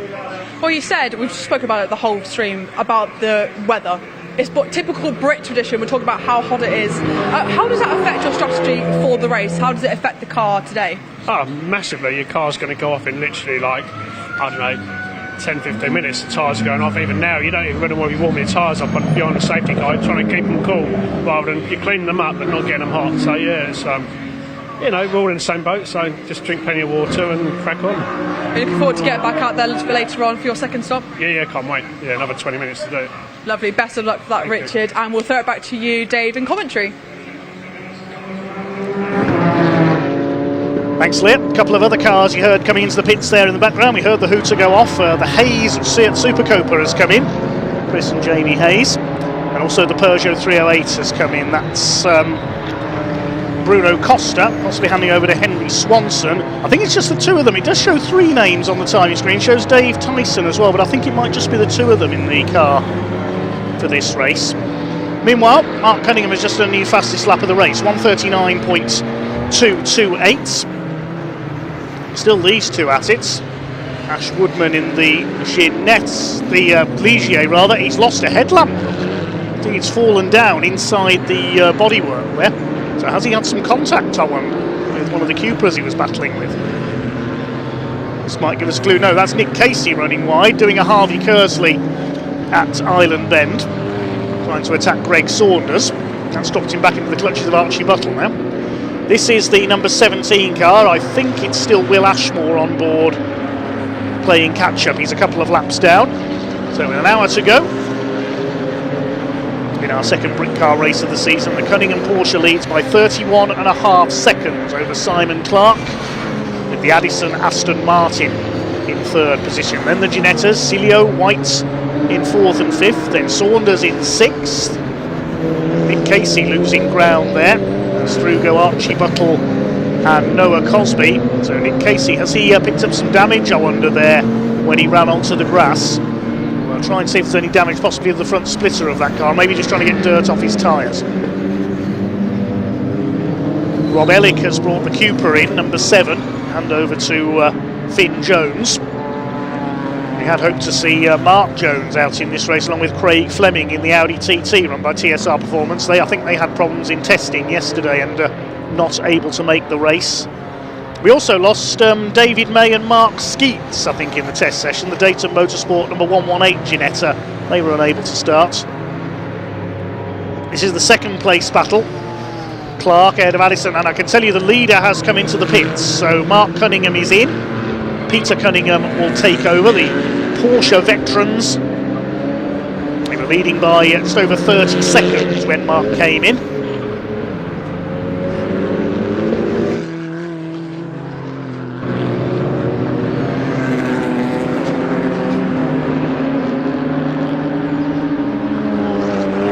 So Simon Clark now becomes the on-track leader in his McLaren. There is the Porsche.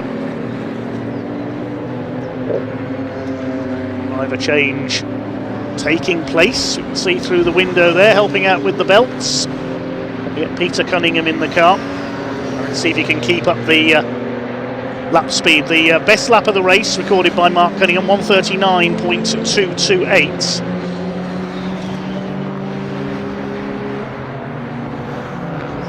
Which is about 5 seconds quicker than anybody else has managed, pretty much. And there's our new leader, Simon Clark. Very smartly prepared Form Evo Racing McLaren 570S GT4, running in the GT class. Simon used to race Porsches for many years. He leads Martin Addison by 1.6 seconds. Nick Casey has brought his Ginetta in. I thought he would. He dropped back after that grassy moment, so possibly some damage to the underside of the car. So Maurizio Cilio is now third, ahead of Colin White. Of course, Colin also making up for lost points, had a drive shaft break on his Ginetta coming out of Goddard's corner onto the pit straight at Donington, and as he tried to pull over onto the grass, he was nearly hit by Michael Nibbs. Martin Addison dives for the pit lane from second place in the Aston, so Cilio goes through. Colin White goes up to third. Cunningham Porsche has been serviced. Peter is on board, waiting the all clear, waiting Martin Addison to come in there. They get the Porsche into position, the Shaw's Glass sponsored machine, and away goes Peter Cunningham, making sure that the minimum pit stop rule was followed. Martin Addison will have got out of the Aston Martin because there is fuel going in. You can't refuel the car with the driver on board for safety reasons. There's Finn Jones, he's taken over the Cooper from Rob Ellick, chasing down former Britcar champion Chris Murphy. And we can go down to Ian Waterhouse in pit lane in just a moment.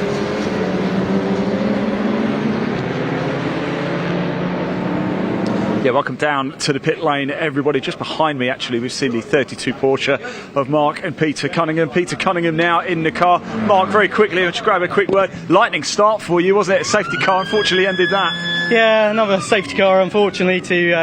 So we extended my stint a little bit longer there just to see if we could just go running again a little bit, which we managed to do. We managed to put it back. I think we just lost a little bit in the pit stop there. But do you know what? Talking about the pit stop, I was here watching it. One thing we don't quite realise is that you had to change the seat in the car, and it was quite a job just to do that. It's a sliding seat like you would have in a normal road car, but it's when you got your belts in, it makes it quite tight. And just one click back in this car, and you are not comfortable. Yeah. You know, you have to be literally manhandling this thing around this circuit, so you have to be in the right position. There's still a long way to go in this, but feeling confident. You know the pace is there. We've seen it in the opening laps. The car's flying, absolutely flying. It's a pleasure to drive around this circuit in that car. Bloody hard work. Go get some water. Go on. Get ready for your next stint. Cheers, Mark. Right, there we go. Dave, back to you. It's good to hear from our race leader. Here's a replay of a bit of action further back in the order, and that is the Ellick and Jones Cupra going wide on the exit of Old Hall, battling Chris Murphy. Here they come down into the Hislop chicane. They survive that little moment with Finn Jones now on board the green Cupra, chasing Chris Murphy, and just ahead of them is the other Cupra with Nick Hullable. A couple of other pit callers. We saw Archie Buttle come in, 22 Ginetta. We saw the Addisons were in pit lane. The Army Ginetta has come in. Will Ashmore handing over to Josh Gilding. And two of our top five are coming. Greg Saunders is in, also Colin White's Ginetta. So the first cycle of pit stops taking place. Say about half the field has come in so far. It's battle for around 17th place at the moment, 16th, 17th. Rob Ellick, Finn Jones rather, goes through. There's the number 17 Ginetta. They're a couple of laps down, 3 laps down to be precise, after that excursion into the gravel at Knickerbrook earlier on. Here's a replay. Bill Addison now aboard the Aston Martin, and whoops, that's the Wilson family Ginetta going straight on through the slalom at Hislops. They've yet to stop, so it's Elliot Wilson on board that car. So Simon Clark's McLaren leads by just under 5 seconds now ahead of Maurizio Cilio's Ginetta. Elliot Wilson has just called into the pits as well on that lap, and Alex Turnbull in his Ginetta has come in as well.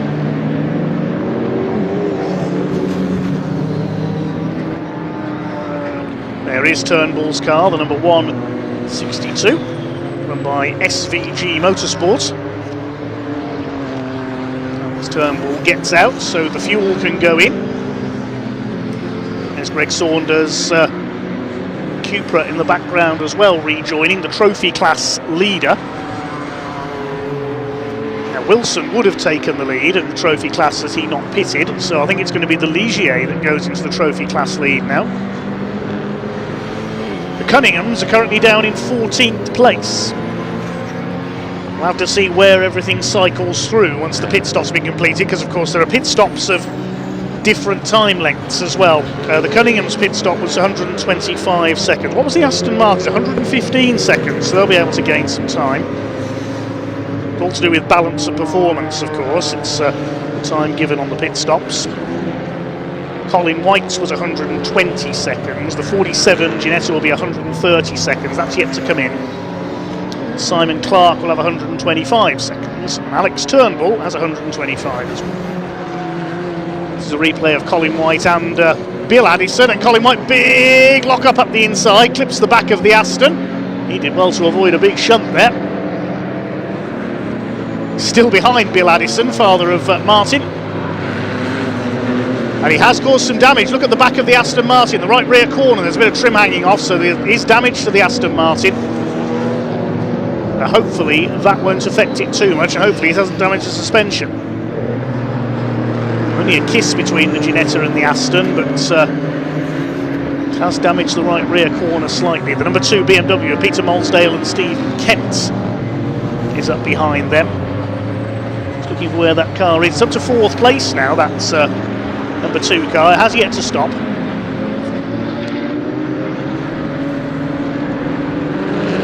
Looks like of the cars that have stopped, it could be the Aston that is the de facto race leader. Yes, there's the Aston. Colin White just behind him. Where is Peter Cunningham? There, I saw a flash of yellow in the background. So this battle we're watching now is effectively for the lead of the race. Colin White elbows his way through into Britain's, so he is, I think, technically now the overall race leader, because these are the leading cars that have made one stop. We'll have to wait for it all to settle down on the timing screen, of course. Must say a quick hello to Gareth Newton. Says he's live streaming us in the safety car. Not watching while driving, thank you, Gareth, but thanks for tuning in. Gareth, a former racer in a number of different saloon cars, driving the Hyundai today. So, on track it is Simon Clark who leads Maurizio Silio by 4.3 seconds. But of the cars that have made their mandatory stops, and it's all counting back through, it is now Colin White who effectively leads this race, and Peter Cunningham going past Bill Addison into 2nd place on corrected time. The Porsche a bit squirrely through there into Deer Leap. Ash Woodman's brought the Ligier JSR2 in from 6th position, so there's about 7 cars that haven't stopped. They are Simon Clark, the 47 Ginetta of Cilio and Anastasi, the Team Brit BMW of Cosby and Silver, the Peter Molsdale and Steve Kent number 2 BMW, Julian McBride's number 67 BMW, number 31, which is William Lynch's BMW, and 721 Chris Murphy's BMW. Those are the cars that have yet to stop. There's the Ligier going back out. Intriguing looking car, isn't it, the JSR2? So Peter Cunningham back into what is effectively 2nd place of the cars that have stopped. How far behind Colin White is he? 3.3 seconds, and he's lapping a couple of seconds quicker, so the Porsche could be about to retake the lead. There's Peter Molsdale's BMW, the number 2, which is 4th overall at the moment, but he's yet to make a pit stop. There's a Seat Super Copa, the Hayes family were going slowly in the background there, I noticed, coming out of Cascades. And I think we can head down to Ian. He's with the EDF Motorsports team, who are running Ash Woodman.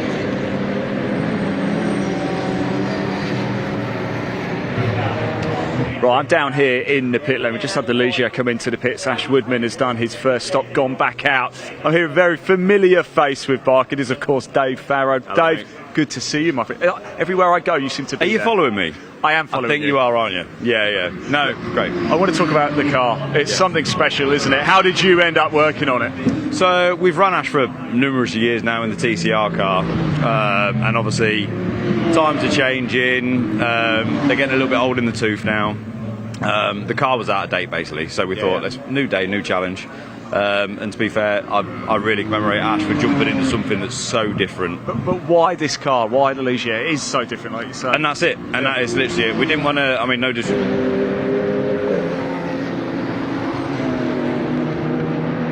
For everybody. And, you know, we love a challenge. Ash loves a challenge. So why not? Is it easy to work on, or can it be a little bit temperamental? It's not a temperamental thing, but the maintenance is quite high on it. It is a little LMP3 car. Although it's low powered, it's not stupidly fast. It is Ginetta pace, but it is a little LMP3 car sort of thing underneath. So maintaining it is more the issue. But if you look after it, do everything you should do all the time, it'll just keep going. Ash obviously trusts you as well, because I've literally seen you just drag him out of the car to get it done quickly. A real treat to be working with him, I imagine, as well. Yeah, like I said, I've worked with Ash for years. Again, so there's nothing untoward. We've been working together for literally donkeys. I couldn't even tell you how long now. When will I see you next, Dave? Probably next weekend, won't it? Yeah. Oh no, I'm not at Croft, but I'm racing back here. I'm back in the BMW here in a couple of weeks' time in CTCRC. Brilliant. Top man, thanks for that. Really appreciate it. Good luck for the rest of the race, yeah? Top man. Dave, back to you. Yes, thanks Ian. Good to hear from David Farrow. We normally see him racing his incredible V8 engine BMW 1 Series with the classic touring cars, but working for EDF Motorsport this weekend, his family team running this car. Notice it's wearing an eye patch now, the Ash Woodman Ligier. Had the headlight fall out earlier on, so they've taped it over. Meanwhile, Finn Jones under fire for one of the Ginettas there, and this is our race leader, number 23, Simon Clark. Wonderful looking McLaren, isn't it, the 570 SGT4. We had hoped to see two of them out there, but sadly Team Brit's example, as we heard from Aaron Morgan earlier, not ready in time to take the start, sadly. There's the 47 Ginetta of Maurizio Cilio. That must have had a bit of contact earlier. I can see some tape on the front corner of that as well. That must have happened in qualifying, because they haven't been into the pits yet. Just over a second behind Simon Clark at the moment. And in third place, another near 12 seconds back, is Noah Cosby in third place for Team Brit in their BMW. Peter Molsdale is fourth. He's quite a way back. Julian McBride fifth, William Lynch sixth, and Chris Murphy seventh, but they have all yet to stop. Of the cars that have made a stop, these are the leading pair. Colin White leads Peter Cunningham by 2.5 seconds. So when you look at cars that have made their pit stops, those are effectively the race leaders. It's the Addison Aston Martin, a further near 10 seconds behind them. Bill Addison on board, of course. Bill, the senior of the Addison pairing, not quite as quick as Martin, his son, with no disrespect intended, of course. Bill is learning from Martin all the time. There's the car in third place, Noah Cosby and Asher Silver. Team Brits doing so much for those drivers to overcome their mental and physical handicaps, become racing drivers. Magnificent work that Team Brits have done over the years. Of course, their driver coach, Jamie Falvey, we've seen out at Donington this year. He's the director of Dallara UK and was racing the Dallara EXP at Donington. Failed to finish the race, unfortunately, and not out this weekend. We'll hopefully see the new Dallara out at a subsequent Britcar event. There's the number 20, that's the Cupra of Nick Hull, chased by Chris Murphy in the 721. Chris has yet to stop. And the Seat Super Copa goes through the slalom, having overshot the chicane. I think that car has a problem, actually, the 114. We saw it slowing earlier on, but pick up whether its lap times have changed. Only a couple of seconds slower last time around than its personal best. Here's the Addison car. Bill Addison under fire from Archie Buttle, the young gun in the 22 car. Second season in Britcar for the Vortis Motorsport driver. That's Julian McBride's BMW behind them, I think, so he'll be a lap ahead. Meantime, Maurizio Cilio, I can tell you, has pitted. Marco Anastasi, who we heard from earlier, will take over.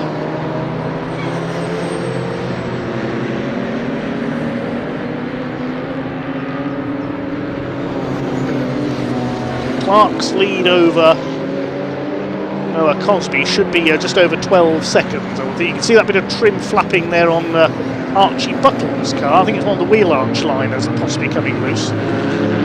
He chases Bill Addison. It's got 43 minutes of this race still to go, so we're coming up to half distance.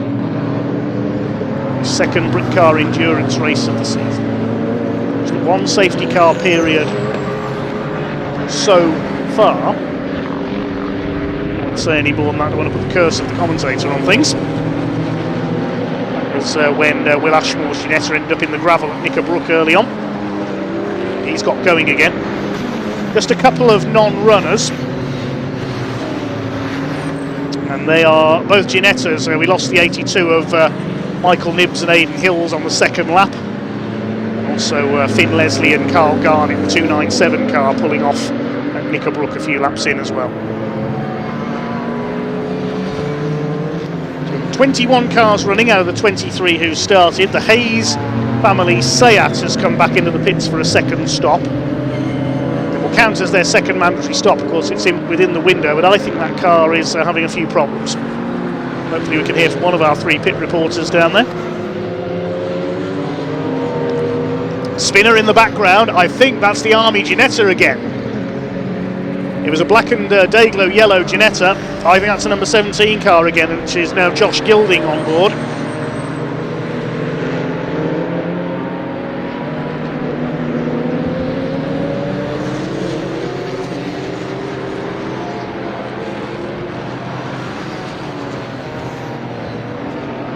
So hopefully our pit reporters, as we say, will find out if there's an issue with car 114. As running wide there, big lock up there for the Ginetta of Archie Buttle as Bill Addison rather ran wide. They both, I thought they were running off into the gravel there, but they managed to save it. So I think Archie Buttle just locked up to try and avoid the back of the Aston there. As one of the BMWs pitted behind them, that was Julian McBride from P4. Scrap here between Addison and Buttle for 10th place on the road.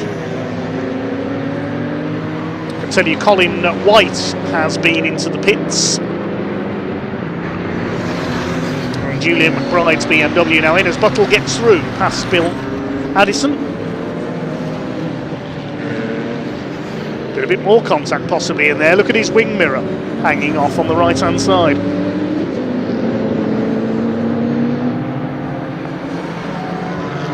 As Archie Buttle, the young gun, begins to pull away. Now we'll have to see where, after his stop, Colin White feeds back in, and Marco Anastasi has taken over the 47 car.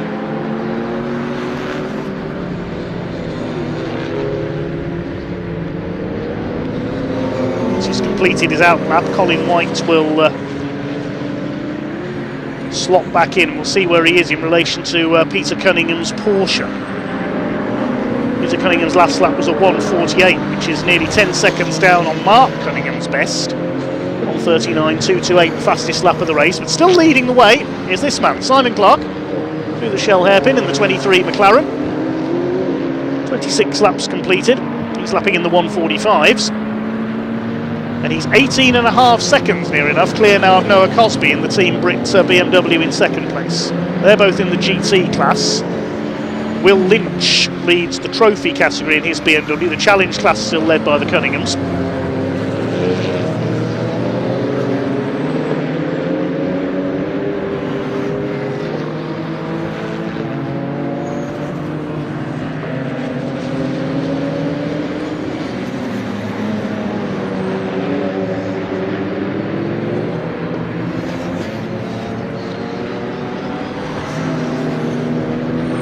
Saturday afternoon drive for Simon Clark here. Immensely pleased with his new McLaren this weekend. 18 seconds clear of Cosby and a further 27 seconds clear of Peter Molsdale in the number 2 car. There's Marco Anastasi in the ochre and black livery Ginetta, chasing down Chris Murphy and being chased by Peter Molesdale. They're coming up on Nick Hull in the Cupra as well.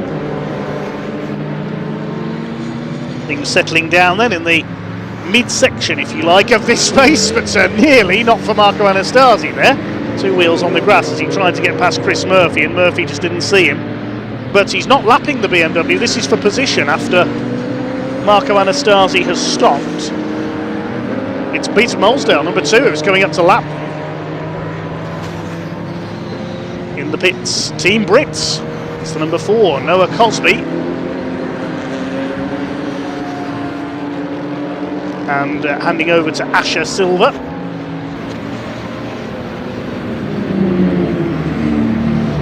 Noah Cosby assisted out into his chair. Asher Silva waiting to get in.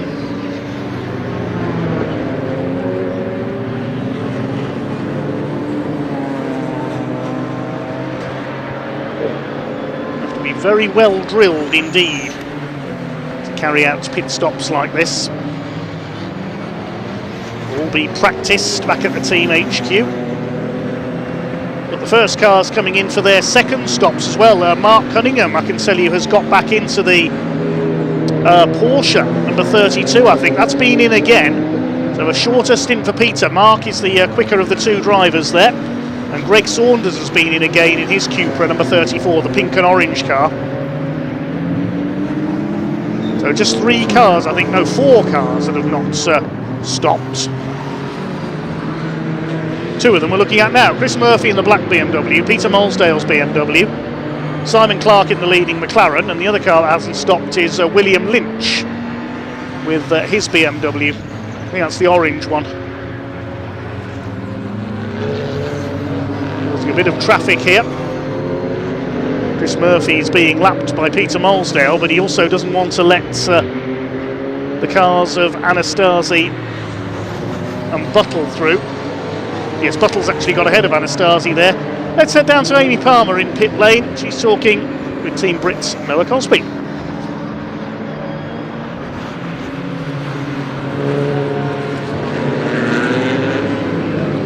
And I'm with Noah, and you've just done a hell of a stint in that car, and it is absolutely boiling out there. What's it like in that heat racing? I think it looks quite, you can kind of tell. It's so hot, and to be honest, actually, when you're out there and you're really in the groove of, you know, lap after lap, and especially because it's a endurance race, you just get an old pocket where a lot of the time you're on your own, having to, you know, weave through slower classes. So actually, I didn't really feel like this until I stepped out and felt the, you know, fresh air. So it was really good. Just got locked in. Much better than the last race. I'm really happy. I'm just feeling incredibly warm. And what's it like at Oulton Park? Do you enjoy it, and what's the day been like for you?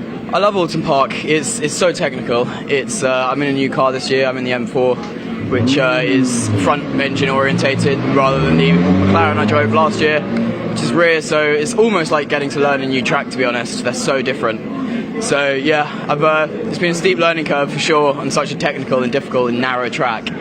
But yeah, I managed to put, you know, all the little slip-ups behind me and just get a solid stint done. Well, you've really set Asher up for a good one, so fingers crossed. Back to you, Dave. It's great to hear from young Noah Cosby there. Brought back into motorsports by Team Brits after being very sadly paralysed in a motocross accident a few years ago. Sharing with Asher Silva, who's now out there in the BMW. Running in 4th place on the timing screen at the moment. They'll drop back because they're on their out lap at the moment. Still 4 cars that have yet to make their first stop, and we're seeing the first cars making their second stops now. I mentioned Greg Saunders and the Cunningham Porsche have come in. The Hayes Seat Super Copa, that hasn't rejoined after its second stop, so there is an issue there. And the number 17, the Army Motorsport Ginetta, that has now made 4 stops, so there's a problem there by the look of things as well, unfortunately. Archie Buttle has just made his second stop as well in the number 22 Ginetta in the trophy class. He is currently running second. There's the Cunningham Porsche tearing past Alex Turnbull and the number 20 Cupra. The Cunningham family determined to get an overall win on the board. They've been trying for quite a few seasons now, and they've not quite managed it over the last few years. They've been in Britcar for many years with this Porsche. Shaw's glass-sponsored machine heads Alex Turnbull up and over Hilltop down towards Hislop Chicane. Simon Clark has finally come in the McLaren for his first stop. Of course, the pit lane remains open until there are 18 minutes to go in this race. So he's got about 15 minutes to make another stop, so he's quick double stopping towards the end of the window. I think Molesdale is going to do so as well. I'm not too sure whether it is Peter Molesdale driving solo in that number 2 car alongside, or whether he's alongside Stephen Kent. Stephen Kent's name does appear on the timing screen as the Cunningham Porsche passes the Addison Aston Martin. Now that's for position. That was effectively the battle for the lead of this race, I think, because the Addison car has only made one stop, so they've got to stop again. This is where it becomes a little more difficult to work out. There's two similarly coloured cars together there. Greg Saunders gets a wheel on the grass, battling with Ash Woodman. There's the McLaren, Goldwing door in the air. Simon Clark makes his stop, and Peter Molesdale has come in as well with the number 2 BMW. Now, is that Colin White's car in the background? Yes, it is. Number 78 Ginetta is in for its second stop, so we'll see where he comes out in relation to the Cunninghams.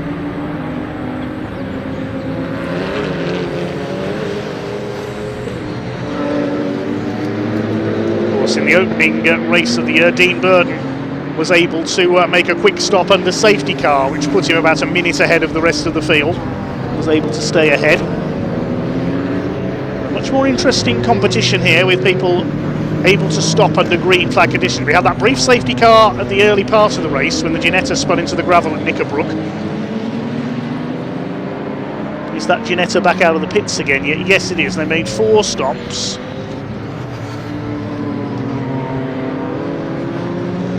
Just been told that Archie Buttle had been given a drive-through penalty, the number 22 car. We don't know why, so maybe that was his second stop. If not, he's got to come in again. Out goes Colin White. So Archie Buttle, whatever happens, has got to come in once again. He's been into the pits twice, that shows on the screen, but whether that second stop was his drive-through penalty or his second pit stop, we don't know.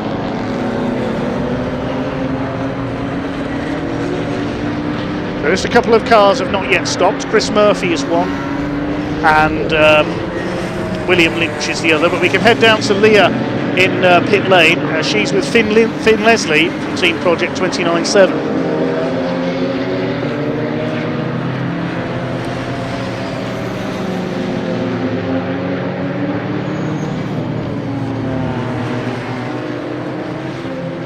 By Finn Leslie. Finn, you've gone from winning by over a lap at Donington to having to retire from the race here at Oulton. Can you just talk us through what happened? I got myself into a comfortable position off the start. I sort of sitting second in class, which we knew the car was going to handle a bit worse with the stuff we'd done to make it last longer into the race.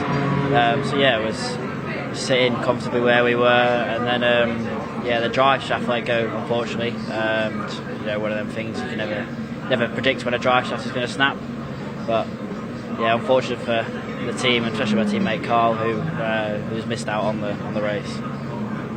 Yeah, no, it is unfortunate. Like I said, it is one of those things in racing, isn't it? You can't really avoid it. It's always going to happen. Did you learn much though from this weekend that you can maybe take into the next race at Spa? Yeah, definitely.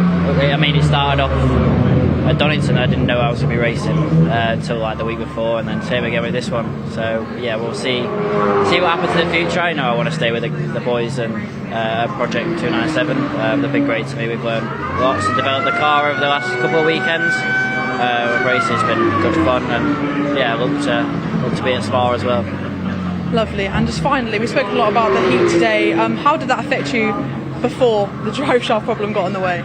To be honest, the heat doesn't always affect me, especially after stuff I've driven before. It's been a lot hotter. Today it's not the most hot that I've driven in before, so yeah, it's always tires you out a bit more than it would if it was a nice cool day like it was at Donington. But yeah, it makes it just a little bit more difficult, like anything. I'll let you go and be with the team. Thank you so much for speaking to me. Yeah, back to you, Dave, in commentary. Thanks, Leah. That's warning horn that warns you when there's a car coming into the pit lane. Sounds like something off a ghost train, doesn't it? Talking of pit stops, I think everybody has now made their first stop. Yes, William Lynch is in. Chris Murphy's just come in, the last to make his first stop. So they're going to do a quick double stop towards the end of the pit window. And your current leader is still showing as Simon Clark. So now we've got to wait for everything to cycle through on the timing screen. There's several more cars that have got to make a second pit stop. Is Simon Clark going to come straight back in? No, he's not. That's the 47 Ginetta of Anastasi, and Cilio has had a moment. That's coming out of Knickerbrook. Same place where the 17 car went off earlier, but they've avoided the gravel. And Marco Anastasi gets going again. They're running in 4th place at the moment. They've yet to make stop number 2. I think the Cunninghams have judged this well. They made their stops fairly close together. Mark Cunningham will have, I think, got back in the car. They're trying to maximise the quicker driver's time in the car as Archie Buttle going a bit slowly out of Hislops there. He's had a moment possibly.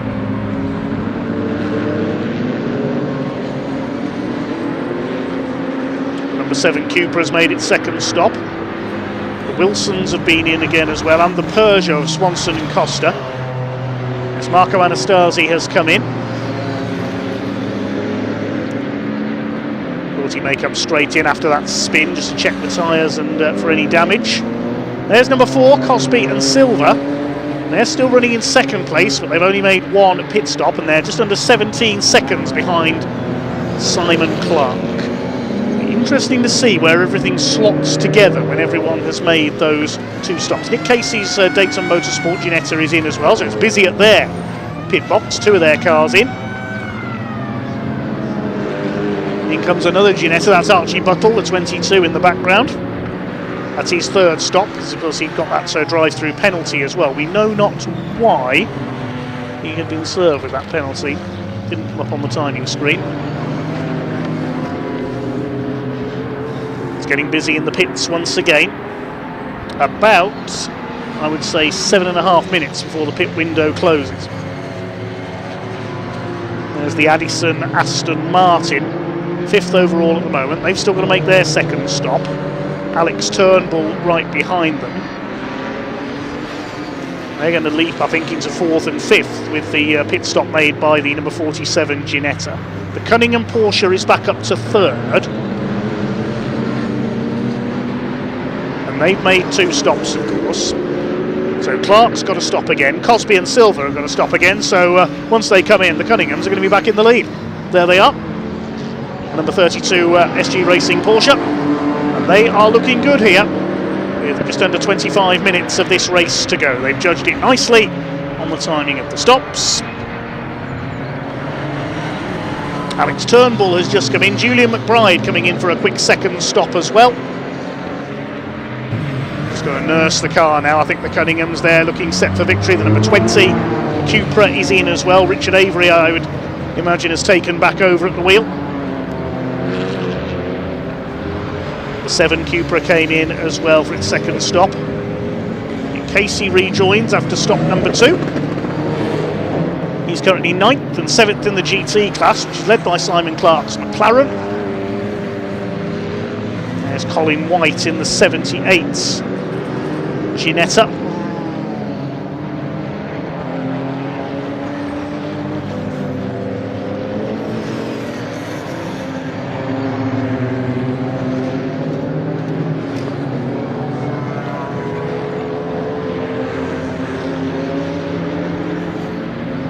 It's just a case of waiting to see what strings out when the timing screen settles down, and once everybody's made those 2 stops. Asher Silva battling with Colin White here. Silver currently running second overall, but of course she has to bring that car in again.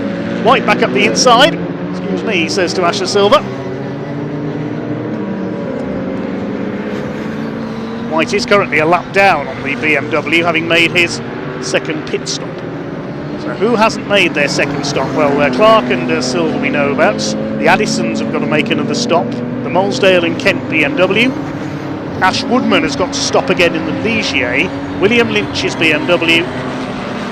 There was somebody else further down. It was Chris Murphy, but he's just come in again for his second stop.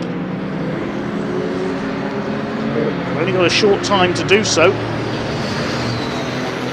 The window closes 72 minutes into this race, so in other words, with 18 minutes to go, so just over 4 minutes to make their second stops. Cupras have all done so. 5 cars still with a stop to make. Clark, Silver, Addison, and Lynch.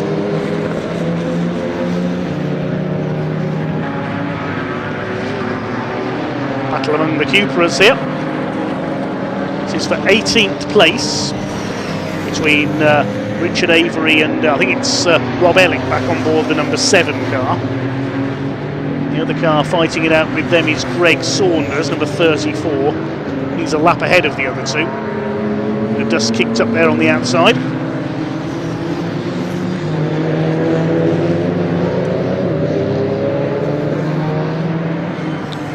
Molesdale and Kent's car has come in for its second stop. Peter Molesdale taking that car to the finish. It's all looking good for the Cunninghams at the moment. They're only 7 seconds behind. Correction, as Greg Saunders overshoots the Hislop chicane there through the slalom. Cunningham's just crossed the line. As I said that, he's just over 3 seconds behind Asher Silver. So Mark Cunningham is going to take P2 on the road any moment from the Team Brit BMW, which is 33 seconds behind Simon Clark's McLaren. So Simon Clark looking on for a class win and most likely an overall podium. There he is, chasing down the one-eyed Ligier. Lost that headlight early on.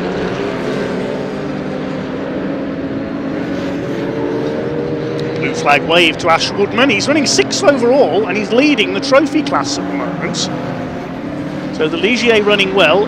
Bill Addison has come back in to hand over to son Martin for the final stint in the Aston Martin. That was lying 4th. William Lynch, number 31, has come in as well with his BMW.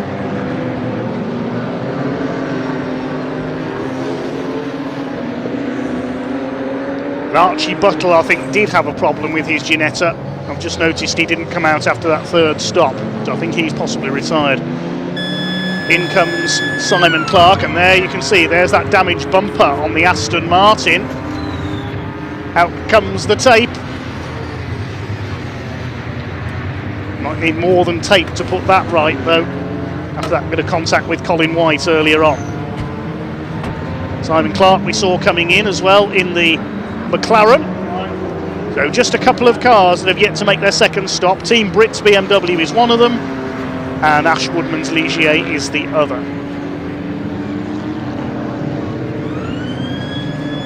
On goes the tape.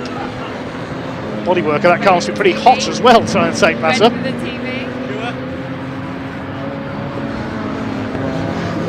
I think the mechanic's being told that they're on TV doing this. Scrutineer looking on. Here's the number 17 car. 3-driver crude Army sports car racing Ginetta.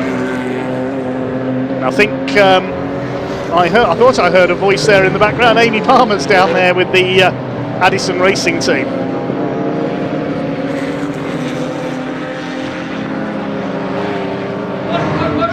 And I'm here with Bill Addison, and you look warm. It was warm out there. That's really hot. Even though we've got air conditioning in the car. Hey, sir, Aston Martin, what would you expect? You've got to have air conditioning. And obviously there was some damage to your car. Just talk us through what your race has been like. Yeah, I'm just a bit slower than Martin, so I was in with faster cars that are catching me up because we feel like we're running at the sharp end. So we have quite a lot to do. It's hard keeping in front of them, but just got hit in the back at Shell Oil's hairpin, and then he came down the side of me and took my wing mirror off. So it's been a bit of an eventful one. Yeah, but it wasn't too bad. I mean, the car was going all right. Grip wise, handling was spot on, but I just haven't quite got it into my head how to put it on full pace. Amazing. Well, being out there at Oulton Park, what has it been like just to be here today? Yeah, it's been really good. What a weekend for it. The sun's been shining. It's spot on. Real good racing weekend, not like what we often get, which is pretty bad. Yeah, but that was good. Amazing, thank you so much. Stay live. Sorry to yeah. interrupt, Bill. Sorry, Amy, thank you. Come with me as well. Let's go out because we've got the Porsche, the Cunninghams, the 32, just been pushed back out onto the circuit, the Legia, just alongside us as well. Here it comes. Look at this. Off they go. Listen to that. Oh, Amy, I love the roar of these. They sound so good. I know. It's such an exciting race today as well with everyone, and obviously the heat is probably getting to some of those drivers that we just saw with Bill. I think his face was like a beetroot. So I've got to say a massive thank you to all the drivers. They're so good company as well. Always happy to talk. If we turn the camera around, we can see Ashley Woodman there. That's Dave Farrar. Spoke to him already. Legia about to head out on track. We get into the closing stages, Amy. This is when it starts to get a bit tense, right? Yes, it definitely does. I think this is where everybody's like, it's crunch time. We've got to get these cars over the line, finish the race, and have an enjoyable one as well, because I feel like it's been such an enjoyable day all round. All the drivers have really got stuck in. There's been some great action on track, and it's a sunny day. Excellent. Right, we're not expecting too much more pit lane action down here. Legia headed back out on track, and let's hand back to your commentator Dave Goddard for the closing stages. Right, we need to find out what has happened there, because that, I think, was an unscheduled stop for the Cunningham Porsche. It had already made 2 pit stops. It's been in 3 times, so whether the earlier second stop was unscheduled, I'm not too sure, but I think that third stop was an unscheduled one. We'll have to work out what has happened there for the Cunninghams. Did they have a slow puncture or something? We'll see if we can find out. But what that has done, I think that has dropped them behind Colin White's Ginetta. We're going to have to see how everything pans out now. The Team Brick BMW, meanwhile, has been in for its second stop. We saw Simon Clark has been in. Oh, Colin White has got a stop-go penalty. The 78 Ginetta, who are just saying he got ahead of the Porsche.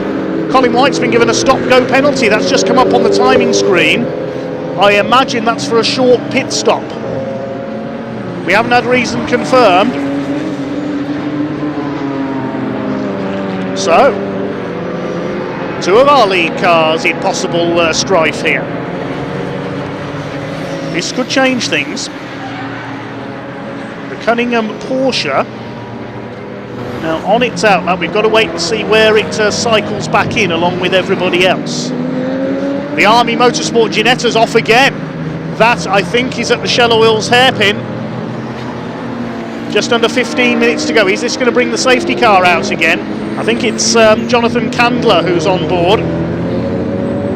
Now, can the marshals recover him?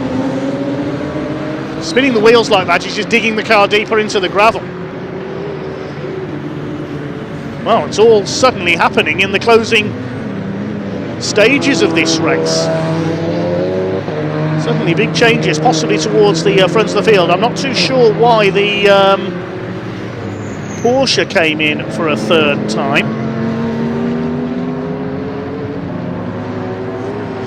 And I think the safety car is going to be coming out again, yes. With the Ginetta stuck there, the safety car is being called again. Colin White comes in to serve his stop-go penalty meanwhile. He was showing in second place. So I think your leader, with the Cunninghams having come in for a third time, I think your leader is now Simon Clark's McLaren.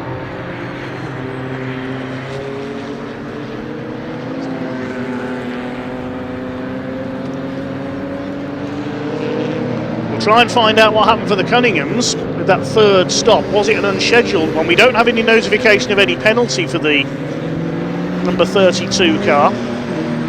There is Simon Clark, so he is your leader in the McLaren. As for second place, we'll have to wait and see, because Colin White was in second, but he's had that drive-through penalty, so I think he'll drop behind, at the very least, Cosby and Silver. There's Colin White's Ginetta. He's just coming over Hilltop now.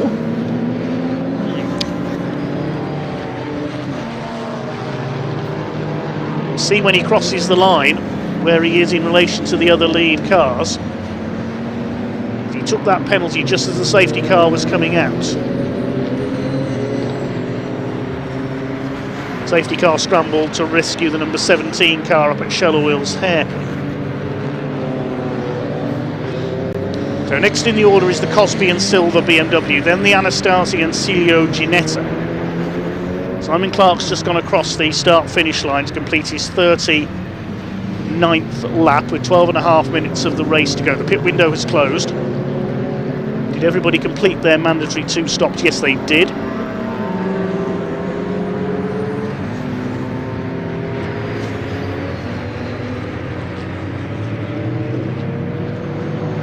"19 running now out of the 23 who started. Of course, we lost Nibs and Hills early on, Garnett and Leslie as well.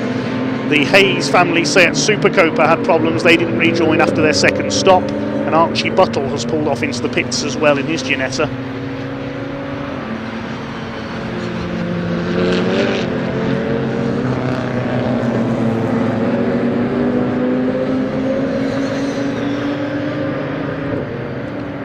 Simon Clark, is he on for a first victory with his McLaren?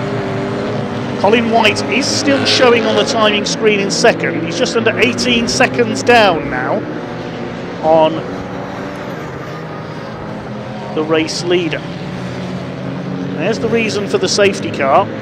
Jonathan Candler in the number 17, the Army Motorsports, the Army Sports Car Racing Ginetta being recovered. It's been off a couple of times in this race.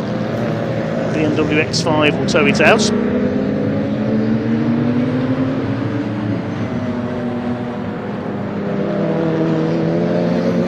Cosby and Silver third. So all the top 5 cars are now GT class cars. Anastasi and Celio the leading Ginetta, and Julian McBride going well. We saw him up there towards the end at Donington as well. He's judged it well with those later pit stops, and he's up there in P5. 6 to the Cunninghams. As I was saying earlier, it looks on for them to be outright winners. They end up in 6th place. And then in 7th is Alex Turnbull. He leads the trophy class in his Ginetta. 8th is Greg Saunders. They're only separated by a second, so we're going to have a battle to the end in the trophy class. Nick Casey's Ginetta is 9th, and the Molesdale Kent BMW rounds out the top 10. But the complexion of this race, we said it could change very quickly. Look at the grass that Ginetta has picked up there. That's been off on the. I think that's been off on the other side of the circuit and has slid across into the gravel. Looks like he's turned it into a lawnmower. Marshals are now trying to clear up some of the muck and rubbish that it's brought onto the circuit at Island Bend. He's trying to shed that grass from the front end. That's going to overheat the car, of course. There's the 297 car. The officials taking the chance under this safety car to recover that as well.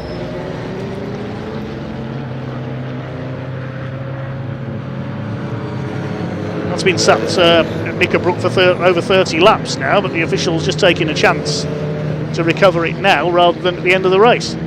The Project's 29.7 Racing Ginetta.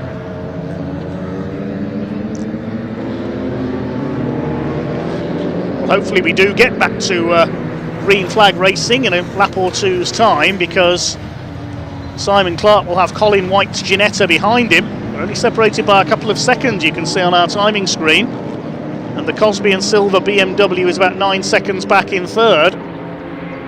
Things still could get interesting in the closing laps here at Oulton Park.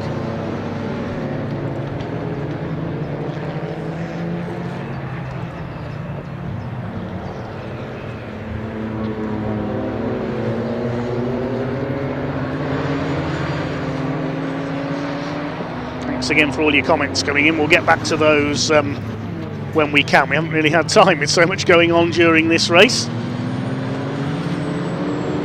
Now, can Mark Cunningham recover? Black and white flag is being shown incidentally to number 17. That's the car that's just been off. So it's at break track limits somewhere as well. That's the 297 car of Finn Leslie and Carl Garnett is lifted.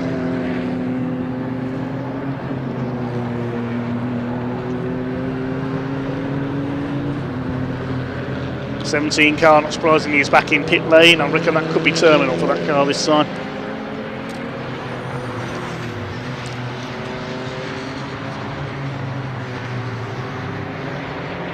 There is our race leader, Simon Clark, and there is Colin White, now right behind him. And there is the Porsche, 6th place. The BMW of Cosby and Silva, Asher Silva on board is 3rd. Maurizio Cilio in the Ginetta is 4th, and Julian McBride's BMW is 5th. So the Ligier is lap traffic, so is the red Persian. And the rest of those cars are on the lead lap. Well, hopefully we'll go back to green flag racing shortly once this number 297 car has been recovered, and we are going to have a sprint for the line.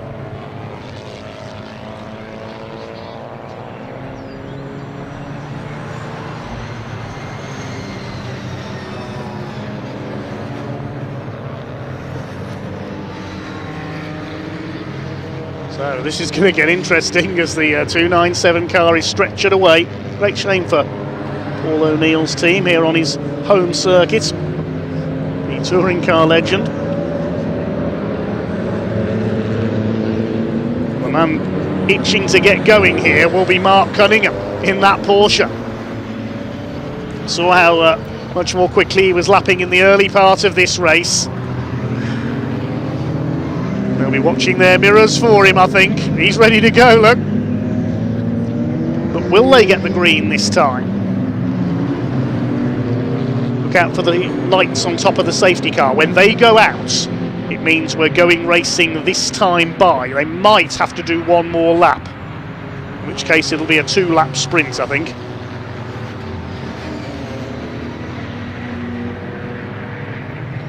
It's steady at the moment. It's the tension mounting here at Oulton Park. What a climax, this Britcar Endurance Round 2.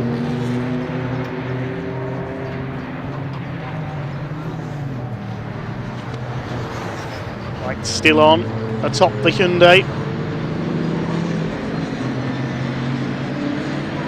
A couple of cars have been given stop-go penalties. Meanwhile, the lights are out atop the safety car. It's going to be a 5-minute sprint for the line. One of those cars with a stop-go penalty is the car in 3rd place, the number 4. Team Brit's BMW, a stop-go penalty. And number 31, William Lynch, has as well.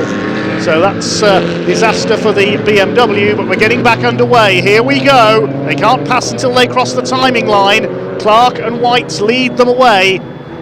And the rest have got to clear the back-marking Ligier there. So Colin White, is he going to go for the lead? There's the number 17 car still battling on. They've just rejoined down to Cascades. It's the McLaren that leads. The Ginetta in 2nd place. And look, Mark Cunningham, he's already up into P3. He's charged his way through at Old Hall. He knew the Porsche would be quicker than those ahead of him. The Ginettas and the BMWs, and there's the Ginetta going off. That's Nick Casey, the number 3. Slides it off, but he's able to rejoin.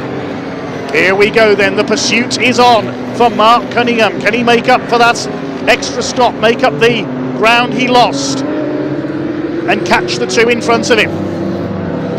There's Cilio, there's Greg Saunders, he's still 2nd in the trophy class, and he's challenging Alex Turnbull. That's the lead for the lead of the class, but Cunningham is right with the leaders now.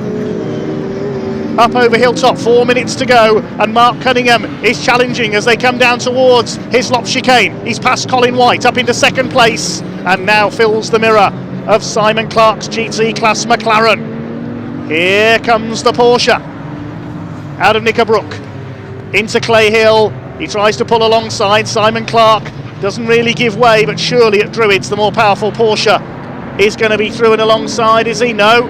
Cunningham's got the headlights on to try and intimidate Simon Clark.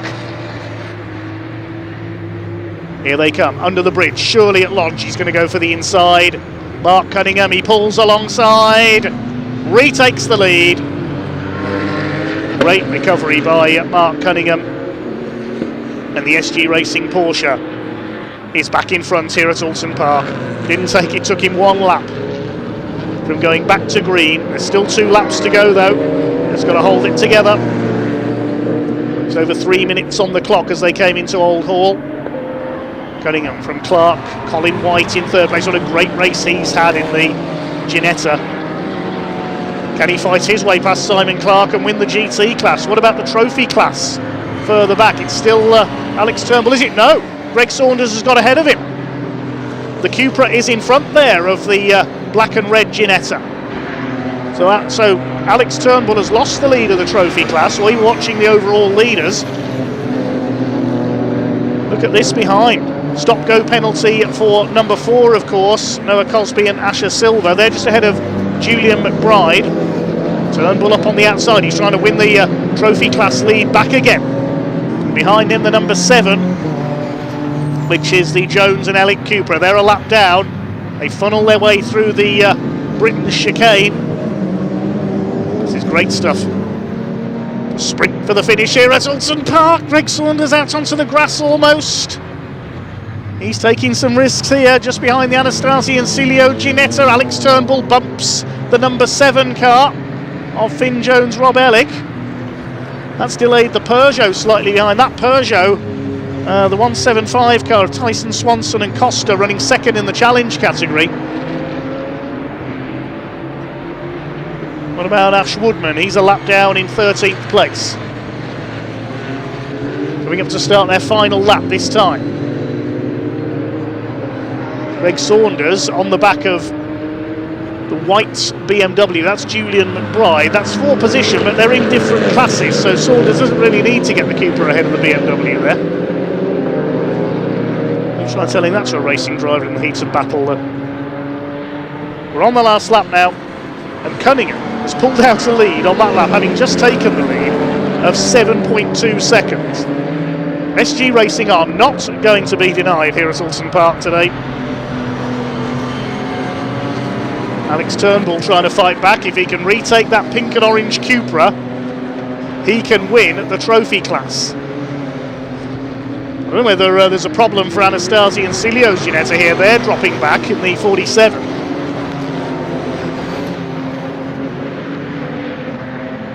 Julian McBride up on the tail of the number 4 car. That's for P4. You know that BMW has a penalty looming. They're trying to lap Ash Woodman as well.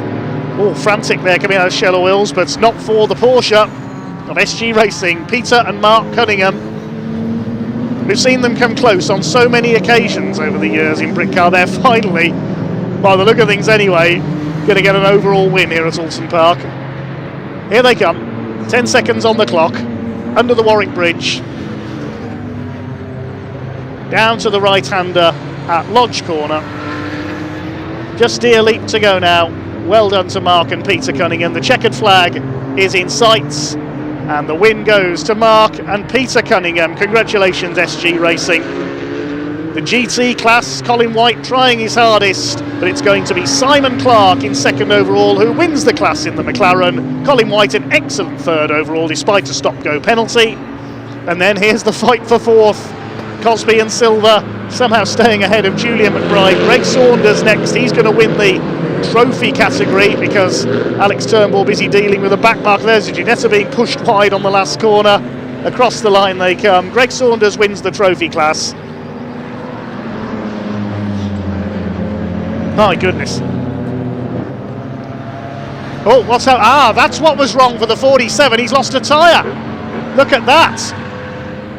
So the tyre was coming off the rim for Maurizio Cilio. That's what happened to the 47. I thought he was dropping back. William Lynch goes grass tracking past. Yeah, the tyre has delaminated. And Maurizio Cilio, I think, is in that car, limps it home on 3 tyres. So he had a slow puncture. That was why they were dropping back.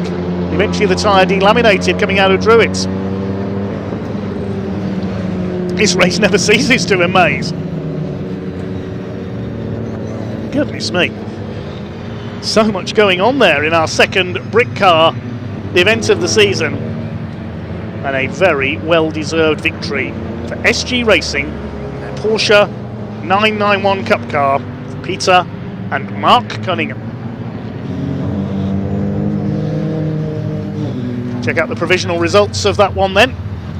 The Cunninghams take the win by just over 10 seconds in the end, ahead of Simon Clark, who wins the GT class ahead of Colin White. Cosby and Silver in fourth, but they may have a penalty pending for that stop-go. They did not come in to take it at the end there. Julian McBride, an excellent fifth in his BMW, and then the battle in the trophy class decided by less than a second between Greg Saunders and Alex Turnbull.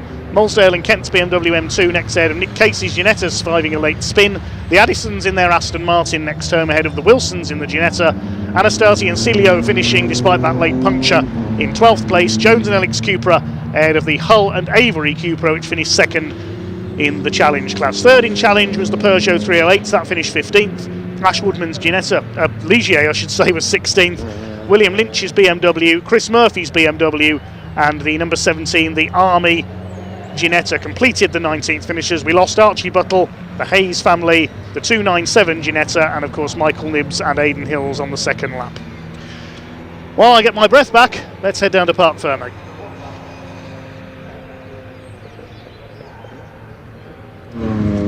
Well, Mark and Peter Cunningham are top dogs here at Oulton Park, winning round 2 of the Britcar Endurance Championship 2026. We'll grab a quick word with the Cunninghams very, very shortly. Congratulations, Simon Clark in second place, Colin White in third.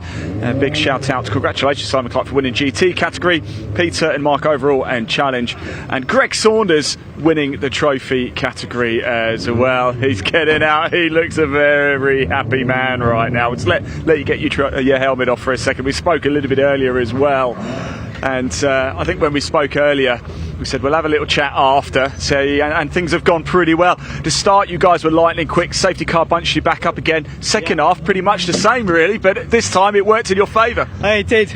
We didn't make that easy for ourselves. My mistake, during the refuelling, I had my visor up, which is a no-go. Hands up to that one. So they gave us a nice little drive-through. Come and wave at the lads. So that happened, and then obviously that, I think it was going to be tight. I think we could have got it even if there wasn't the last safety car, but that made it probably just that little bit easier to just pip here at the end. How does it feel then to win round 2? You know, we're just laughing over the radio. We've been doing Britcar a long time now, me and Dad, and this is genuinely our first overall Britcar win in the endurance, so it means a lot. Dad drove fantastically. I was going to say, does it mean a bit more as well because it's a real family affair? Without doubt. The whole team is family. We have got Stuart here from Uber GT that's really helped us out this weekend. He's put us right, told us where to go and what to do, and that's helped massively. But yeah, with the family it's fantastic. It makes it just that little bit sweeter. Go on, go celebrate with them. There's a party in the Cunningham household tonight. Let's go grab Simon for a quick chat as well.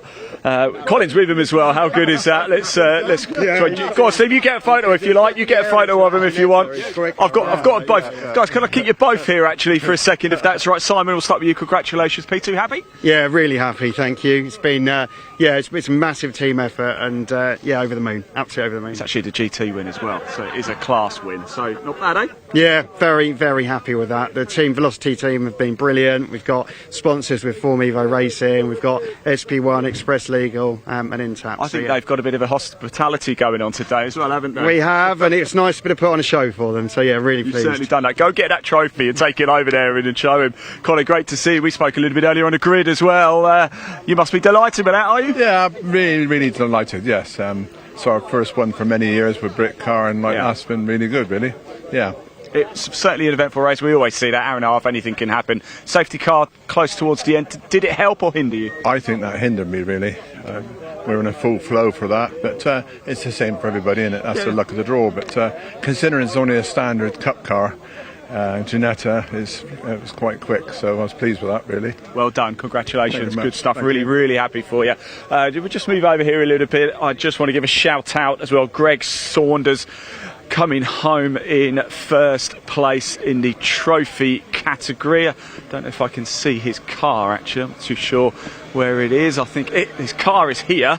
I don't know where Greg is, but yes, anyway, this is the car right here that wins the trophy category. Well, that is it for round 2 of Britcar Endurance. Now we have our second race of the day for the Hyundai Coupe Cup, and a little bit earlier I caught up in assembly area with some of the drivers. Let's hear from them now.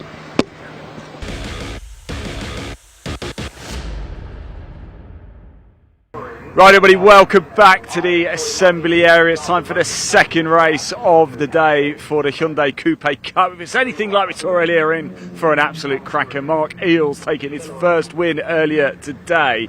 I've come down here because I want to have a quick chat with Declan Marsden down here, because Declan, a couple of reasons I want to talk to you actually. I love the livery of this car. It's so cool, isn't it? Yeah, it's pretty cool. It's not my own, to be honest. It is an arrive and drive, but DCS Motorsport, yeah, they've got quite an eye-catching car, so it's good for the family to spot you on the track. Exactly, it's good. It's good for you as well. So, look, you say you're doing arrive and drive. Why Coupe Cup for you? It was on a whim, really. Just Facebook message. Everyone's super friendly on the grid. Everyone's in the same car near enough, so the racing's really tight, no matter where you are. So there's always someone to battle with. So tell us about your motorsport journey. What else have you done? This is race 2. Ever. That's it. Motorsport journey done. Yeah. Wow. Yeah. Okay. Yeah. So, how did you feel when you got up this morning then? Were you feeling a little bit nervous or? Not too bad. I've raced mountain bikes for years, so adrenaline's a bit higher in mountain bikes compared to this, but it's still pretty wild going too wide. I could say mountain biking, that's just as dangerous, isn't it? Yeah, I think a little bit more. But yeah, it's just as fun, you know. It's just different. How many bones have you broken then in your life? Only 2 so far, yeah, so we've done all right. Done pretty good so far. Let's hope it's no more ever. Yeah, all right. Exactly. Look, Declan, really great pleasure to have you along. Thank you for joining us. Enjoy your second race when you really do have a good time. Rest of the cars coming in as well. This is Paul Lorry here. No, not the golfer, the race driver instead. There is... there's the Lightning McQueen car, the number 38 there, Darren Ford. We know one of them just get a little wave from him as he waits to park up. Hi Darren, you're right. Darren, just coming to say hello, you're right. Oh, are you? Yeah, race 2. You're looking for, what can we do here? Oh, do you know what? Try and keep it on the track is actually a good start. So, okay. But actually, because of the heat, it's going to be all done in the first few laps. Everyone's got to find their places. Yeah. Going to be really competitive the first half of the race. So, and everyone will settle down a bit. First half of the race is where it's won or lost. Yeah, the tyres are going off really quick, so everyone wants to get their job done early on in the race, and then they'll relax a little bit and just manage the tyres a bit. Top man, Darren, best of luck, thank you. There you go, everybody. The first half of the race is where it's all going to happen here for the second race of the day for the Hyundai Coupe Cup. Dave, over to you.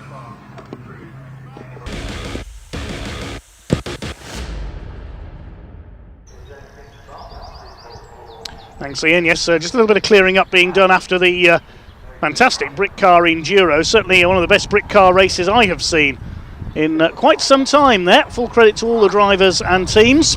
And we see the Dayton Motorsport Ginetta after its tyre burst on the final lap. The grid for the OT Publishing Coupe Cup with Toyo Tires decided by the result of race 1. So first time winner, treble 6, Mark Eales starts on the pole. Inside 77, Nathan Boyle, the double winner from Donington. Second row, Matthew Watson. 3 podiums for him this season so far, 2 seconds and a third. Starts alongside Harvey Kersley. He certainly was cursing his luck at the end of the first race. Went off at Island Bend while fighting for the lead with Mark Eales. Row 3 at 33, Michael Evans, and 337 just heard from Declan Marsden. Row 4, 52, which is Stephen Slawson, and 46, Mark Worsley. Paul Lorry and Darren Ford completing the top 10. Darren in the Lightning McQueen lookalike. Then on row 6 we've got number 7, Kevin Middleton, alongside 9, Eddie O'Kane. Row 7 is 65 of Spencer Hirons alongside 73, our newcomer Terry Gallagher. And completing the grid, 43, Sean Jones. He went off at Cascades in race 1 while fighting for third place. Had to pull into the pits with some bodywork damage, but he is back on the grid. He's there coming through from the tail end of the field. There is the grey and blue car, number 43. He reattached his rear bumper. I couldn't quite tell as he came round there because I only see the front of the car on my monitor. So this will be a 15-minute race. 15 cars on the grid. Can Mark Eales, the former Metro man, make it a double. He's in the yellow and grey car with the pink wheels. Harvey Kersley was flying up the order in the early stages in race 1 to challenge for the lead.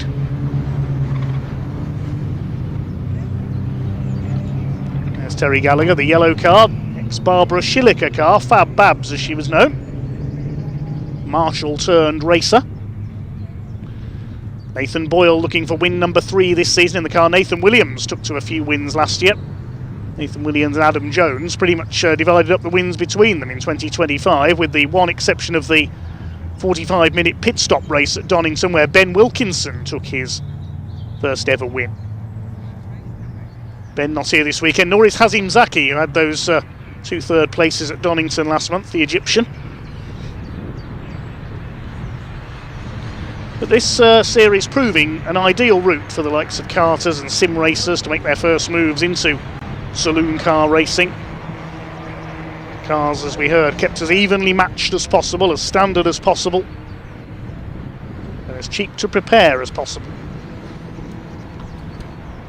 Hyundai Coupes regularly enter a team in the BARC 6-hour relay race at Silverstone at the end of every season, where you need a degree in mathematics to work out the handicaps, but the Hyundai team did win it on one occasion. The party went on long into the night, as it always is when John Winter's in the chair.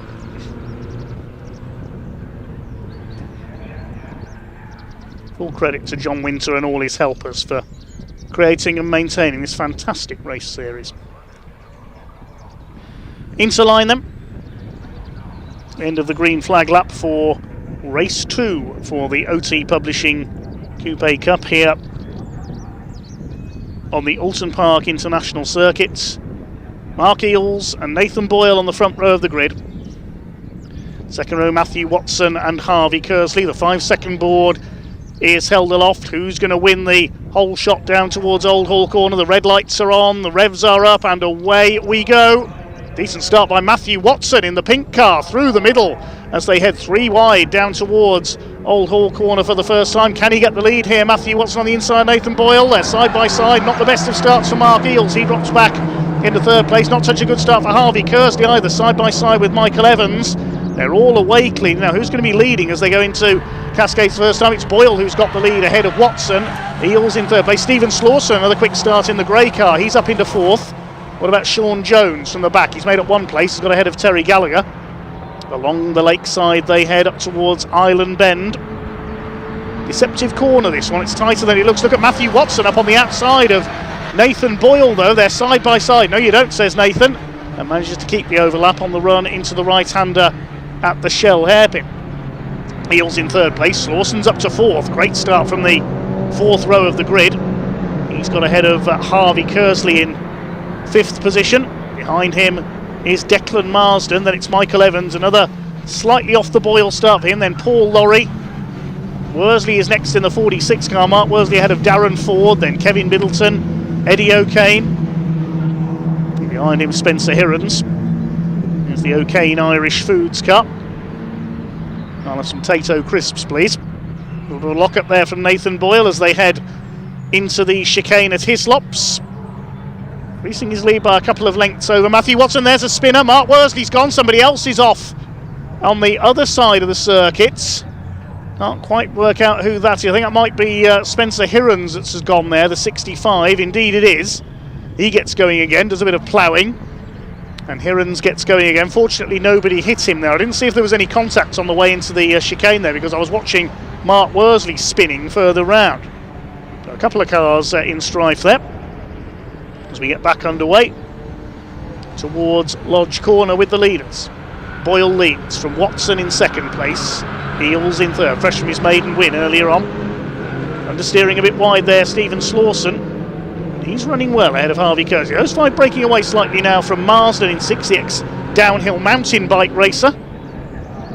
Just behind him is Michael Evans. Then a gap back to Paul Lorry, and those spins have created a bit of a hole in the field behind him. Let's have a look again. Mark Worsley was first to slide into a spin under braking. And yes, Spencer Hirons just locked up and the back end came around him. There was no contact there. Sean Jones and Terry Gallagher had to cut across the grass to avoid Mark Worsley's car. But no contact there, just a couple of spinners possibly on slightly cold tyres. They're warmed up by now though. As the pack heads towards Island Bend for the second time.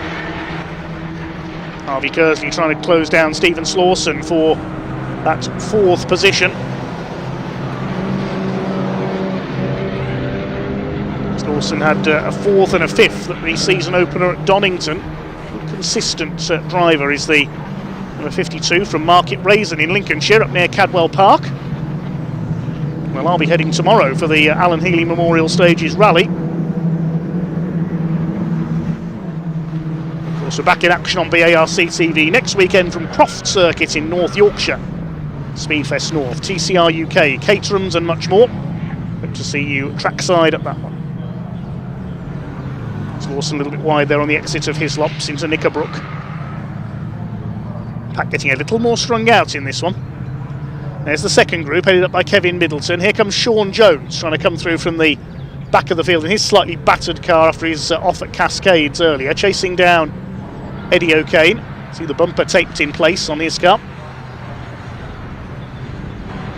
The hill they go. Boyle led at the end of lap 1 by 0.8 of a second over Matthew Watson. Side by side here down the straight, Harvey Kersley up the inside on Stephen Slawson, almost door handling together. Kersley's through up into P4. It's about this part of the race where he started his charge up to challenge the leader, Harvey Kersley. He takes a couple of laps to get himself dialed in, and then he goes for it. It's junior Saloon car man. Great run by Declan Marsden, the 3.37. Struggled a bit at Donington the season opener. He finished with an 11th and a 15th. As we mentioned earlier, no points on these races. It is a series, not a championship. It's Paul Lorry, the 51, with this series for, well, virtually since its inception. Used to race with John Winter in the old MR2 days. No Neil Hurren this round, another long-serving ex-MR2 man.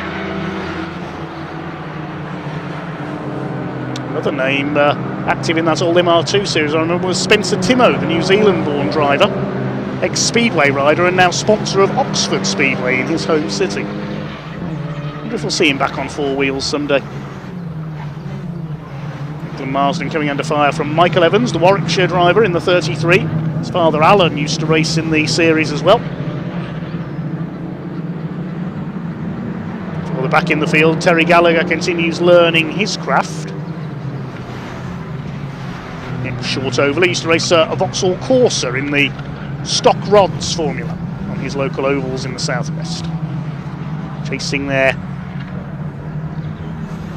Spencer Hirons, that was, I think, who's got back ahead of him. Mark Worsley is back down that's part of the field as well. In fact, it was Worsley who was ahead of him, I think. Similarly coloured car to Hirons. Here's Darren Ford, aka Lightning McQueen, chasing the number 7 of Kevin Middleton for 9th place. Behind them, Sean Jones coming through from the back of the grid. 8.5 minutes still to go. Fastest lap of the race is with race leader Nathan Boyle, 2 minutes 9.87. Leads Matthew Watson by just under 1.7 seconds. That's across the line again, the leaders. It's up to 2.2 seconds now, so Nathan Boyle is pulling away. There's Watson in second. Mark Eels in third. Already in celebratory mood after his first win earlier on. It's a good drive by Declan Marsden. Not only is he holding off Michael Evans, but he could move up here to have a go at Stephen Slawson for 5th position. They're side by side. Marsden won't get round the outside at Cascades, I don't think. Evans just covering the line behind them as we watch Kersley chase Eels for 3rd place. Kersley has just done the fastest lap of the race. Remember what I said? 3 wide further back towards Island Bend. I don't think that's going to work. Yes, Michael Evans, I think, thought better of it there and ducked back behind Stephen Slawson. But Marsden could get the place here under braking for the Shell hairpin. Nicely done. Up into P5. Mentioning Harvey Kersley, 2 minutes 9.639, fastest lap of the race. This is where he will come on stronger and go towards the front, exactly as we saw in race 1. Oakland Marsden, the black and green, almost, I suppose you could call that Minecraft livery, couldn't you? Other games are available.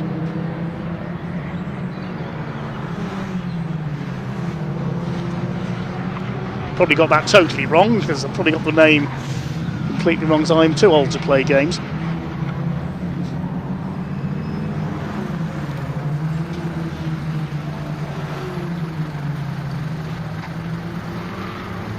Last game I played was probably on a PlayStation 2.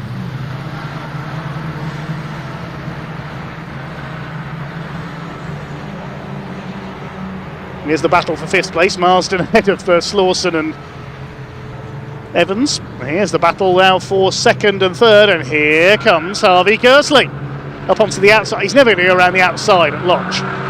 I don't think he'll get round Mark Eales there. No, Eales side by side. Kersley keeps his foot in. He is going to get through coming out of Deer Leap, I think. Going to be on the wrong side for the right-hander at Old Hall, so he needs to get the move done down the straights. Has he managed it? Not quite. They're still side by side on the run through Old Hall corner.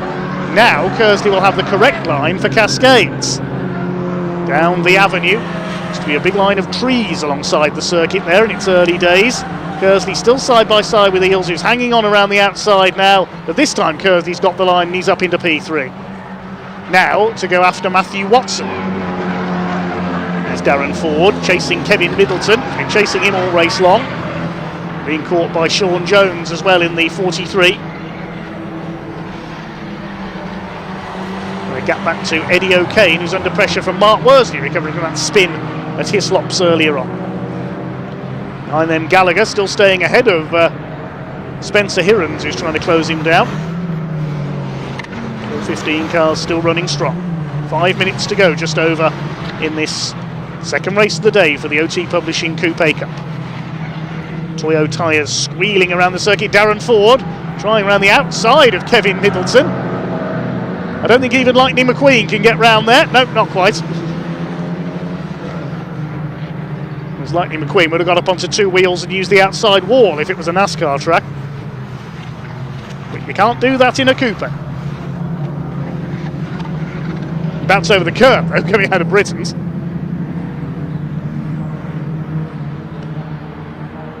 Over Hilltop, here comes Sean Jones. They've got to be mindful that he's there as well in the grey car. Lead gap is now just under 3 seconds for Nathan Boyle. He's heading for what looks like his 3rd win of the season. Mark Worsley closing down Eddie O'Kane.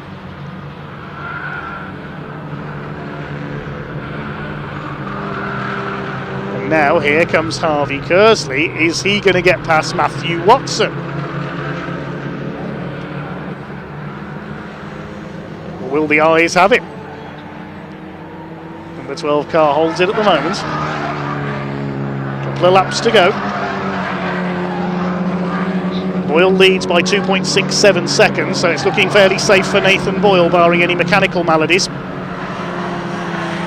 a Kersley Motorsport prepared car. Matthew Watson running under the banner of Willow Sports, named after his daughter. Just running a little bit wide there coming out of Cascades. He'd love to bring home another trophy to celebrate Willow's birthday.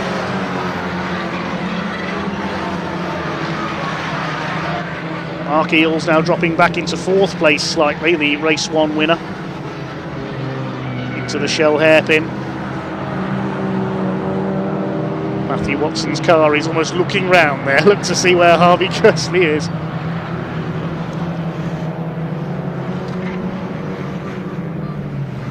There you see the eyes moving. All cars with round headlights should have googly eyes on them. It should be a rule in Club Motorsport. Some of the 2CVs do. Here comes Harvey Kersley. Menacing up behind Matthew Watson as they come into Hislops, then Knickerbrook. This is Knickerbrook, the right-hander.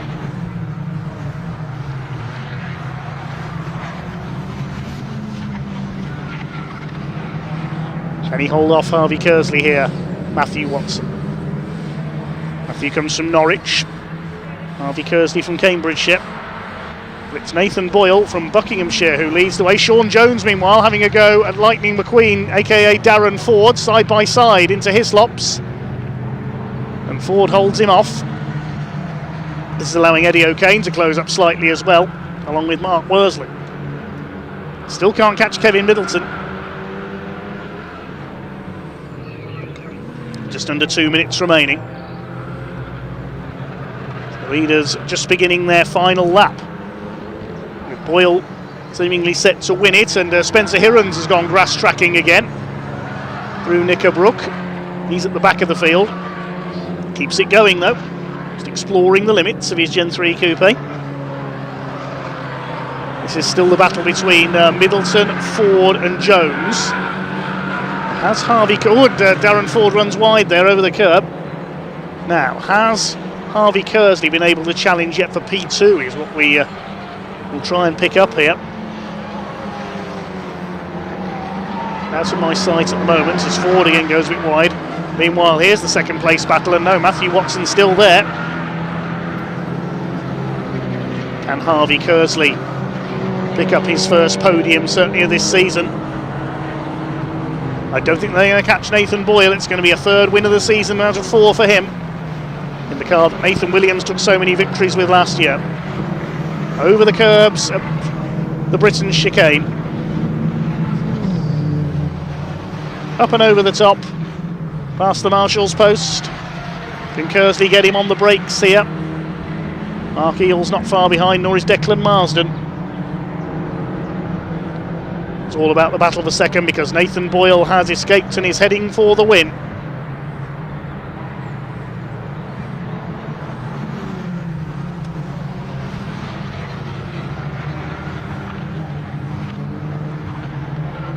Up towards Druids for the final time. Through the double apex right-hander.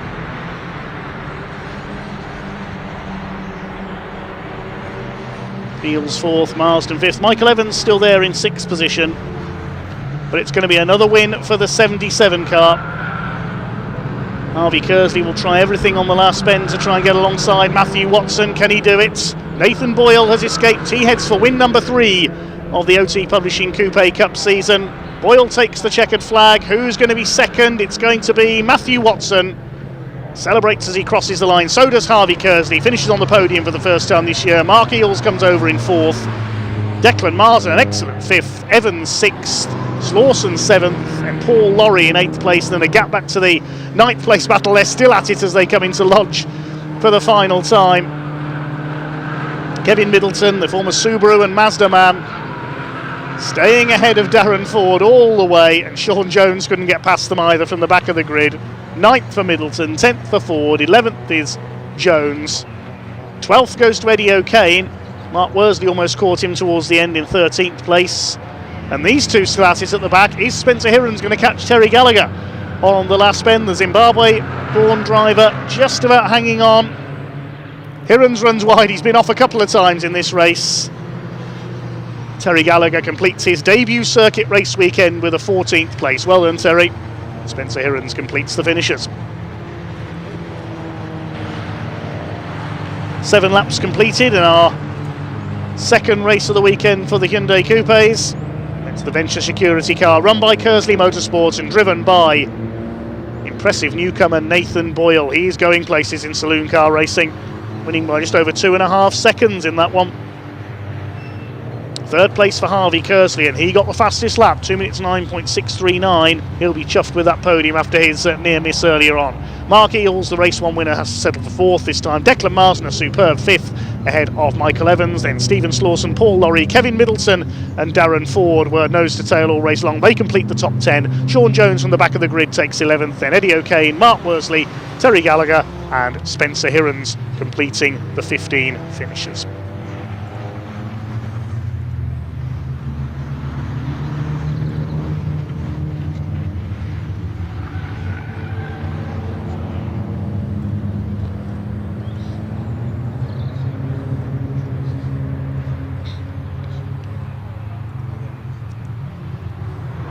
Just bringing you, before we hand down to Park Ferme, an amendment to the result of the Britcar race. Car number 4 from Team Brits, which crossed the line in 4th place, has been given a 47-second penalty for not serving that stop-go penalty for a short pit stop. It was meant to be a 17-second stop-go penalty. That's how short they were on the pit stop, so they get that plus 30 seconds added on. That dropped them to 12th place, and so everybody else moves up a place. So a 47-second penalty for Team Brits in the Britcar results. 2 races to go then, the CNC Head Sports and Saloon Car Championship and the Welsh Sports and Saloon Car Championship are still to come. Speaking of Wales, quick hello to Bethan Lloyd, who's watching down in South Wales, lives in Neath, not all that far from Pembrey, the home of Welsh Motorsports. Hope you're enjoying the action, Bethan. I think we can now head down to Ian in Park Ferming.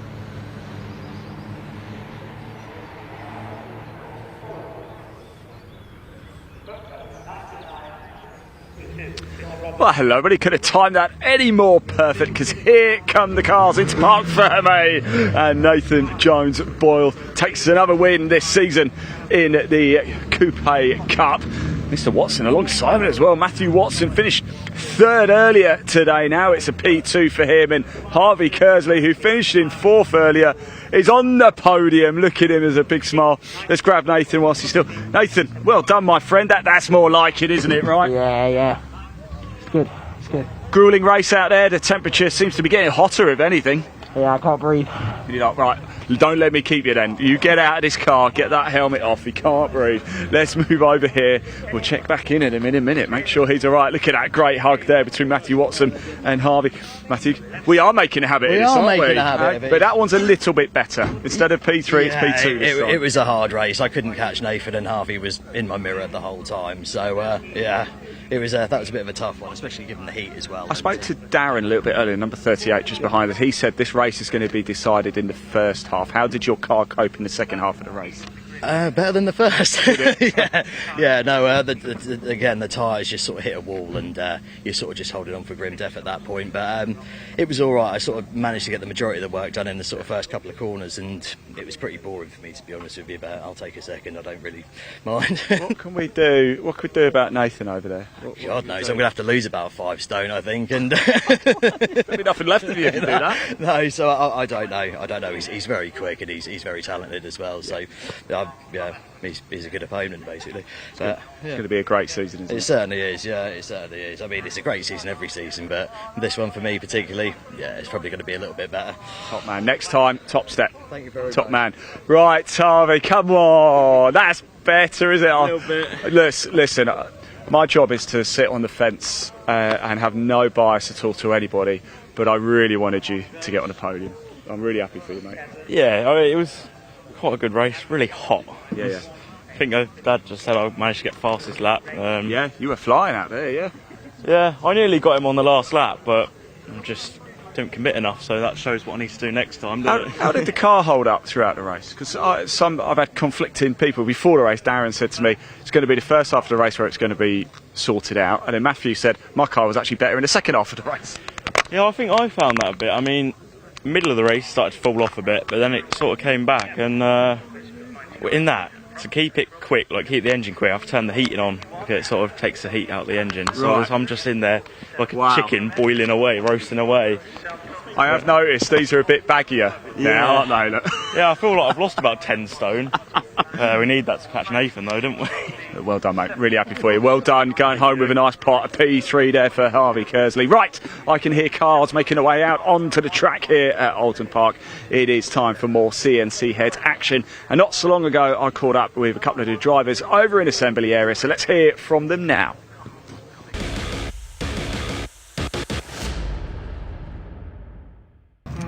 Right, everybody, back in the assembly area. The temperature is showing no signs of slowing down. It's still roasting hot.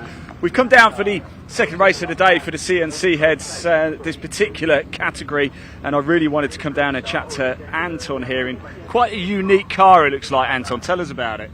Okay, well, it's a Sayona-based Fisher Fury, so kit car, tubular chassis, and glass fibre body with a 2-litre Duratec engine in it, about 240 brake horsepower, standard gearbox, And road tyres at the moment. So. Road tyres at the moment. Okay. Look, why did you want to bring this out to play? Well, it's a local track for me. I'm only in Nantwich, so it makes it nice and Another easy. Nantwich. Everybody's from Nantwich today. Yeah, so it's nice and easy to get to, and I thought I'll give it a try. So, yeah, I've been watching it for a while, and good opportunity. Is it fun? Is it exciting? Of course. There's a smile under there. It's a bit hot, I tell you, today, though. I bet it is. We don't often get this weather up here, do we? No, that's true, that's true. And so thanks for bringing it out to play. Really do appreciate it. Let's just move. Sorry, Tom. Well, let's just move over here. Cars coming in, as we can see. We saw a cracking race earlier today. Look at Derry Davis over there in the Darien T90, the green, the number 151. A wonderful mix of cars, a real toy box collection of cars. Now it's time to see them out on track. The CNC heads on. Turned over to commentator Dave Goddard, who's going to take you through the action. Enjoy.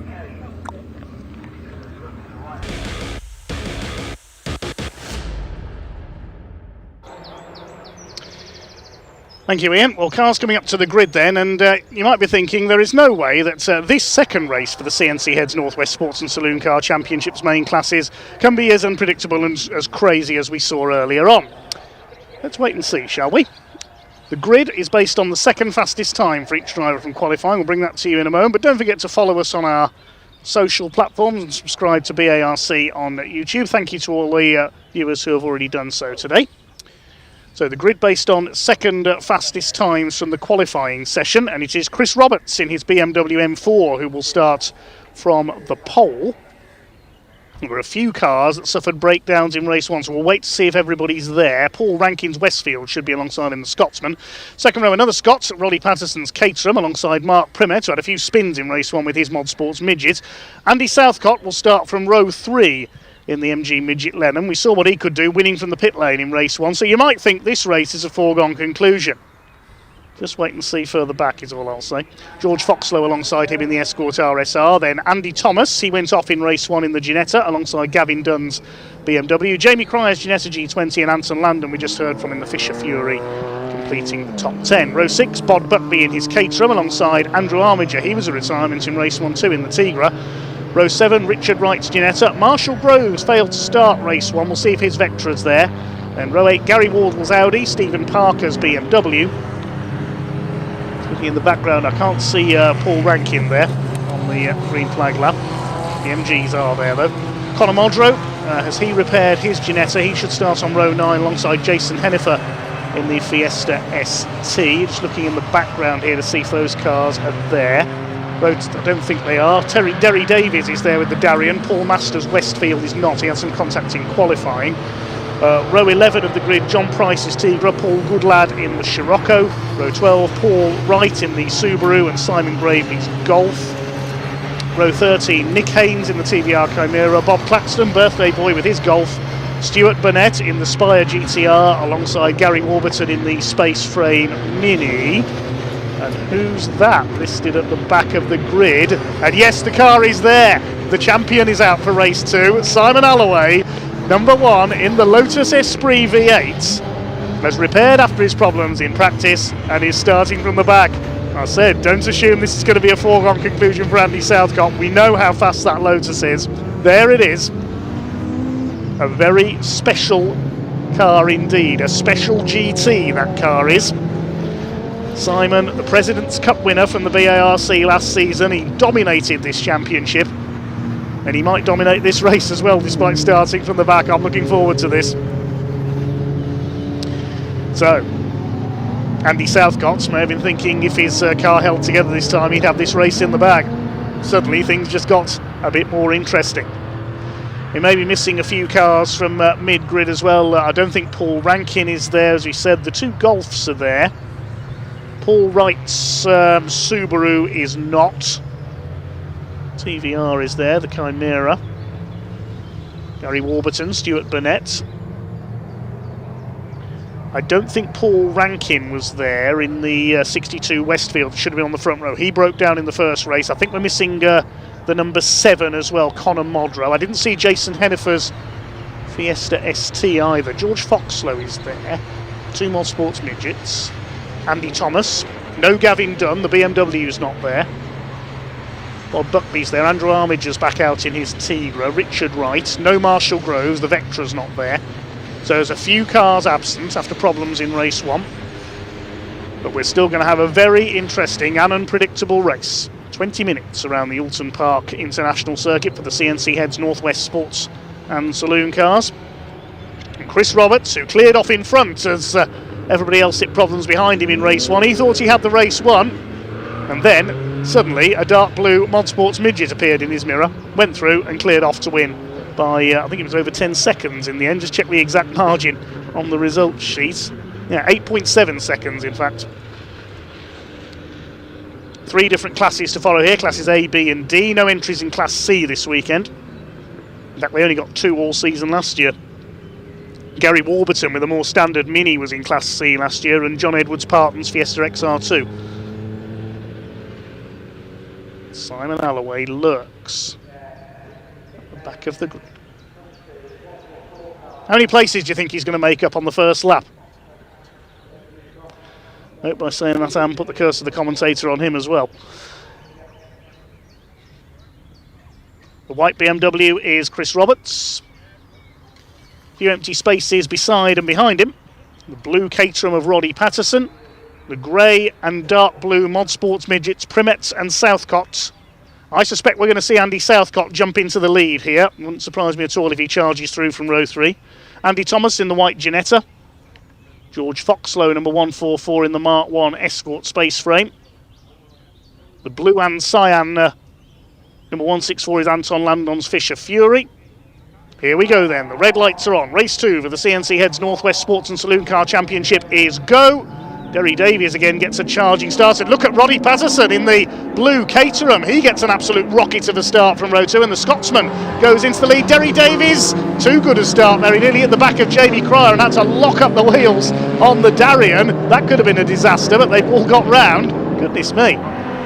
So Patterson leads the BMW of Roberts. It's Andy Southcott didn't get the start he wanted. I was wrong. Where's Alloway? Here he comes. He's already made about 3 or 4 places.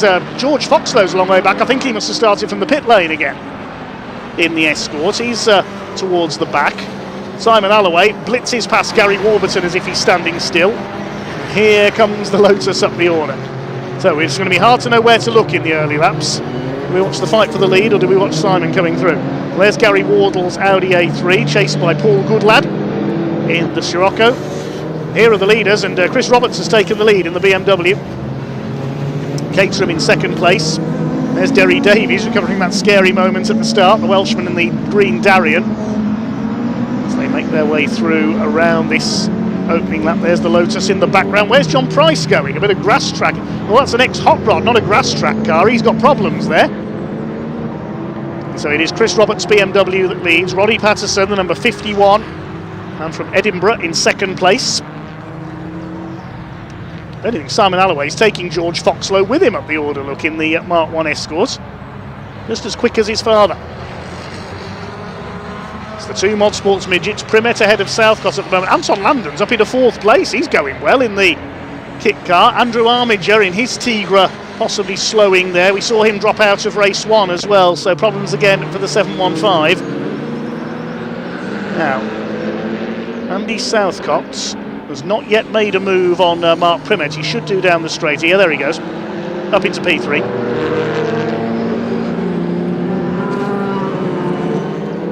So Roberts, Patterson, and then the midgets. Anton Landon in P5, not P4 as I said earlier, sorry. Andy Thomas in his Ginetta, number 501, is next in the order. Simon Alloway now. How many places did he make up on that first lap? 9 is the answer. He's in 13th at the moment. He's just made up another one past Paul Goodlad's VW. Andrew Armiger brings his Tigra into the pits. Stephen Parker has come in as well in his BMW 235 further back. The number 77, former class champion. There's George Foxlow now side by side with the Scirocco. Let's compare lap times over the, wait till over the second lap, it'll be a flying lap. There's Roberts in the BMW, just under a second ahead of Roddy Patterson, who made that rocket start in the Caterham. There's the Audi A3 Saloon of Gary Wardle, lovely looking car that one.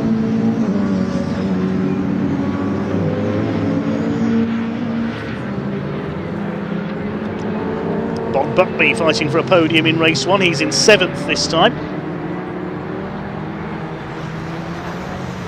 Another place made up by the Lotus there, past Richard Wright in the Ginetta. Here come the leaders, down towards Lodge Corner. Chris Roberts from Chester in the big BMW. It is now Andy Southcott in 2nd place. Roddy Patterson, a little wiggle there from the Caterham, goes down to 3rd. Southcott getting ready to make a move. I don't think he'll be close enough at Old Hall. No, not quite. Big car to get past that BMW M4. Where shall I pass him, says Andy Southcott. Knows he's got the pace and the lightness over the BMW. Into Cascades he gets through and takes the lead of the race. Southcott did a 1:45.022 that time through. Alloway did a 1:49.331, so he's not on the pace of the leader yet, nor is Stuart Burnett. The Spire GTR pulls up for the 2nd race in a row. The only Class G bike engine machine in this race, but there's no points for him today, sadly.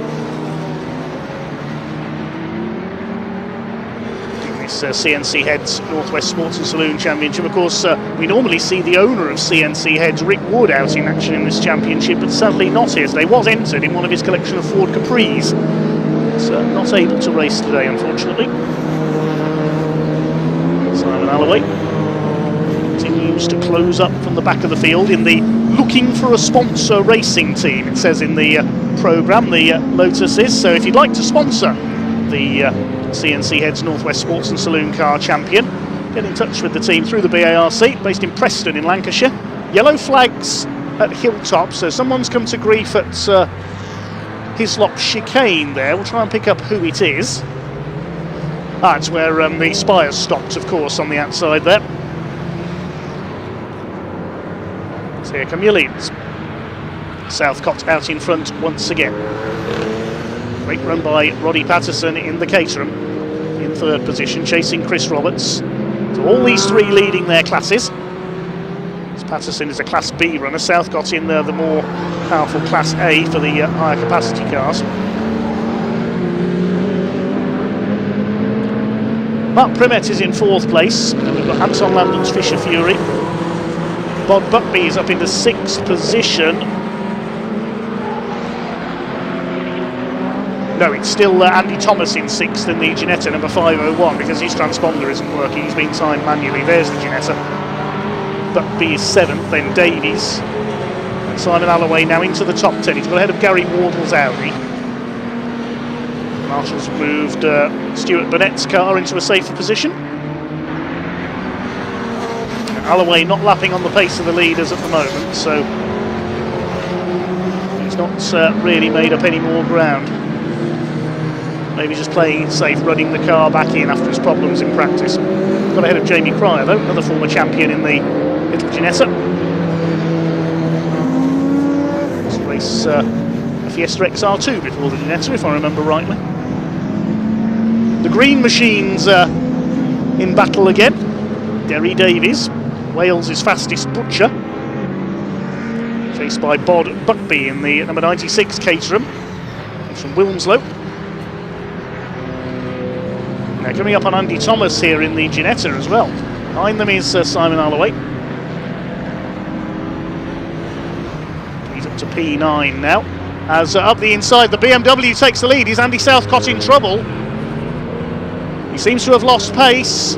I think he's heading for the pits, Andy Southcott. Yes, he's in trouble.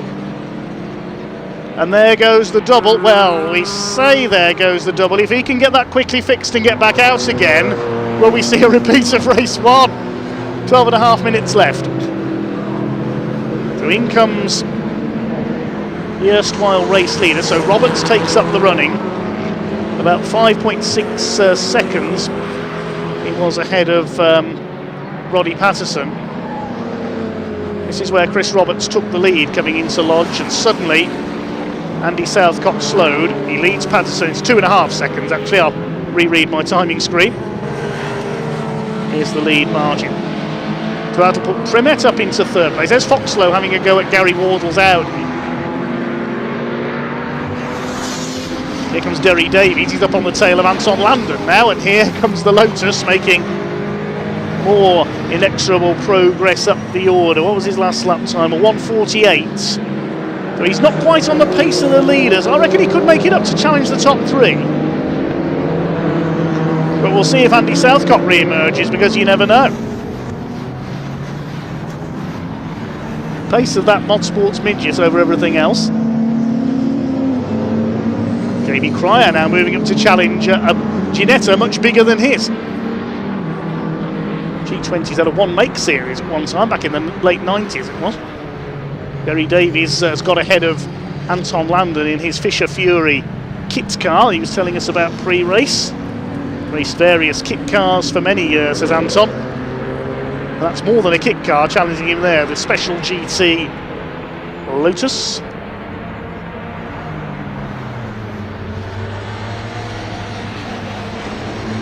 Past Bod Buckby as well. His next target is Derry Davies in the Darien. Darien's got a popular career in rallying as well, Welsh-built coupes. Andy Thomas under fire from Jamie Cryer still. Gary Wardle and George Foxlow closing up as well. Fantastic run here by George in his father's Escort space frame, the RSR. Which side shall I go, he thinks? I'll go around the outside of the Audi. I'll follow in Jamie Cryer's tracks. So Alloway's now up to P5. He gained 4 places on that last lap. Andy Southcott has not rejoined, just looking down the timing screen. 18 cars running out of the 22 who started. We lost John Price early on, as we saw on the first lap. Stephen Parker and Andrew Armiger pulled into the pits. We lost Stuart Burnett as well.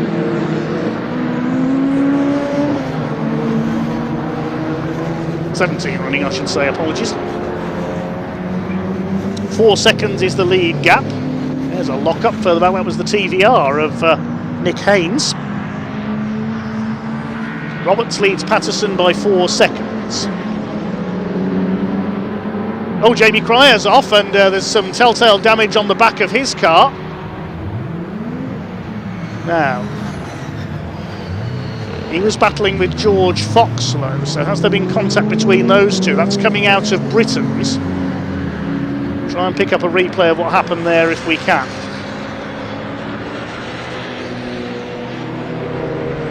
Somebody's hit Jamie Cryer there. Let's have a look at the cars he was battling with.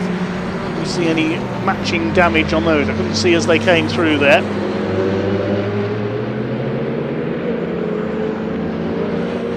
Simon Alloway now in P4, chasing after Mark Primet now, so I reckon he's going to get to the podium.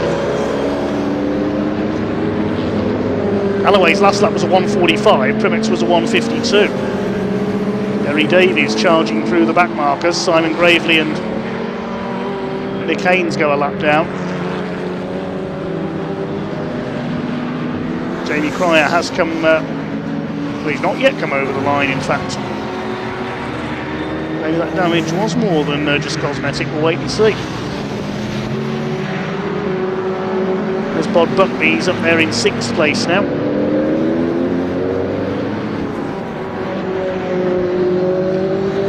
Still 8 minutes of this race to go. Simon Gravely going well in the Golf. He's in P15, 3rd in Class D, which is led by overall race leader Chris Roberts. 2nd in Class D is Paul Goodlad's Scirocco. Class B is led by Roddy Patterson. You see him there coming up Clay Hill, ahead of Mark Primet's Midget. 3rd in Class B, Derry Davies. Class A is led by Simon Alloway. Gary Wardle's Audi 2nd, and Andy Thomas's Ginetta 3rd. Andy Southcott has not rejoined, so he's not going to repeat his feat of race 1.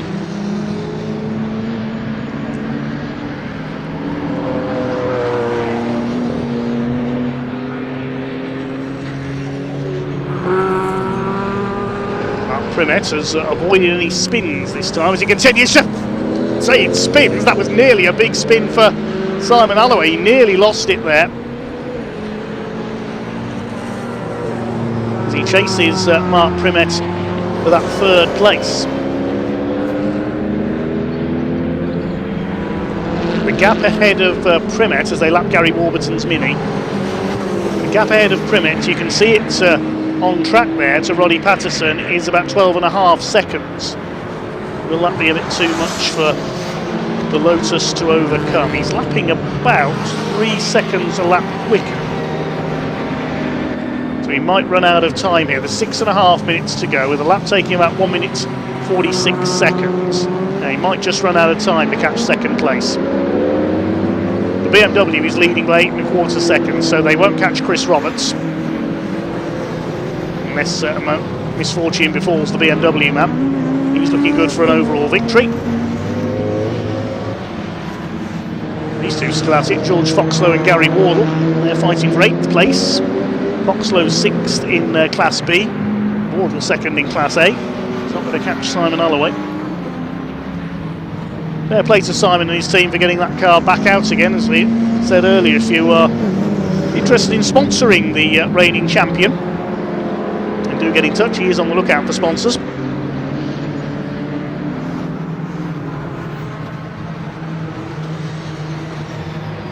Space frame Escort of George Foxlow, the Escort RSR as it's known. More like a short circuit hot rod than a circuit race car, a bit like the Tigres we saw out earlier, which have both retired unfortunately. George Foxlow now coming up on Anton Landon. This is for P7. Inside into Lodge Corner, through goes the Escort. It's Fiesta Star, makes up another place. Through is the Audi of Gary Walker. Under plastics business. Raced many different cars at Oulton Park in his time. He makes up the place as well, up into P8. And Alloway has now got through into 3rd place, ahead of Mark Primet in the Mod Sports Midget.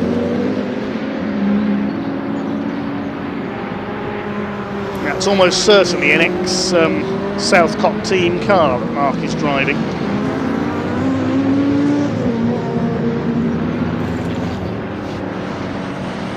Southcott used to have them painted up in the black and green factory MG colours of the early 2000s when MG raced the MG Lola prototypes at Le Mans, and were in British touring cars as well.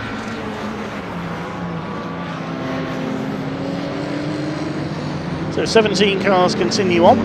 Just under 4 minutes remain.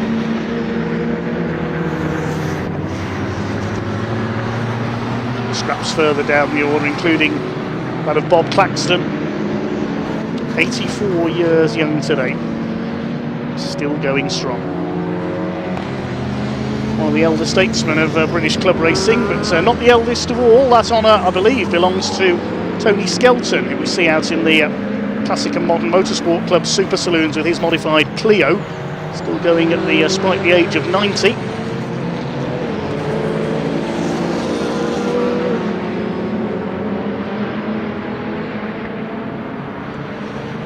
Gary Wardle closes up now on George Foxlow.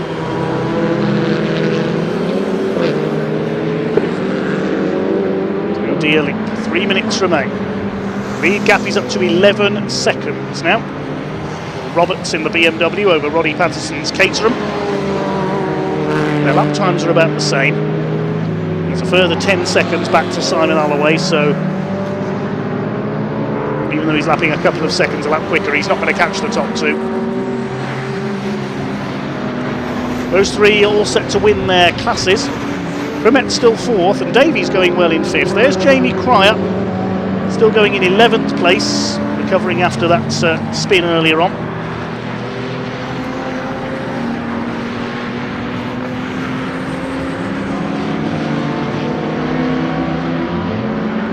Quieter conclusions. What's been a quieter race than earlier on.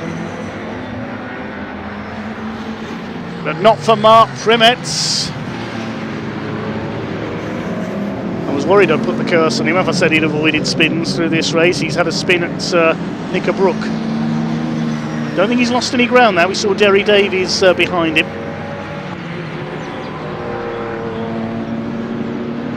Looks like Mark is on to finish 4th and 2nd in class. There's Davies. Bod Buckby 5th and 6th.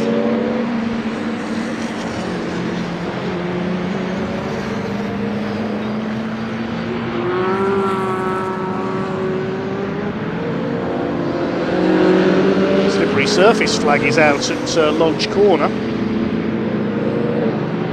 Mick Haynes having a go at Simon Gravely. This is for 15th place.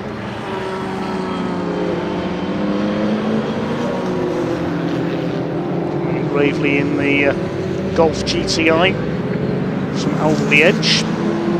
Haynes from Holyhead on Anglesey, home of its own race circuit, of course. One of the prettiest motorsport venues in the entire world, in my opinion.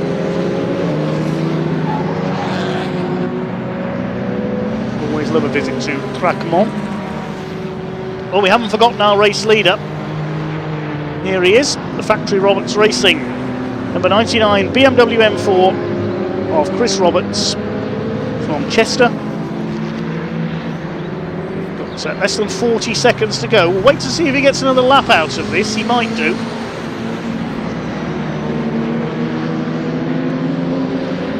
That's Gravely and Haynes. No, Gary Warburton retires the Mini. He's out of it. 15 seconds on the clock as Roberts comes up out of Deer Leap. Looks like they are going to do one more lap. So just getting there in time. And that allows these two extra time to battle because George Foxlow has got ahead of Gary Wardle for P7. He'll try to wrest it back again. Roberts leads Patterson by just under 10 seconds. Roddy Patterson is still pushing. He's just done his personal best lap of the race, 1:47.061. It's still Southcott who's got the fastest lap, 1:45.022. Still in contention for a podium is Simon Alloway. In fact, he's pulled away from Mark Primet after the 47 spun. Derry Davies rounds out the first 5.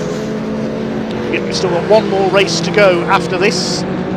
The other cars in the CNC Heads Northwest Sports and Saloons team up with the Welsh Sports and Saloons.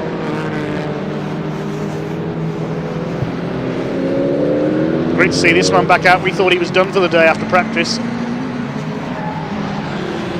but he repaired.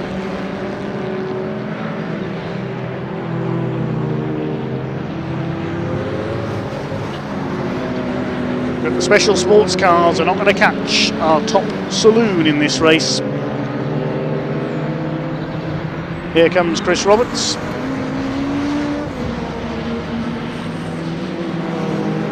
Out of Druids under the Warwick Bridge. There's Lodge Corner and Deer Leap to go. Up and out of Deer Leap, the checkered flag is in sight, and Chris Roberts takes the victory in the CNC Heads Northwest Sports and Saloon Car Championship in his BMW M4. Roddy Patterson, after a flying start, will come home in second in the Caterham. He's certainly pleased with that, the man from Edinburgh. We await Simon Alloway from the back of the grid, having missed qualifying in the first race. Comes home in third and takes a class win. A couple of back markers behind him, Nick Haynes and Simon Gravely. Well, Claxton comes in as well. Mark Primet recovers from his spin to take 4th place, learning the car all the time. Rounding up the top 5, Derry Davies in the Darien. Still a battle going on between Gary Wardle, Bod Buckby and George Foxlow. They've caught the Caterham. It looks like they're both going to out-drag him on the run to the line. Gary Wardle gets back ahead of George Foxlow, and they both beat Buckby, who was struggling a bit on that last lap with the Caterham. 6th, 7th and 8th.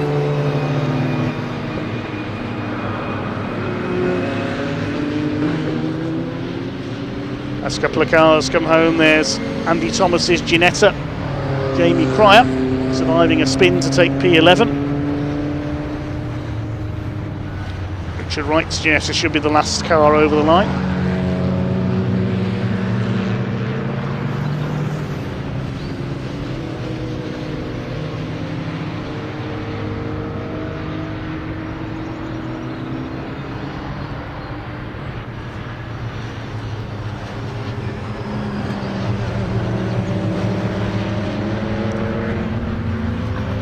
Provisional result then of our CNC Head Sports and Saloon Car Championship. Chris Roberts takes the win by 10 seconds over Roddy Patterson's Caterham. Simon Alloway in third. They win classes D, B and A respectively. Mark Primet surviving a spin to take fourth ahead of Derry Davies. Gary Wharton just beat George Foxlow to the line. They were battling all race long once Foxlow caught up, having started from the pit lane. Bod Buckley's Caterham had to be content with 8th ahead of Anton Landon and Andy Thomas, getting a warning from the timekeepers there for not having his transponder working all day. Then Jamie Cryer, Richard Wright, Paul Goodlad and Nick Haynes. Another finishers Simon Gravely and Bob Claxton. We lost Gary Warburton late on. Andy Southcott was leading until he pulled into the pits midway through.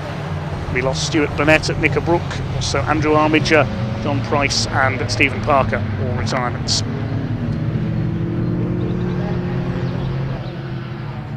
Cars make their way around on the slow down lap, waving a thank you to our marshalling team. Thanks to everybody else here, including our camera crews as well. Big thank you to them. Bringing us the action across the course of today here at Oulton Park. Just a one-day meeting, of course, here at Oulton this weekend. Local restrictions meaning the circuits can only run on very limited Sundays a year. Well, one race to go here at Oulton today. In the meantime, let's head down to Park Ferme.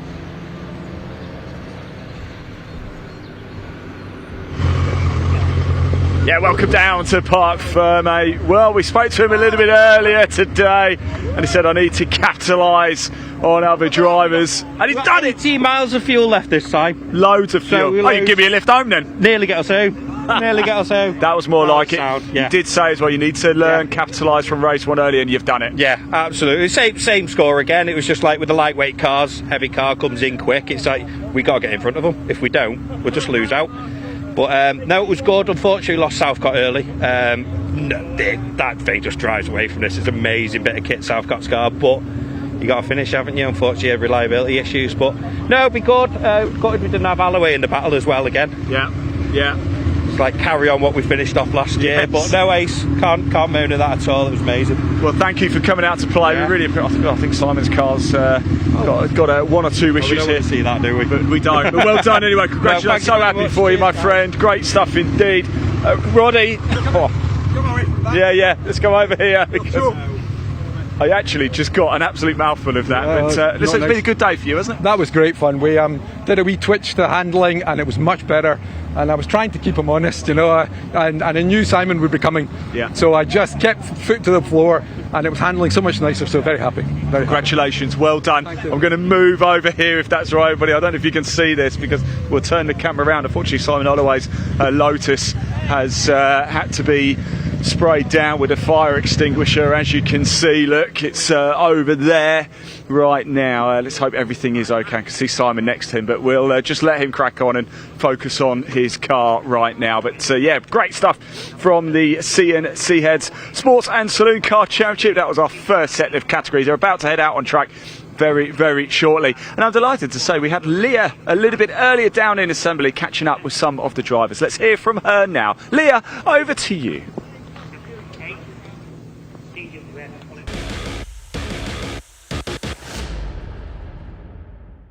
Well guys, you're joining me in the assembly area. Ian's gone for a lie down somewhere. Clearly the sun's gotten to him a bit too much, but you're joining me in the assembly area for the Welsh Sport and Saloon and CN last race of the event this evening. So we're going to come over and speak to Verity Banks, who is starting P13 in this race, a very good position. Are you okay to speak, Verity? Lovely. So P14 in the race earlier, did you learn anything that you can take into this race today? Hopefully, sort of like better lines and cornering and stuff, but you know, on the whole, I think I did a pretty good job in the first race. Lovely. It's been pretty warm here today at Oulton Park. Is it a track you enjoy, or has it been made harder with the weather you've had? It's not too bad when you actually get going. It's sort of like when you're waiting around and stuff afterwards, it gets a bit hot afterwards. Lovely. Can you keep the window open? Can you get a little bit of breeze in the car, or are you cooped up in there like in a little hot box? I've just got this little window and that's about it. So. Oh, well, best of luck for the race today. Like we said, guys, this is the final race of the evening. It's been a great day of racing here at Oulton Park, and it is my pleasure to hand over for the very last time today to Dave Goddard in commentary. Dave, over to you.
Thanks so much to Leah there. To our final race of the day coming to the line shortly, the Welsh Sports and Saloon Car Championship combined with classes E and F for the CNC Head Sports and Saloon cars. So the grid based on the results of the race we saw earlier, this time not the second fastest time from qualifying. So it is Kirk Armitage and his new BMW M2 on the pole. Finished well ahead of James Harvey. His Porsche Boxster starts alongside. Second row, Howard Hunt in the MG ZS and Kevin Taylor's Renault Clio. Row 3, Tom Fowler's Mazda RX-8, Rob Wakelin's Honda Civic. And on row 4, Louis Dobson in his Civic and Peter Kukulis' Toyota MR2 Roadster. Completing the top 10, Jonathan Lee's BMW Mini Cooper and Kerridig Williams in his Volkswagen Scirocco. Again, my apologies if I mispronounce that name to many of our Welsh viewers. Row 6, Brian Gilsenan in his Renault Clio alongside the similar machine of 21 Graham Huckster. Row 7, 53 Verity Banks, and then we should hopefully have the cars that failed to finish the first race. Colin Dunn pulled into the pits midway through race 1 while running second. His Clio should be on row 7 alongside Verity. Row 8, we should have treble 7 Josh Dakers in the MG ZR. And number 8, Wayne Spiller. He'll be one to watch if he's out there in the Seat Leon Cupra. Row 9, number 2, Matt Hibbert. Now that car, of course, finished on the podium in race 1, but it was Richard Hibbert at the wheel then. Matt's taken over, so the car has to start at the back because of a change of driver, and it looks like that's the case with the Corrado as well. Fabio Laffarelli failed to race in that car earlier on, pulled up on the green flag lap, but the grid lists Tyrone Laffarelli as having taken over the Corrado from his father for this race, presumably because Tyrone's Mini gave trouble after qualifying earlier on. So hopefully that car is there. It's a very lightweight machine, the space frame VW Corrado. It's got a 1000cc motorcycle engine in it, and we should see that fly through the field if I know Tyrone. He is a very quick driver indeed. He used to race a Peugeot 106 GTI. The Mini was raced by Melissa Laffarelli as well.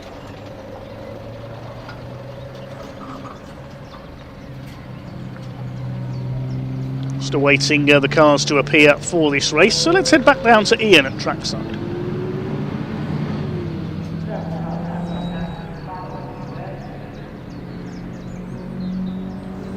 Right, everybody, just a little pause whilst we wait for the cars to head out on track. So we thought we'd come down and have a quick chat with a couple more of the drivers. Lovely little message here. Very quickly, Stuart, if we can. Great to see you. How are you, by the way? You all right? I'm all right, thank you. Tell me about the car. Love it. It's been great today. It's a bit of a practice session for us. First time we've been out. We just got a bit of fuel issue. That's all. So hopefully next time we're at Donington, happy days, we'll be all right. What's this message? There's a message at the front. It says, "Thank you, Ian and Eric." Well, you don't have to thank me for anything. Well, Ian Gorry, he's a long time racing for CNCs. Yeah. And Eric, he's passed away now. Oh, okay. They both built the car a few years ago, and I've acquired it now, and I thought it was only right to say thank you to the people that built it. You know. It's why we love sport and motorsport, isn't it? Well, nice that's it. touch, that. It is, Awesome. mate. Yeah. Top man. They helped me, so put it on the car, and happy days. The sun's been shining today. Not quite how you wanted to, but you've enjoyed it anyway? I have, for our first race. We're bringing it home in one piece, so happy days. Top man. Thanks for talking to us. Really appreciate it. Really good to see you. See you next time as well.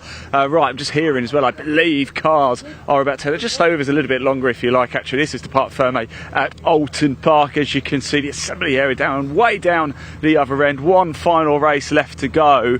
We're just going to move up here. I'm not sure whether we're supposed to do this or not, but I think we're going to do it anyway.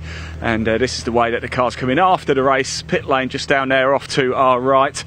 And here we go, look, so there's the pit lane down there. We'll give you a slightly different view of it as the cars launch their way in. We've got the safety car coming up as well. In fact, look at this for timing. Here are the cars, as you can see, they're just making their way onto the grid now. Great timing indeed. It is now time for the final race of the day here at Oulton Park. It has been an absolute cracker. Don't forget, by the way, live chat still open on the BARC YouTube channel. If you haven't already, please hit that like button, hit that subscribe button as well. Don't forget, we're live next weekend at Croft. We have TCR, Caterham, Scottish Minis, all in action. We're going to make our way up to North Yorkshire for that one. All live and free to watch on the BARC YouTube channel. Right, here we go. Time to go racing. One final time today. It's hand over to your commentator, Dave Goddard, to take you through the action.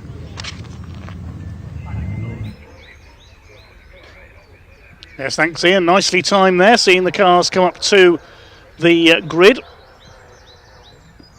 Just looking at the cars at the back there, it looks as though they're all back out, the cars that suffered problems earlier on as well, which is good to see. Anybody that's retired from race 1, I think they're all there. That's excellent to see. And Tyrone Laffarelli is indeed in his father Fabio's VW Corrado at the back. Let's hope it gets a race this time. I'm looking forward to seeing that green machine in action. It's a shame we didn't see the Mini space frame out there as well, similar to Gary Warburton's machine with a different power plant, the motorcycle engine. It'll be a rolling start. Gareth Newton in the safety car in position at the front. 30-second board is held aloft. Now the interest in this race is going to be in the battles further down the order, because I suspect once again we're going to see Kirk Armitage's BMW M2 run away at the front of this one. What was his winning margin in the race earlier on? He's running in the invitation class today. He won by over 90 seconds earlier. That's over half a lap of the Oulton Park circuit. Yeah, all 18 cars out there, that's great to see. There's the 67, that's Brian Gilsennon's Clio. James Harvey's Porsche Boxster on the front row, Howard Hunt in the MG ZS. Of course it was the Hibbert's Civic that finished third earlier, but it has to go to the back because of the change of driver. Matt Hibbert taking over from Richard. I believe Matt is Richard's son, but I'm not 100% sure on that. Matt was well up in the class points last year as well. He was fourth in Class E, which was won by Paul Rothero's Citroën. Cavan Taylor's Clio was second, Louis Dobson third, and Matt Hibbert fourth. Rob Wakelin won Class F in last season's championship, 5 points clear of Jonathan Lee in the BMW Mini. And Helen Allen in her familiar Ford Fiesta was third, one of the leading lights of the British Women Racing Drivers Club.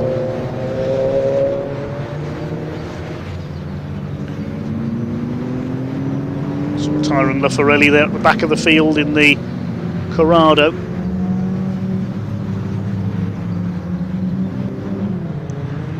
Wayne Spiller's going to be one to watch if his Seat Leon Cupra escapes any damage here. I think it blew a tyre in the first race.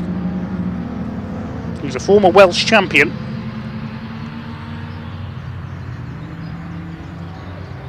Comes from Caerphilly. Don't worry, I'm not going to make any puns.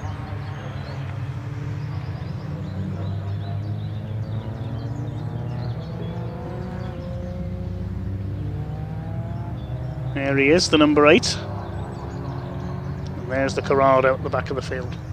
Wonderful to look at, isn't it? There's Fabio on the side, but it's Tyrone on board for this one.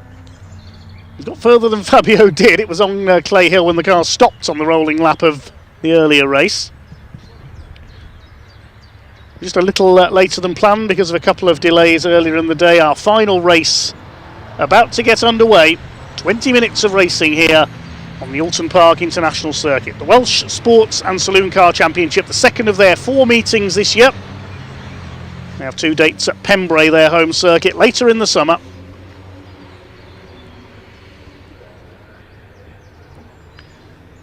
Kirk Armitage looking set to dominate once again in his new BMW M2.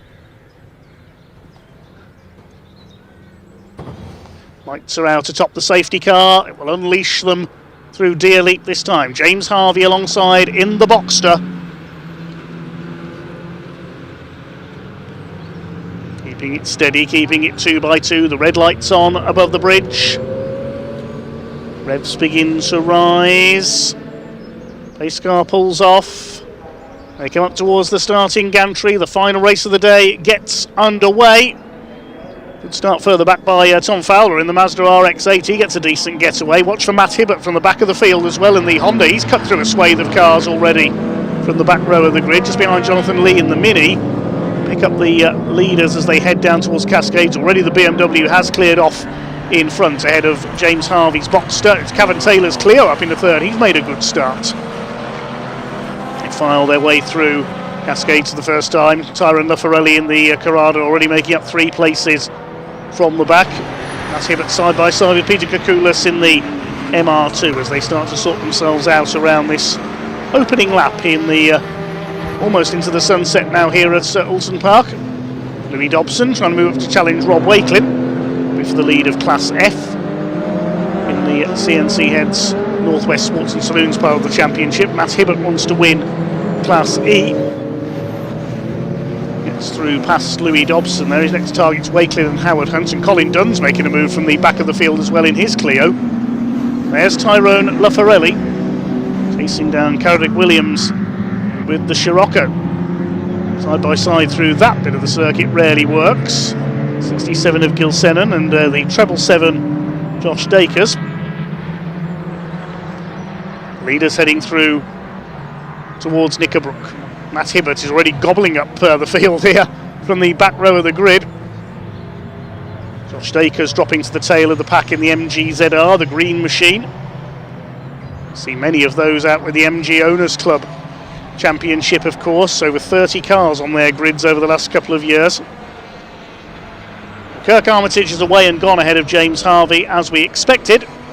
Fight is for third. Cavan Taylor's Clio. White car has it at the moment. And already at the end of lap 1, Matt Hibbert is up into 4th position. That Honda Civic is flying. Gets ahead of Howard Hunt in the MG ZS. And behind him is the second of the Clios. That's Colin Dunn, who's come through from the back as well. Wakelin leads his class.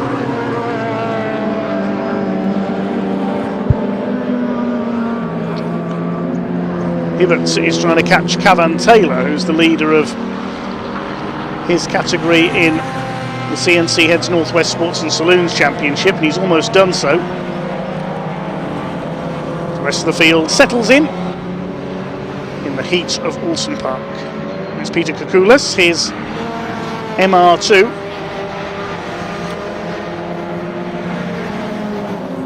We've changed his name to Peter Koukoulas today. Wakelin ahead of Louis Dobson. They're the top two in Class F. Classes denoted with letters are the CNC Heads classes in this race. With numbers, it's the Welsh Sports and Saloons. And their classes all based on power to weight ratio.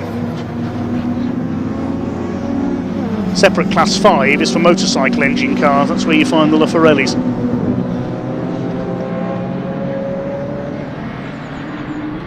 Here comes Wayne Spiller. Not seen much of him in the Seat Cupra yet, getting past Louis Dobson.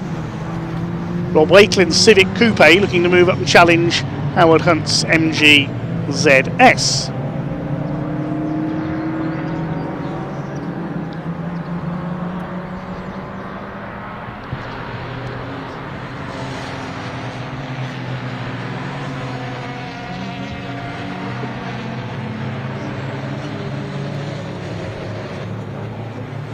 Druids up towards Lodge Corner. Wayne Spiller is now up among the leaders. We have to have a go at Cavan Taylor here. Hibbert's already gone through to take the lead of the CNC Heads split. He's up to third overall in just a couple of laps. The lead gap is 15 seconds, so Kirk Armitage is away and gone, as we expected. Howard Hunt in the MG ZS 180 under fire from Rob Wakelin. Behind him, Louis Dobson trying to fight back. Racing from his father, Paul Dobson, a 4-time CNC Heads Northwest champion with his Mazda RX-7. Dobson's own operator bus company in the Cheshire region.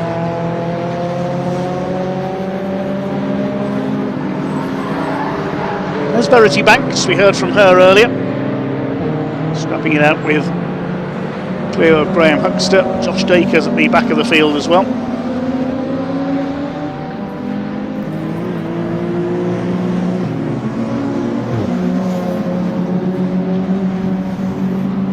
Howard Hunt in that now unusual MG ZS.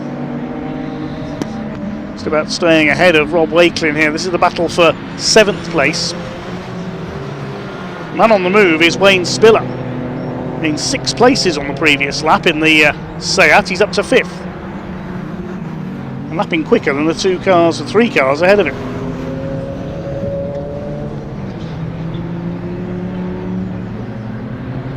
I doubt he will catch Kirk Armitage, with all due respect, but Wayne Spiller, I suspect we'll see him up on the overall podium if he avoids any further problems with that Spanish machine. Here it comes. Ahead of James Harvey, he's up into second place now. Hard to keep track of him as he whips his way through the field in this one. Looking at moving through the field, Rob Wakeling coming up to have a go as well. So Spiller has gained a further 3 spots, and he's just done the fastest lap of the race. Saying I didn't think he'd catch the leader. He's just done a lap 0.8 of a second quicker than Kirk Armitage. Now he's 19 seconds down on the BMW. Could he catch him up? Let's wait and see what happens over the next 13.5 minutes as Matt Hibbert moves up to have a go at James Harvey's Boxster for third place. There goes Wayne Spiller.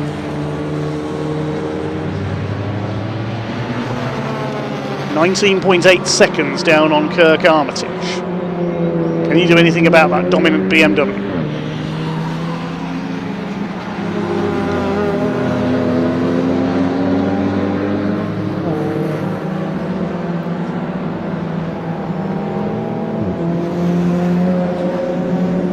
James Harvey trying to fight back against Matthew Hibbert in the battle for third place, and Colin Dunn up to 5th from the back of the grid as well.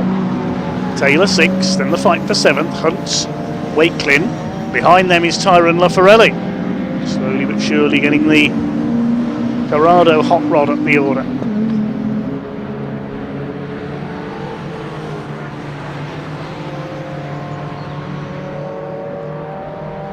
Can get at half distance in this 20-minute race, still plenty could happen.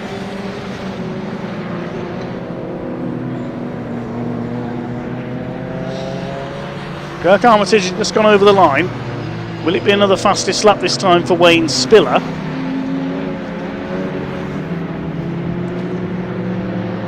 I've just had a notification. Wayne Spiller has been black flagged. He's been being shown the black and orange flag. We didn't have a notification of that at the time. And he's now been shown the black flag because he hasn't come in. So what has happened to Wayne Spiller? He was being shown the black and orange flag, we've been told, but because he hasn't come in, it is now a black flag for the number 8. So we were asking if he could catch up to Kirk Armitage, but that ends that, because he's going to have to pull in. See if we can pick up what's happened to the number 8 car.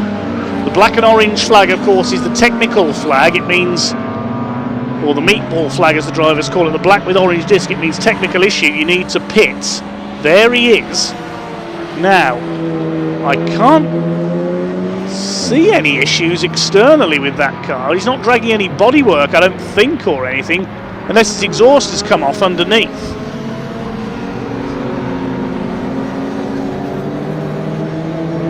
But the only conclusion I can come to, unless his exhaust has come off under the car, which it doesn't look like it has there as he comes over hilltop, is that he might be dropping fluid.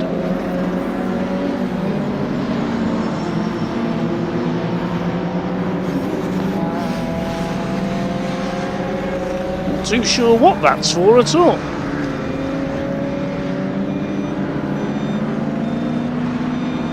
Or is that the exhaust, or is the exhaust loose right at the back? Need to keep an eye on the back of the car.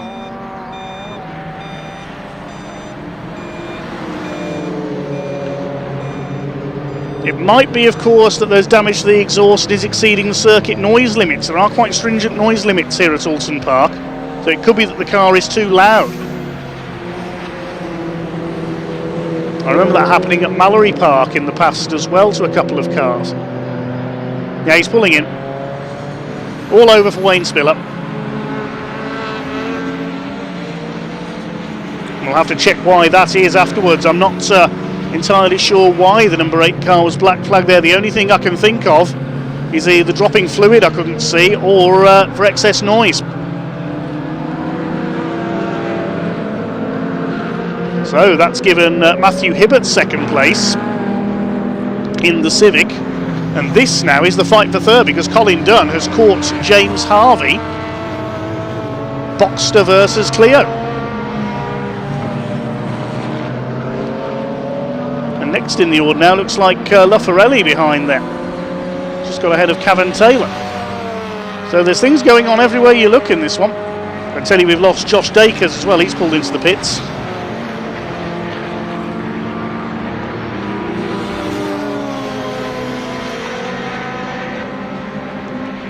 Here's the fight for what is now third place, I should say. It's Matthew Hibbert who's gone through into second in the Civic. Done up alongside Harvey. Can he get the move done at Britain's? No, I didn't think he would. Porsche turns in, holds the inside line for the left hand.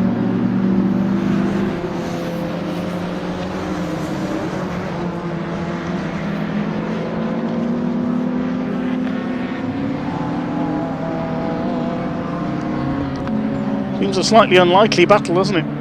Porsche against Renault Clio. Colin Dunn has got a lot of experience in the Welsh Sports and Saloon Car Championship. He also knows Oulton Park very well. He's had a long racing career. There's Matthew Hibbert going through in second place. See what the gap is to Kirk Armitage this time through with his BMW.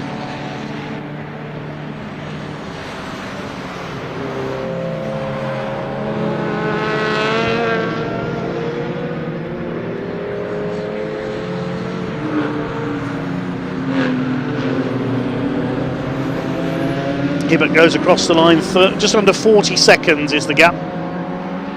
Just under 8 minutes to go now. Look behind this battle, here comes the Corrado. We said it'd be one to watch in the hands of Tyrone Laffarelli.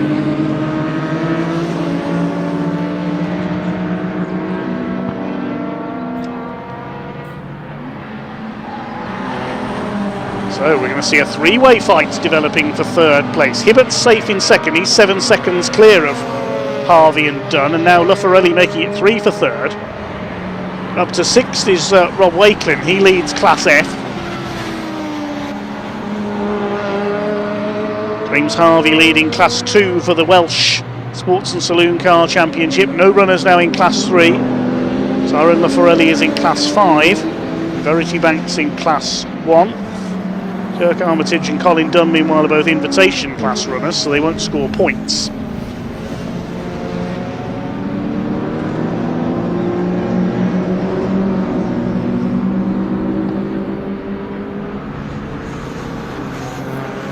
Over the hilltop they come.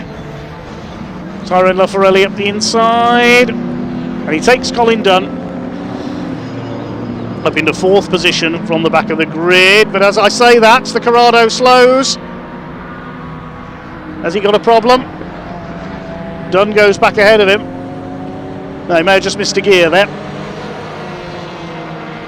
He's got a special sequential gearbox, the Corrado. Yeah, straight back ahead of him there. Maybe Tyrone just taking time to master the motorcycle style gear change. It is a bike engine car, the Corrado. Very light, very quick, and very nimble. Some of our runners further down the top 10. Howard Hunt coming under fire from Tom Fowler's Mazda RX-8.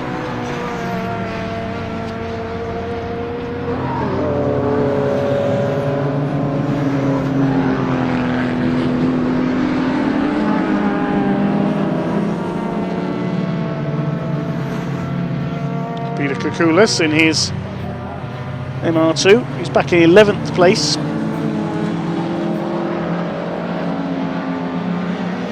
Racing with the CNC Heads Championship for many years now. Looks all types of MR2. Quartet of white cars there, predominantly white, led by Rob Wakelin ahead of Cavan Taylor, Dobson and Hunt.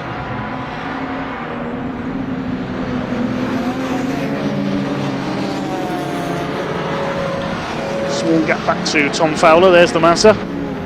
He's well clear of Kukulis. Then it's Williams in the Scirocco, Gil Sennon's Clio, Huckster's Clio, Verity Banks the final runner. Tyrone Laffarelli has now got ahead of James Harvey. He's up into P3.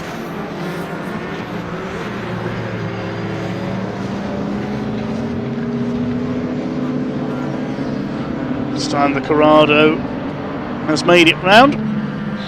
Pulls away a bit from the Boxster.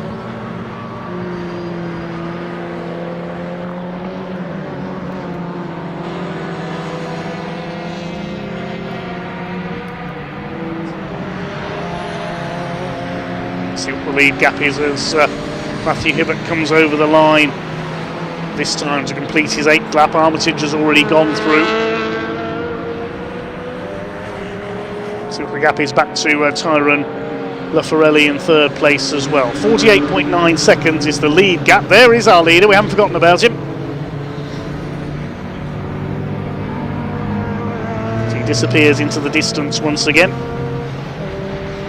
And James Harvey is just under 10 seconds down on Matthew Hibbert as well.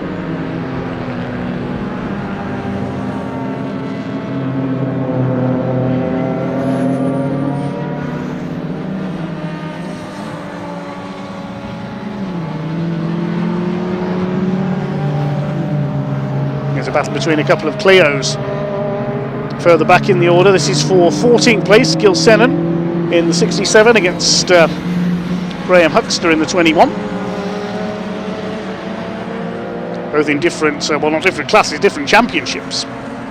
Ryan Gilsenan from Shropshire is in Class E of the CNC Heads Championship. Graham Huxter is in Class 2 of the Welsh Championship. Slugging it out over 14th place.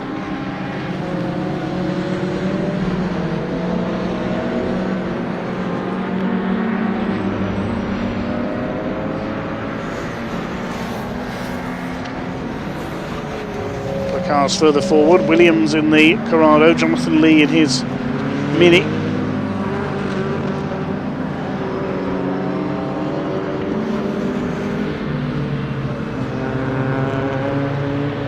Under 2.5 minutes of this race still to go.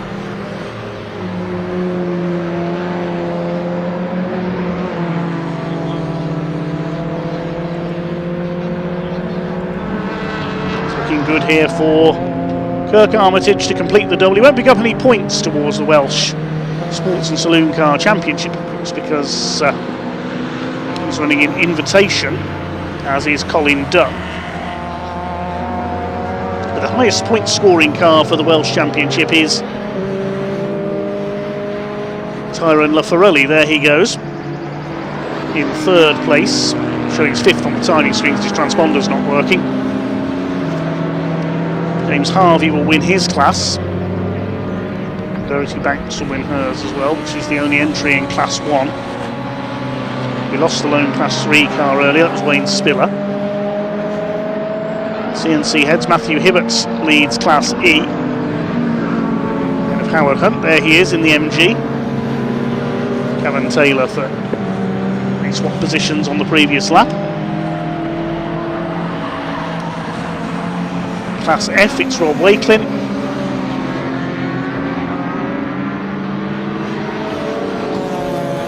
Louis Dobson in 2nd, and 3rd in Class F sits Jonathan Lee.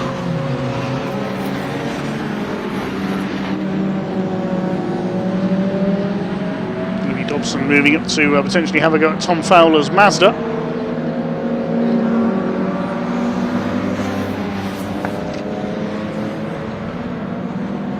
Less than a minute to go now in the slide-on race of the day here at Oulton Park. And then we get ready to do it all again over 2 days at Croft next weekend.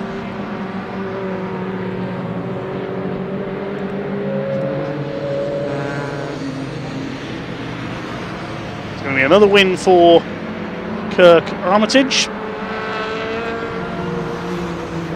Certainly given his brand new BMW M2 a full shakedown. He comes round Island Bend for the last time.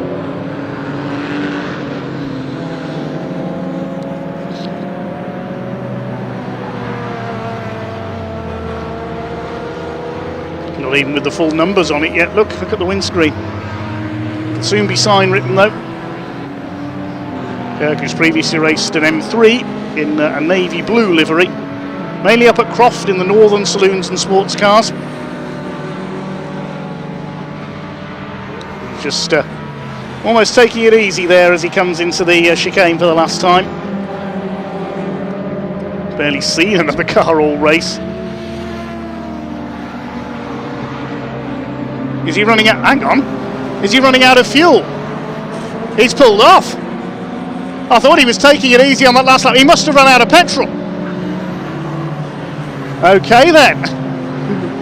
This meeting never ceases to amaze. I thought he was just taking it easy down the chicane. The way he was weaving there, he must have run out of petrol. Maybe he wasn't expecting one extra lap there. So what does that do? I think that means Matthew Hibbert's going to take the win. Marshall's with Kirk Armitage. There were yellow flags out at the exit of the chicane, and there's Matthew Hibbert. He realises he comes through, I'm going to win this race. He started from the back row, remember. Where's his nearest pursuer then? He's about 7 seconds clear of Tyrone Laffarelli. This meeting is full of surprises.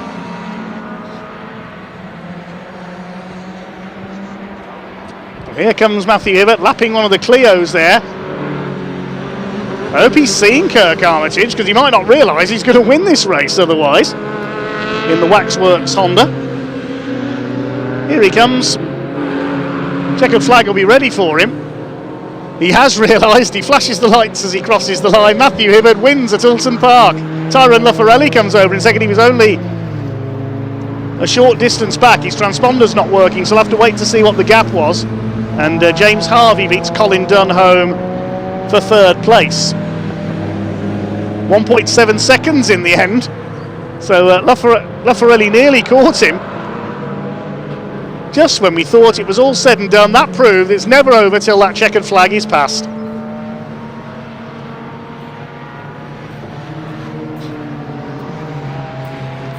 We'll confirm the full result in a moment as the rest of the cars come home. So Hibbert the winner ahead of Laffarelli, Harvey and Dunn. Rob Wakelin ends up 5th overall. He wins his class. In fact, all of the top 5 finishers win their classes. The other class winner should be Verity Banks, as long as she makes it home at the tail of the field.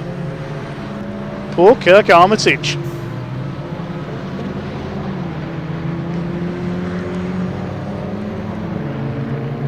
He was expecting an easy cruise home there once again. Perhaps he didn't expect the race to go on for that one extra lap. How many laps was the first race? We'll just have a quick look on the results sheet. No, it was the same distance, 11 laps.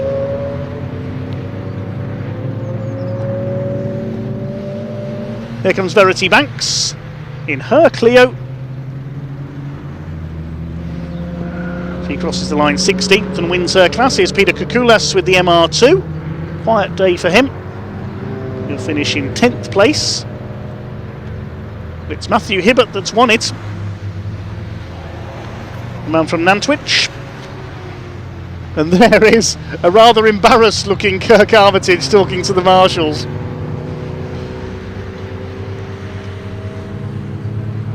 Wonder if that was a miscalculation on fuel.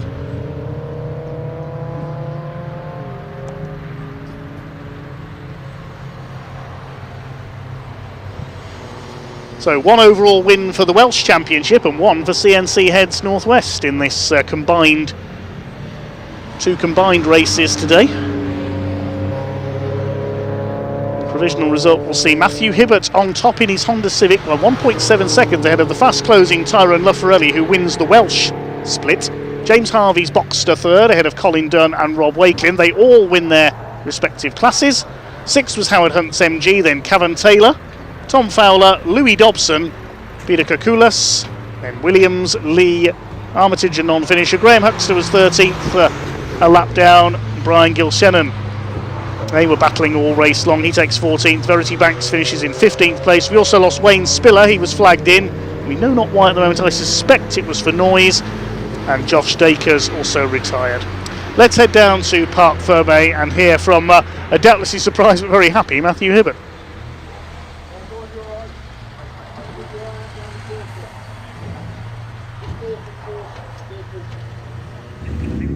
Well, it doesn't matter how you get them. What matters is that you finish. And in this time, Matt, the local boy, in P1. Wow. I bet you probably didn't expect that with just over a lap to go, did you? No, literally, I couldn't even believe where I was to start with anyway. And then it literally just came around until the M2 parked up under yellows, and I was like, Was he the leader? Because he was that far in front, I didn't know.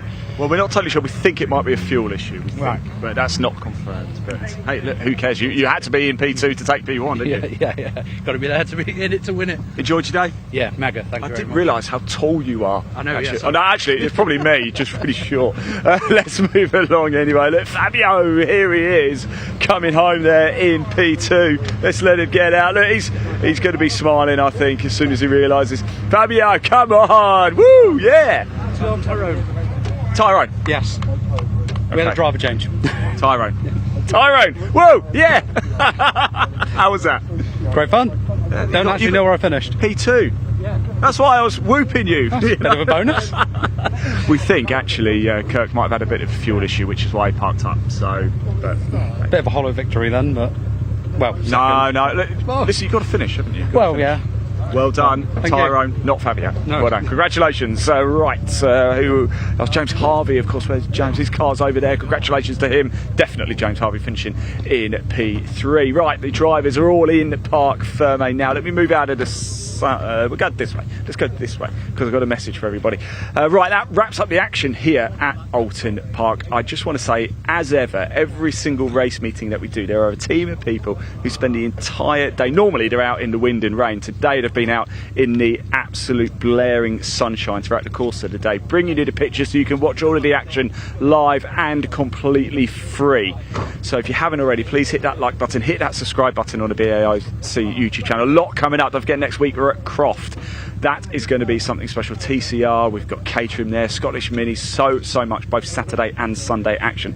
However, in that live chat, can we just show a little bit of love for your entire production team? Tom, who's been following us all day with the camera. Thank you, Tom. Give us a wave. There you go. Look, thank you, Tom. Massive thank you to Ray, Catherine, Jake, Zolly and Alex, who have been out on the circuit. Big thank you to our producer, Dan, of course. A massive thank you to Amy, who joined us in the pit lane a little bit earlier. A huge thank you to Leah. Come on, Leah. Come on. So, next time BARC visit Oulton Park in a few weeks' time, you're going solo with this, aren't you? All you. Riding solo, as Jason Derulo would say. No, yeah. But next time it's here, it's all me, baby. Excited, looking forward to it. People are probably going to be very happy about that, and you've done a wonderful job, so thank you. You will be absolutely amazing. And of course, a massive thank you to Dave Goddard, who we are going to hand back to now to have the final word. Thanks for watching, everybody. We'll see you next weekend. Thank you very much, Ian, Leah, Amy Palmer as well during the Britcar race, and everybody else down on the grounds today. Well, that was a race meeting that proved the maxim. To finish first you must finish. Especially that last race. Commiserations to Kirk Armitage, but well done to everybody here at Oulton Park. A cracking day of racing. Just a one-day meeting this weekend here at Endurance North here at Oulton Park, and that does wrap things up today. So thank you very much indeed to everybody here at Oulton Park, all our volunteer marshals, recovery crews, medical staff, everybody else here, the race control staff, timekeepers, and everyone from the British Automobile Racing Club as well for making this event possible. We could not go racing without them. Big thanks to all the drivers for their entertainment and their backup crews in the paddock as well, keeping the cars running. A big thanks to all our camera teams, to Dan, our director, as Ian has already mentioned, and to our presenters down in the paddock as well. Most of all, thank you to you, the fans, for tuning in. Big thanks for all your comments, all your messages, and for our Fantasy Garage competition as well. We now move on to next weekend to North Yorkshire and Croft circuits for Speedfest North. We've got Caterham Motorsport, the Road Sports 270R and 7 UK categories kick off their seasons. We've also got the TCR UK Championship, great event for them at Brands Hatch last month. We'll see them in action again. Also the Junior Saloon cars, their busy season continues. The Track Action Racing Club with their variety of saloons, and also the Scottish Mini Cooper Cup. We saw them at Cadwell Park. They were great entertainment there, and they make another trip south of the border from Knockhill. I'll be trackside for that next Saturday and Sunday, so I will see you then. But on behalf of everyone else here at Oulton Park today, this is commentator Dave Goddard signing off here at Endurance North. We'll see you at Croft next weekend, but it's goodbye till then.